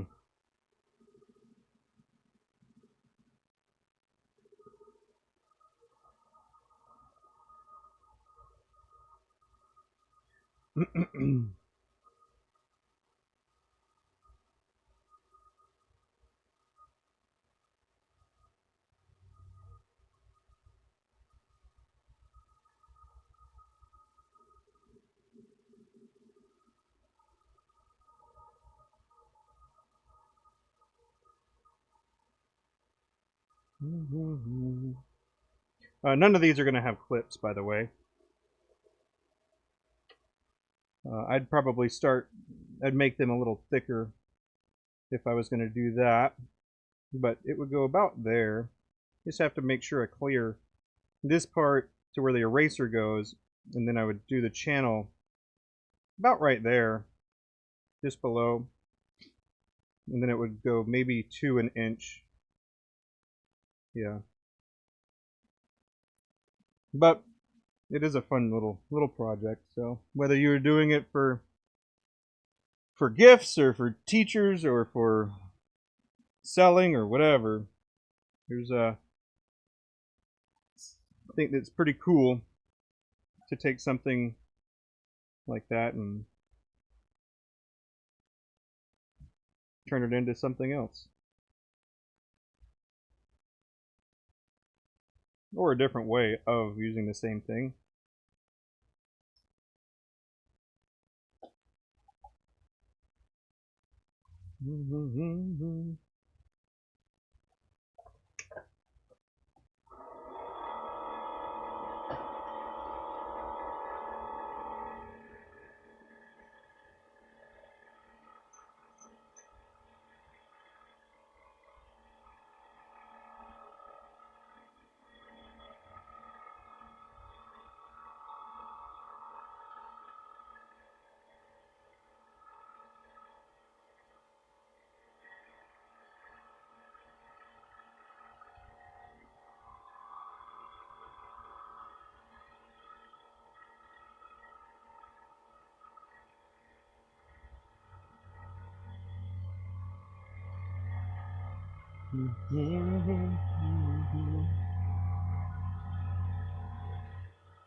it would be pretty neat to figure out a better way to dispense this.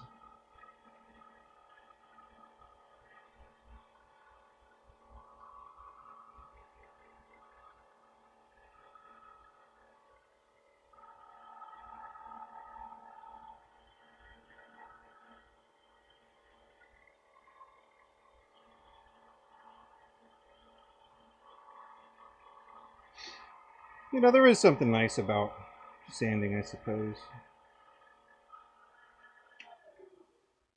It means that you can start the next project afterwards.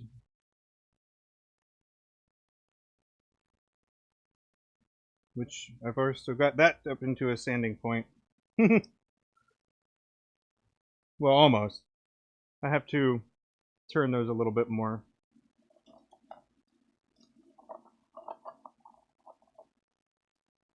Yeah, some of these are almost there.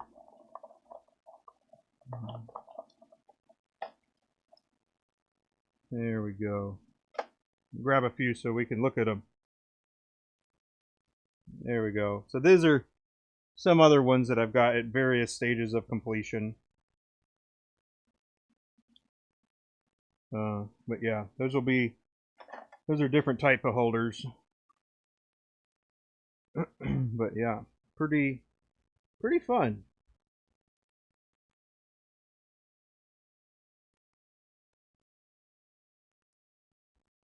And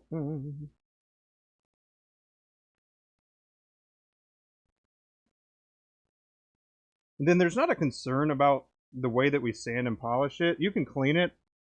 Like it's just plastic. All we did was shine it, right? Um, there's not a finish on it, if that makes sense.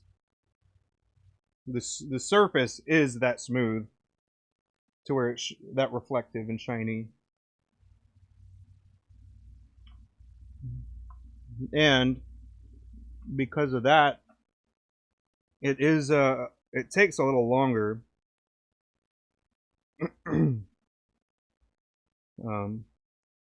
Which is why most people probably won't take the time to do it this particular way, because it does take a while, and it definitely impacts the volume, but I'd say that it is worth it.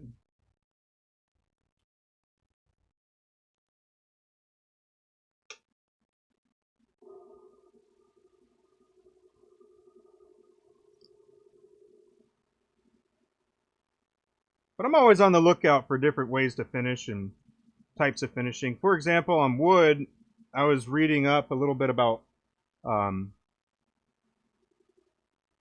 of the different types of finishing for wood, because that's not really my forte. But I do probably have most types of wood finish that are available, commercially at least.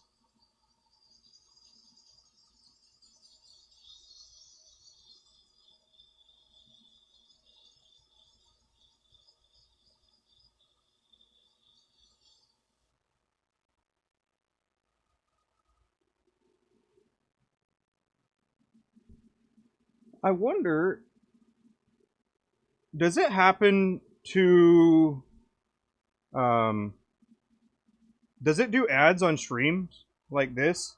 Or is that only Twitch and other ones, I guess? But does it run ads on YouTube to watch a live? I don't recall seeing that.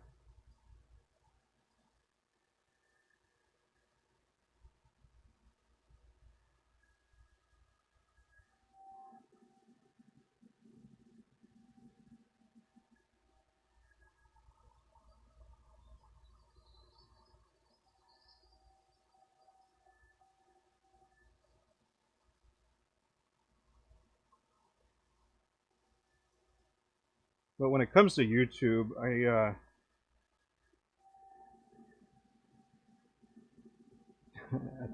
it's interesting that it's so similar yet so different. Like when I think about Twitch streams versus YouTube streams, I think that Twitch streams can be a bit more immersive for the viewer. And so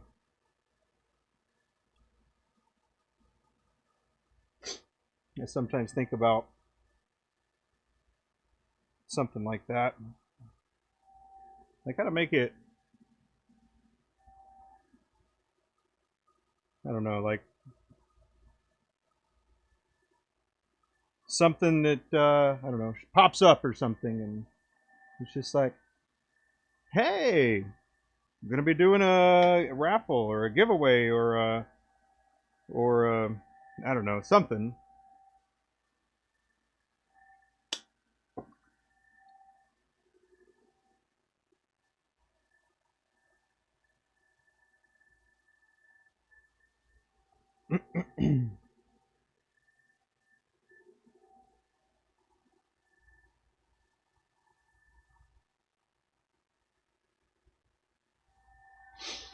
I don't know.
If you're wondering, I'm polishing a stick.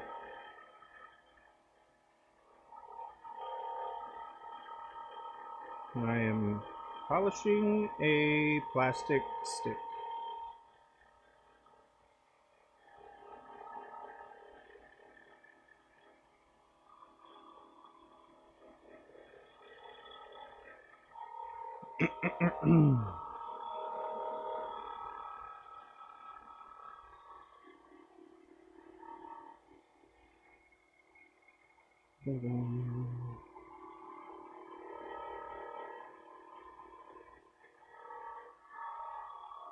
But yeah, magic juice.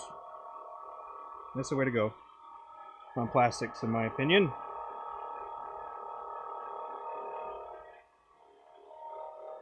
And that's if you want, like, I don't know, man, what I consider the best finish. Like, if you even threw like a little Jeweler Rouge buffing wheel on there with a cotton wheel or cotton, yeah, cotton wheel, I think that just might top the cake with a little bit of extra right there.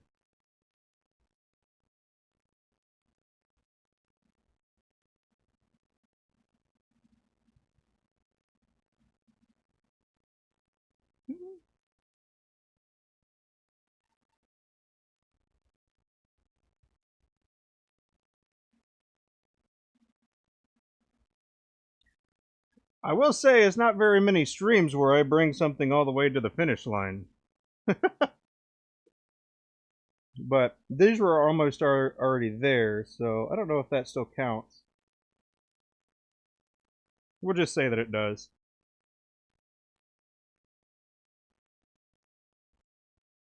I'm going to check out my other live center and see if that's going to work better.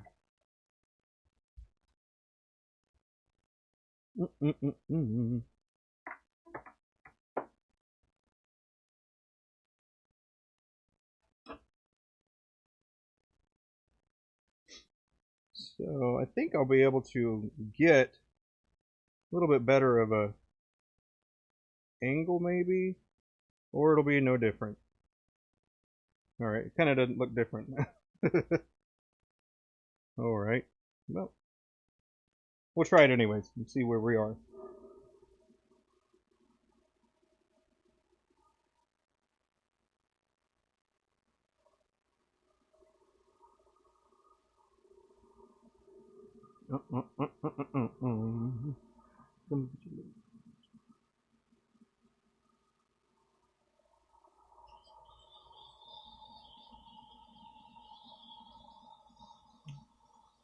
We need some tunes now.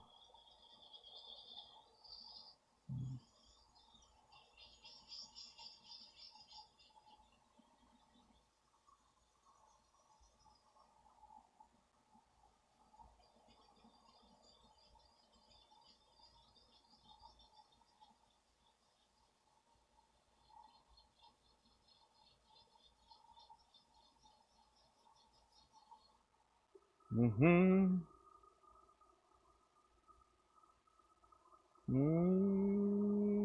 Almost there. A little spot right there. That'll come out with the next grit. Or else. Or it won't. And then I'll have to go back. Should be a bummer. What speed do you send? I think I asked that before, but no takers. Let's see. I sanded about 700 to 800. And then I'll ramp it up for polishing as it suggests.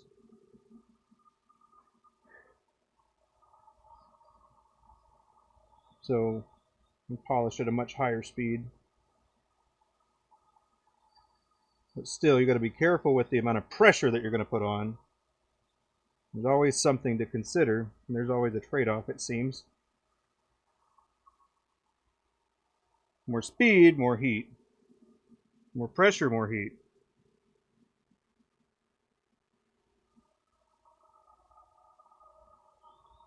$600, right on. That's a good speed.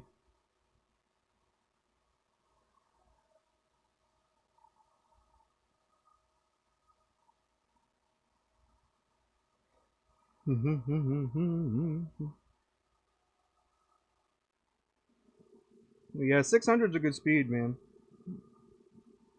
It's not so fast that you're going to get a lot of skipping, but it's also slow enough. Pretty nice.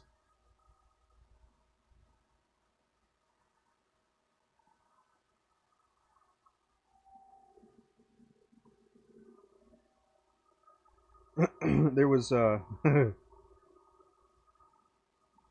man, there's so many things that I think about that come to mind, and then it's that rabbit hole. Woo! But I was gonna say when I started making pins, I used the mandrel, but I didn't use the tailstock to support it when I sanded it. And from my previous steps, it kind of made it so it was a little messed up, and then it would be very out of round on the ends, to where it's kind of going like this on the end for like the run out, um, because I didn't support it. So you got to support the tailstock or the back end of it if you're trying to make something line up at least.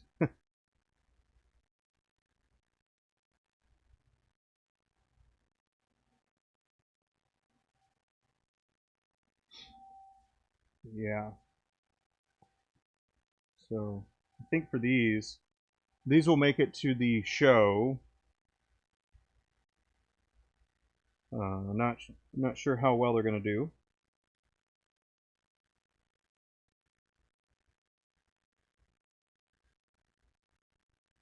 But you know, a little section for some things that we're trying out, and what better place than a pin show to get that immediate feedback,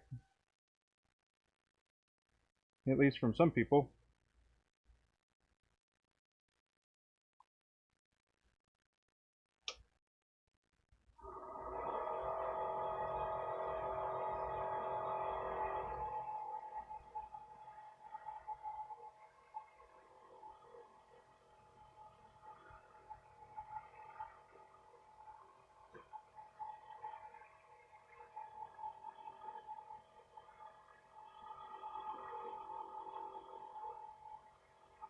Step 2 is my favorite because it puts like that little cloudy surface on, and then when you go back and forth,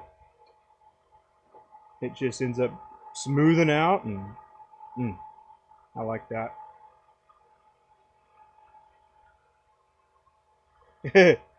Vinny, am I bringing any blanks? Oh, that'd be a question for Abby. We bring blanks to show like what the pin was made from for people that aren't familiar with turning and how we got to that point. So we'll kind of show them a sequence aspect of it, but see if she'll has a little extra to throw in. Did you want to talk about blanks at all?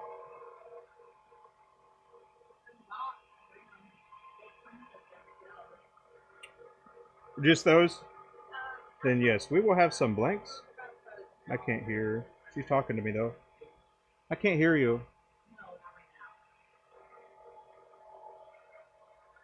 Well, that's what we're asking if we were bringing any for Orlando.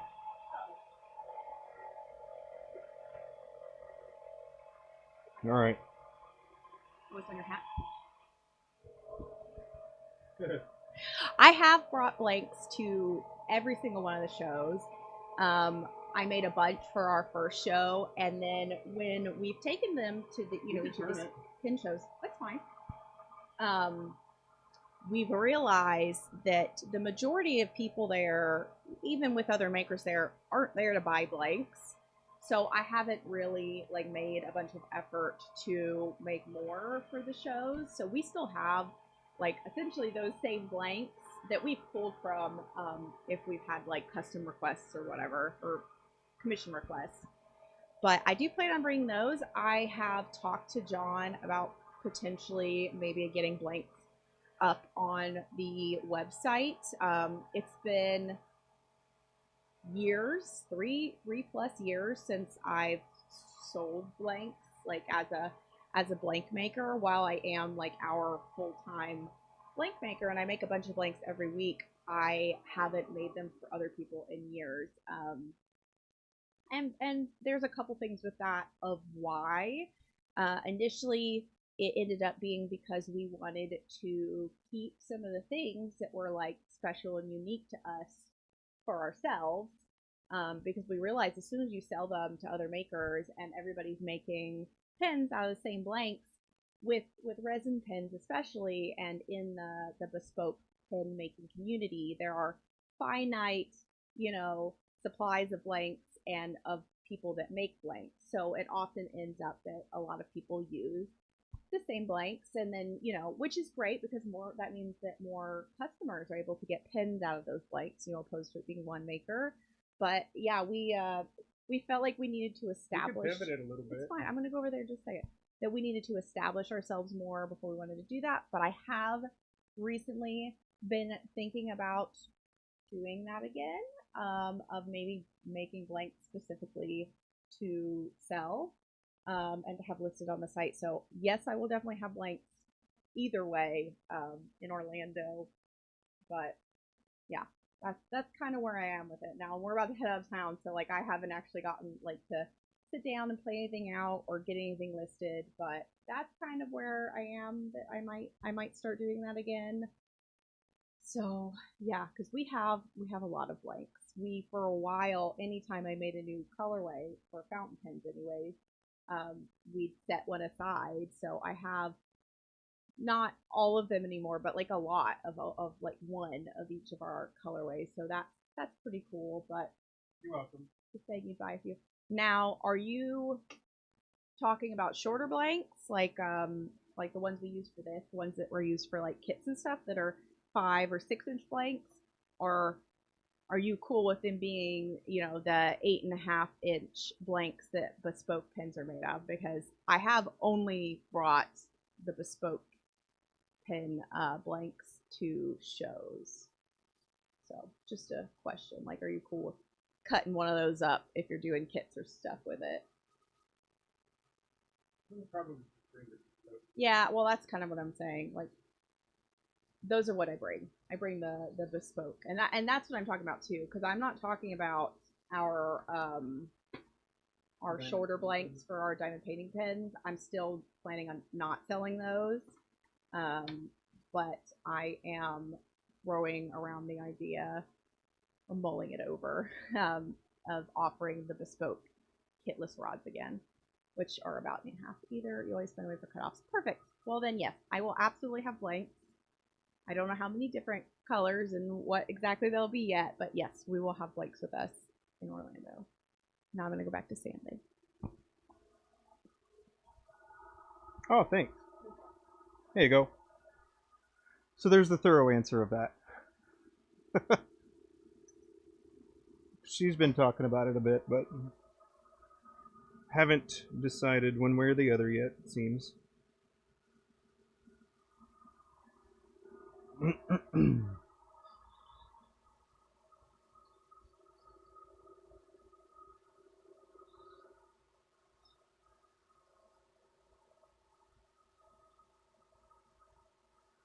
The EDC beads is one of the things that I found pretty interesting for the cutoffs, and I was trying to figure out a way how to like integrate all that, but it would be a lot of work and wouldn't be able to justify the cost aspect of doing it, unfortunately.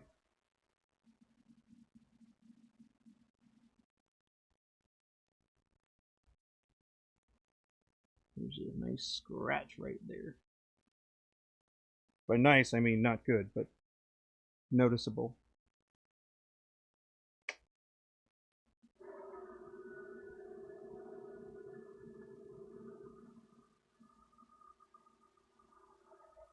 You do a lot of keychains. That's cool. Well, dang, I've got a lot of cutoffs if you want them. I usually just collect them from when I cut and prep all the other stuff. And then I have a bucket that I keep for if and when I ever get to them. Sometimes I'll just have a wild hair and I'll do a whole bunch of them. And I'd use them as the EDC beads because they only need to be about 1/2 inch wide, and then be able to drill a 1/4 inch hole through it for the mandrel. I use a regular pin mandrel for that, and then I just stack them, or not stack them, but I put a whole bunch of them together with the spacer.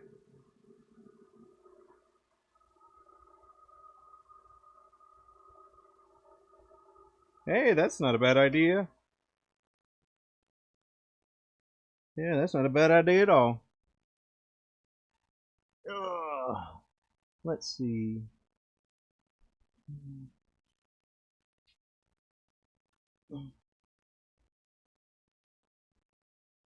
Oh, that's where they all are. They fell.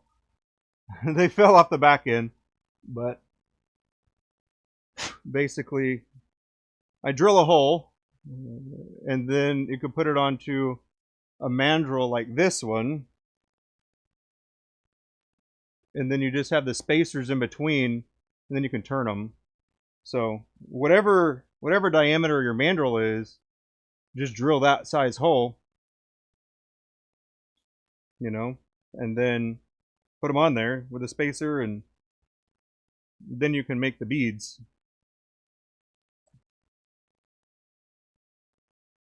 And you can make, like, I think I was able to make 5 of them at a time.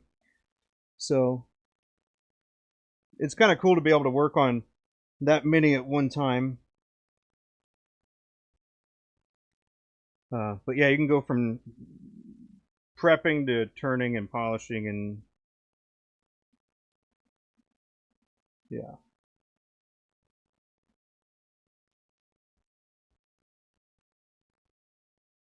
But yeah, I took like an afternoon and drilled like 100 plus of them. But I haven't shaped them or anything. But I did have my kids start learning how to do a diamond knot, uh, which was going to be the other end of the cord. That way, it was going to be a pull tab kind of thing. And we went so far as to have a variety of 550 cord. Uh,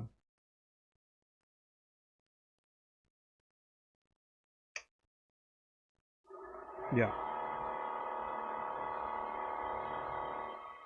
But yeah, I did a video on those too, and how I did it. I think it's called my scrap video.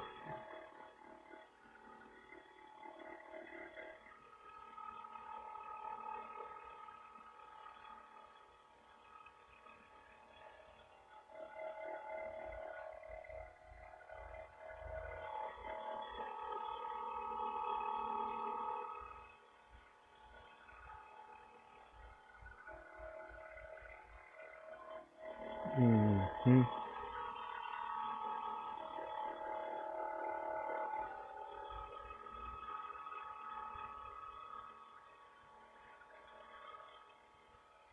So I don't think this tail life center is actually making a difference, but I'm just going to leave it there anyway.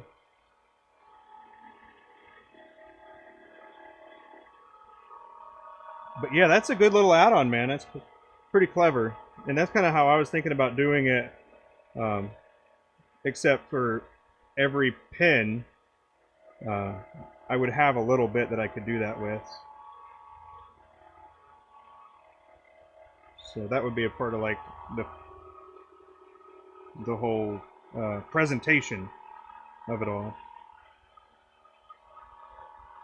So, oh, that's a. I just had a random thought about, do people like, why do people like the presentation of stuff in a package? Like, why? It's not like they're going to keep whatever thing that is, but why do they like it?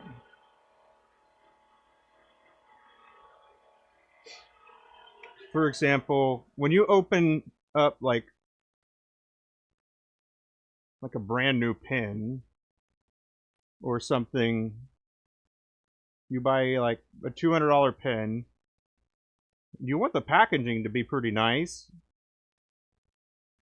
But why? Because it's not like you're going to keep it. And actually, there was a bit of a case study on like Apple products, and then believe it or not, the suction that the lid has on the container is supposed to be slow. So you pull the lid off and it slowly comes out. Like it builds that anticipation of opening that product, you know? I know a lot of people are just like, get out. You just shake it or whatever. But a lot of people too, they appreciate the packaging and it feels nice and luxurious, and so they're more likely to keep it. However, with Apple, What? I feel like it's one of those companies that has found the right balance to being nice enough without being something that you're like, it's still cardboard boxes to say their packaging. It's cardboard box plastic instead of cost. So I'm saying in the same kind of thing. You have a lot. You have a lot to say. I think it's great. Get you over here. Well, I can mic you up, and you can talk. We're pointed at you. You sure? I don't mind.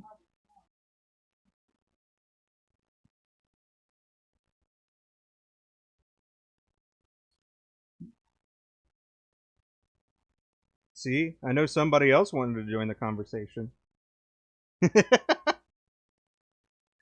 It's usually loud and she can't hear me. Yeah, definitely. It makes the product feel more of a higher quality. Yeah. And I mean, there's definitely some good things to say about that. There's also like the whole, well, it's just going to end up in the trash and not really worth that. And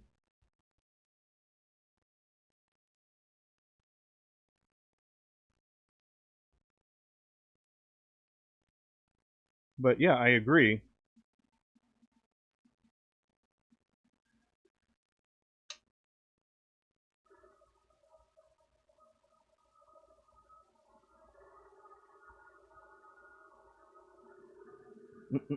Mm-hmm.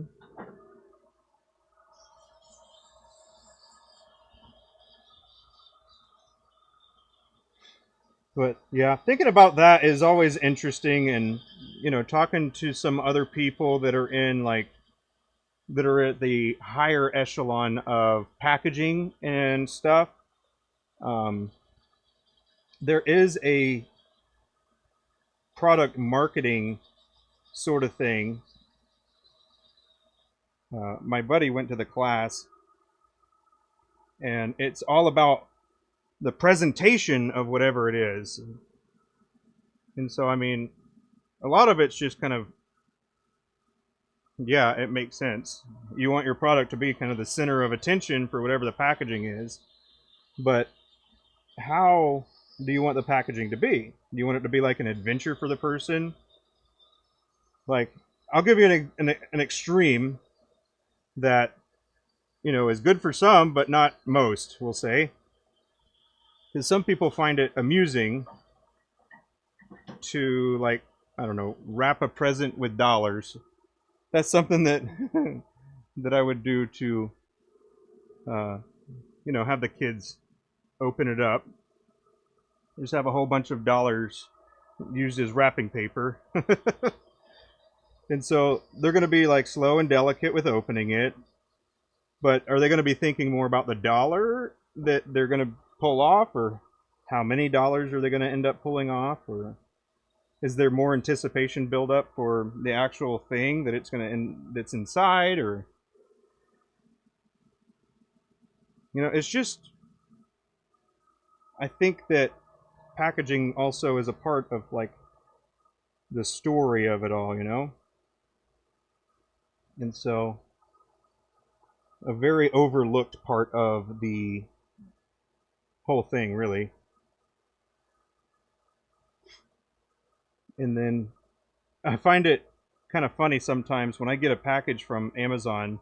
It'll be packaged like pretty nicely, but I've also gotten packages that were, just whatever it was in a little bag, and then it's just there. So, and in my mind, it's like, if it was a tool, it's like, all right, let's get to business. Ain't got time for all this fluffiness. And see, that's fitting for some of the projects or some of the things that you buy. But when you buy something that's like an artistic piece, or uh, a quality expensive piece or something like that, and it's not even that, because I mean it could not be quality too. I don't know. Hey, how you doing, Suto?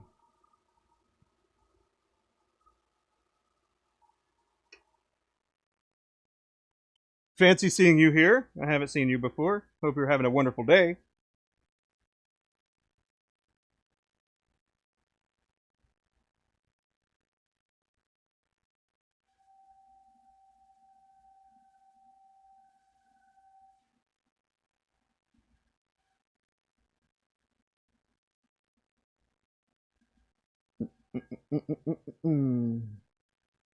I don't know. Those are just things that I think about, I reckon.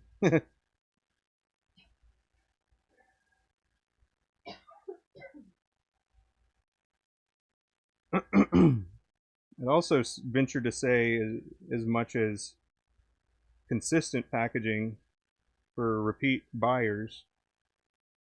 If you buy something, you don't want necessarily to get different packaging every time because it doesn't look uniform and it doesn't match the previous thing.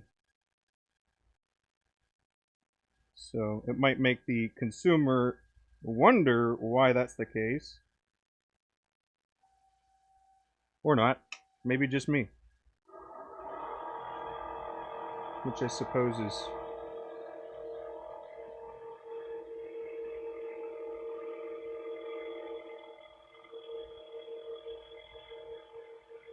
I guess interesting to think about.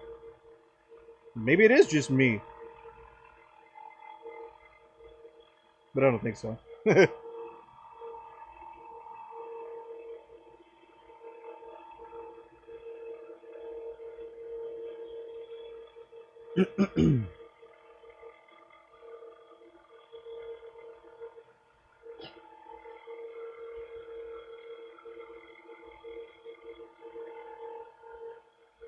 So what you up to, Suto?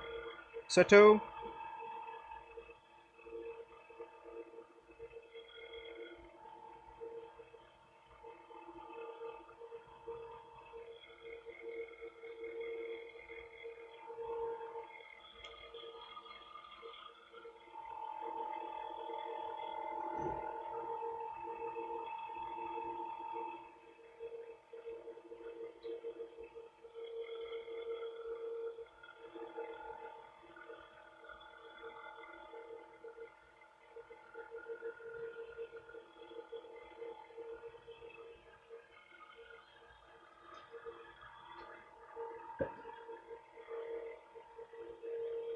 But see, with that, Vinny, as well, I think that would be a different area of maybe the Facebook group or something like that, to where people that are specifically, you know, in the business of selling pins or making pins to sell or that type of stuff, instead of it just being a hobby, I think that would need its own place.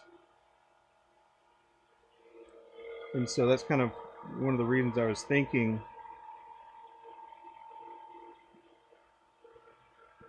or I guess one of the things about the Facebook group I was wondering about.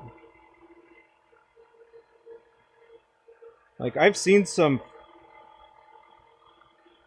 hmm, I've seen some pages or groups rather that are like Etsy seller groups, and it's kind of weird because on one hand it's like these are all sellers. Who are you selling to? Is what I wonder about. But on the other hand, it's like, well, there's people you could be networking with, but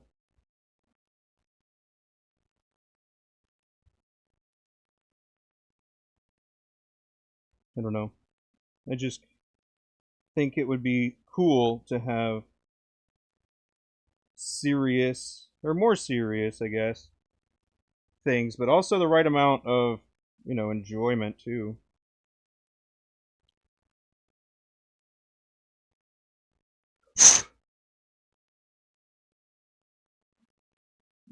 Let's see.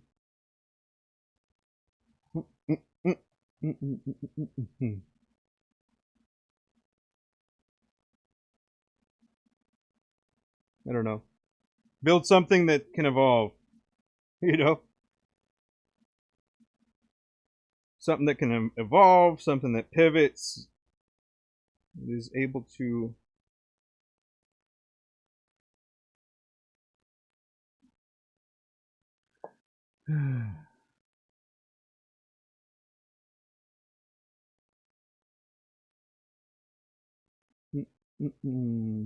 Sorry, I'm test fitting some of these to see if caused any problems. Because I think that red one I actually have a problem with that I'm going to have to figure out. but it seems to be the only one so far.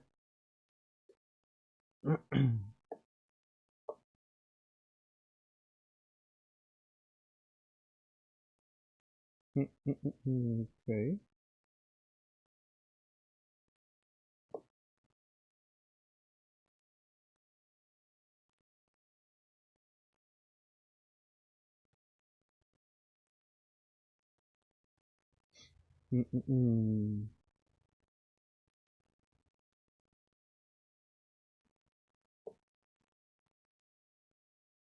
Testing, testing. What are you eating? Oh, okay. Well, I was fasting today. Huh? Oh, well, yeah, now I am. I'm done with my fast. Come on. Oh, sorry. Here I am.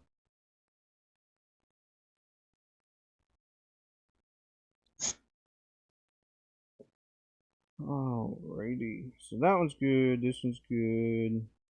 Ooh, that one's real nice.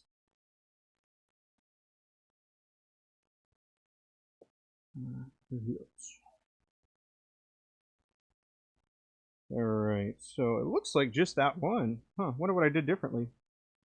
Not cool.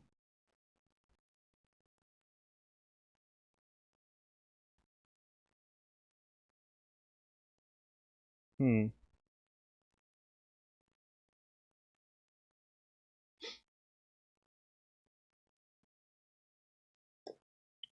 Well, let's see what we can do about that.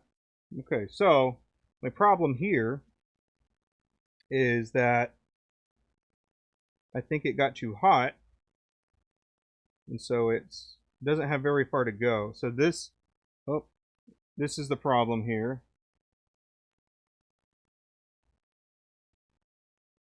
And what I need to do is I need to tighten it. So, how would you tighten it?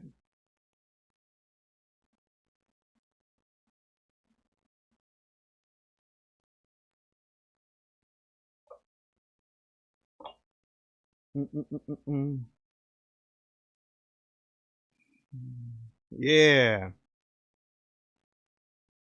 I agree. I agree with that. Hmm.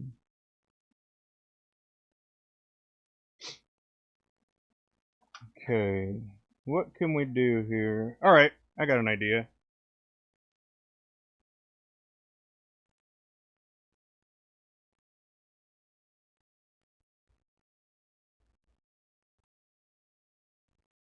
Yeah, this will work.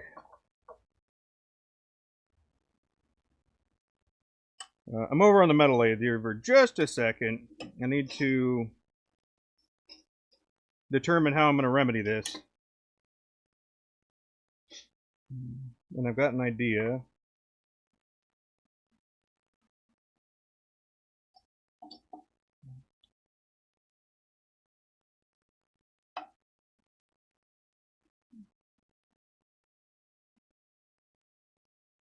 Boop.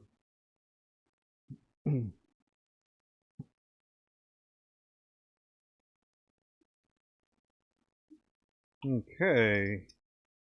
Get some of this action.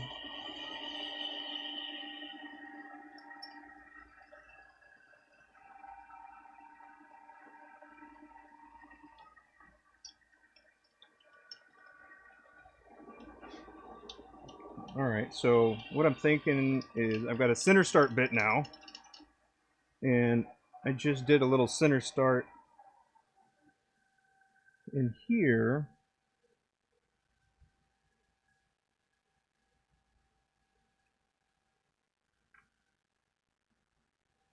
I think I need to drill deeper.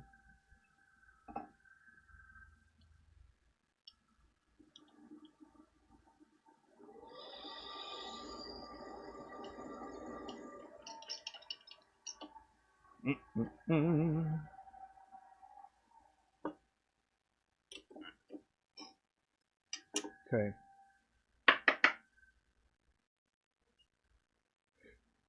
Hmm. Hmm.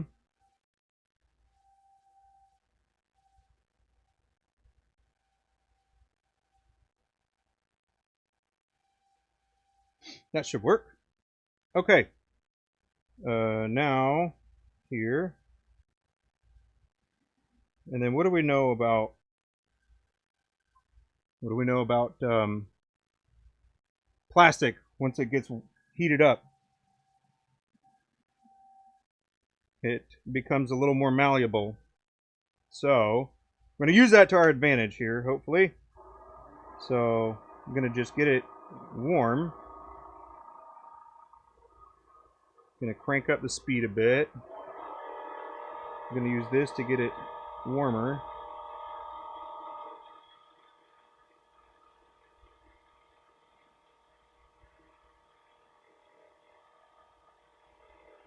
Wait until I feel a little bit of warmth.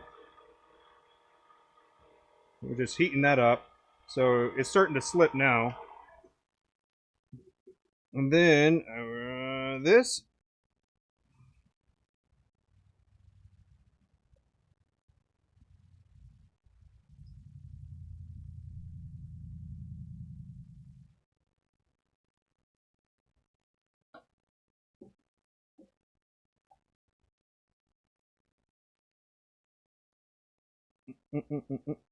Let me find the tip here. There it is. All right, let's see. Did that work? What do you think? Did that work? Or need to do it some more? It got looser, which is not surprising. It's just annoying. So I couldn't clamp it back. Let's try something different.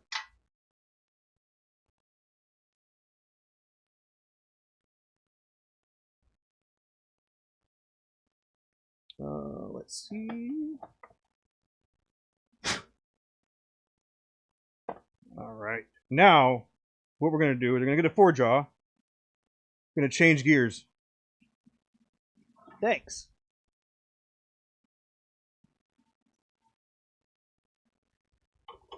So, got to change the configuration a little bit here, unfortunately, because I want to go ahead and fix this one and establish a way to fix it if I encounter the same thing again.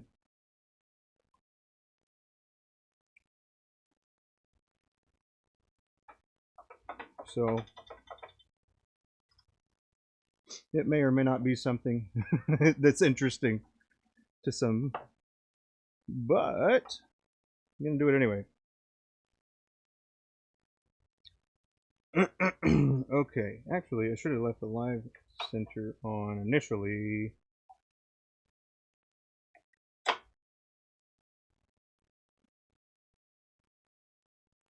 This should be sufficient for what I'm doing here.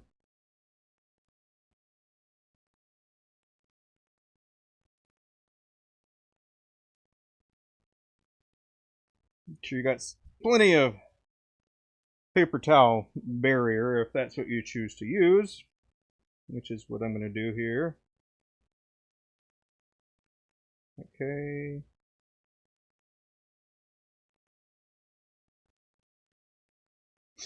I don't really want them to overlap.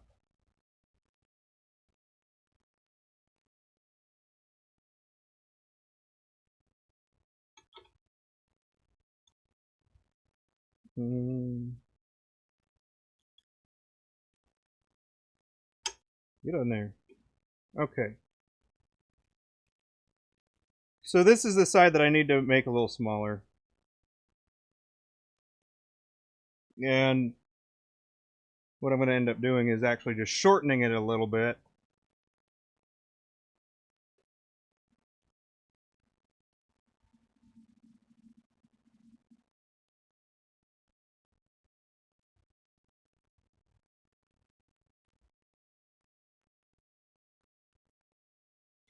This is to protect it from the jaws.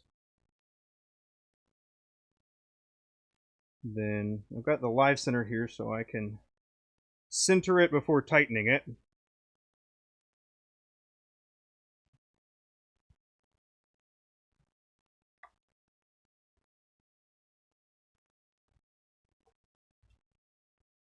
There we go. Now advance that. That's set.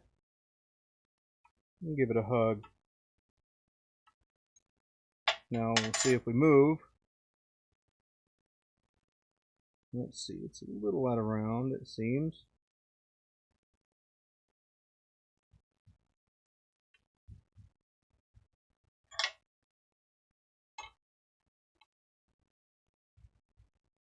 Trying to get something back to centered is hard.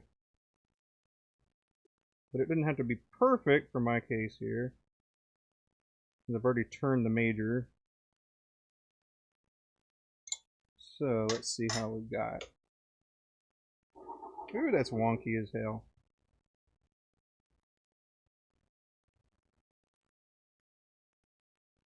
Hey, Andres, how you doing?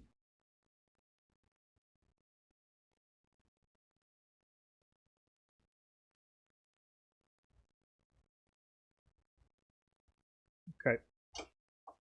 Good enough.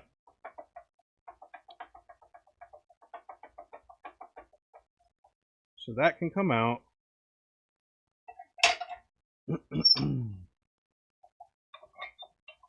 Ah, come on.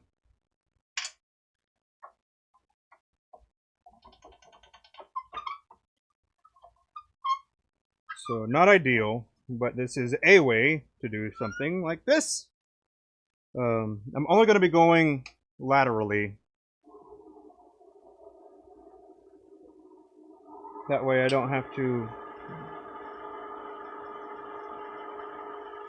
adjust anything else. Oops.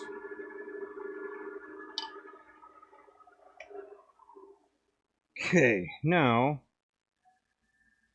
took a little bit off. Oh, this will work.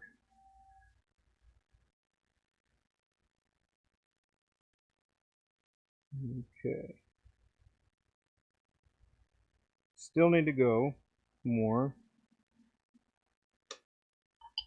And if I have to go too far, then what will end up happening is I'll just have to rethread it.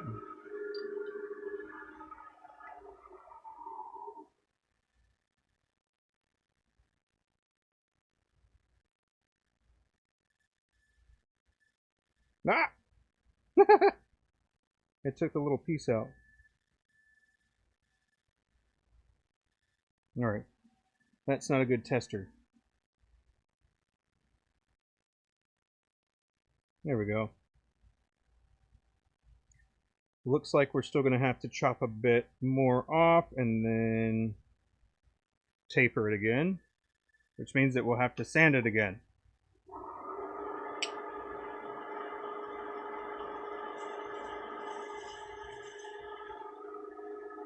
But I don't want to taper it yet. I want to support it. So if you have done anything like this, you'll know that that will start messing you up. Okay.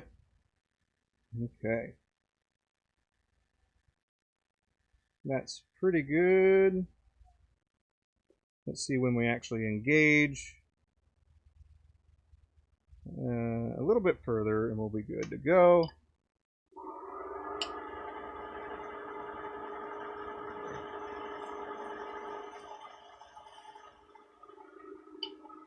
Almost there. Perfect. Now we're engaging where we want to, and we're there.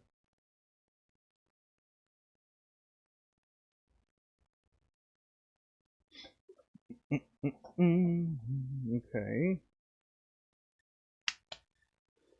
So from here, thinking, should I loosen that up? So we need to make the end smaller, a little tapered there. And so we want to get that lined up perfectly. Make sure we're not spinning that around or anything. Turning very true. So minimal here, minimal. Not this one.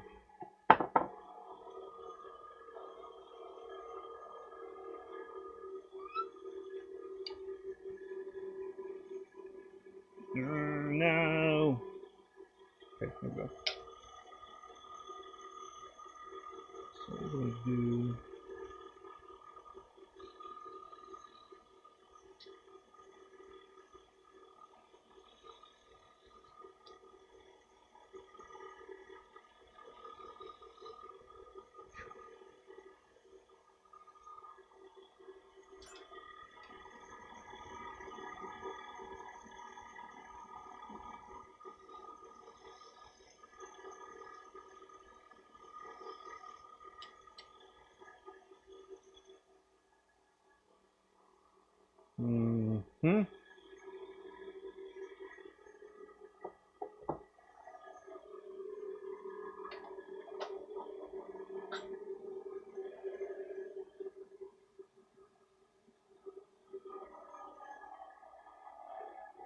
Some of this.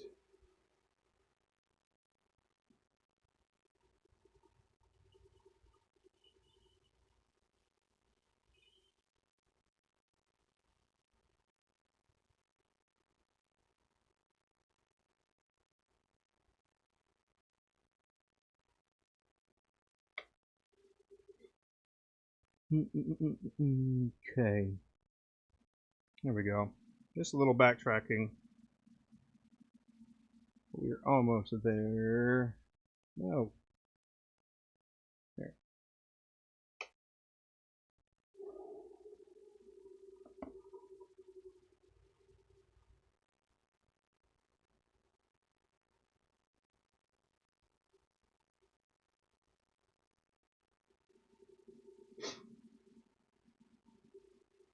Almost there.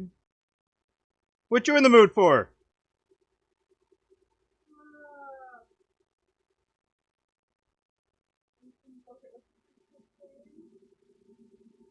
Uh-huh. Uh-huh. Okay. Oh, that sounds good. Be very careful. Don't hold on to the towel. Be able to let go if it gets caught. Okay. Then I'm going to go ahead and hit it with this polish.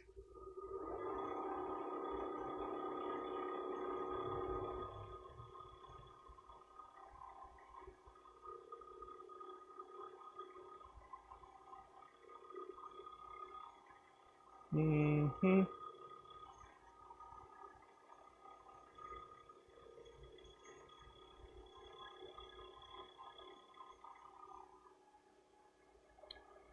Okay.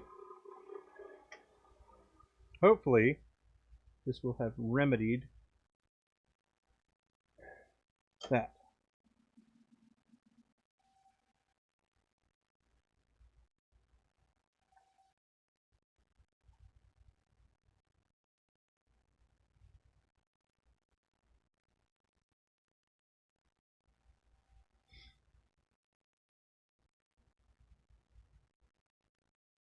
How about that?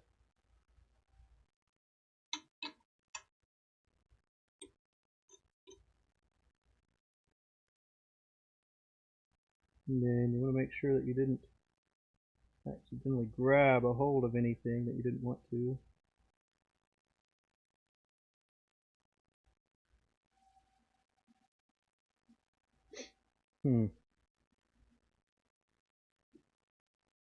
I don't know if that tapered enough, but we will continue anyways. But yeah, there. So we had to trim it back and then trim it down, taper it again, But I think that the taper's just a little too proud there. Or the shoulder. Might be a little too proud there. So, right, that's how we end up with shop pencils, right?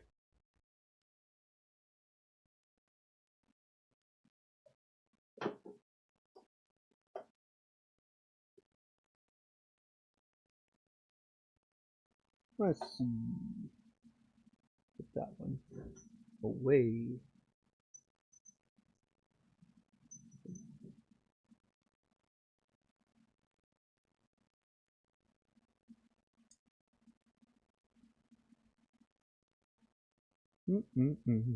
All right, well, I think we're getting to that point.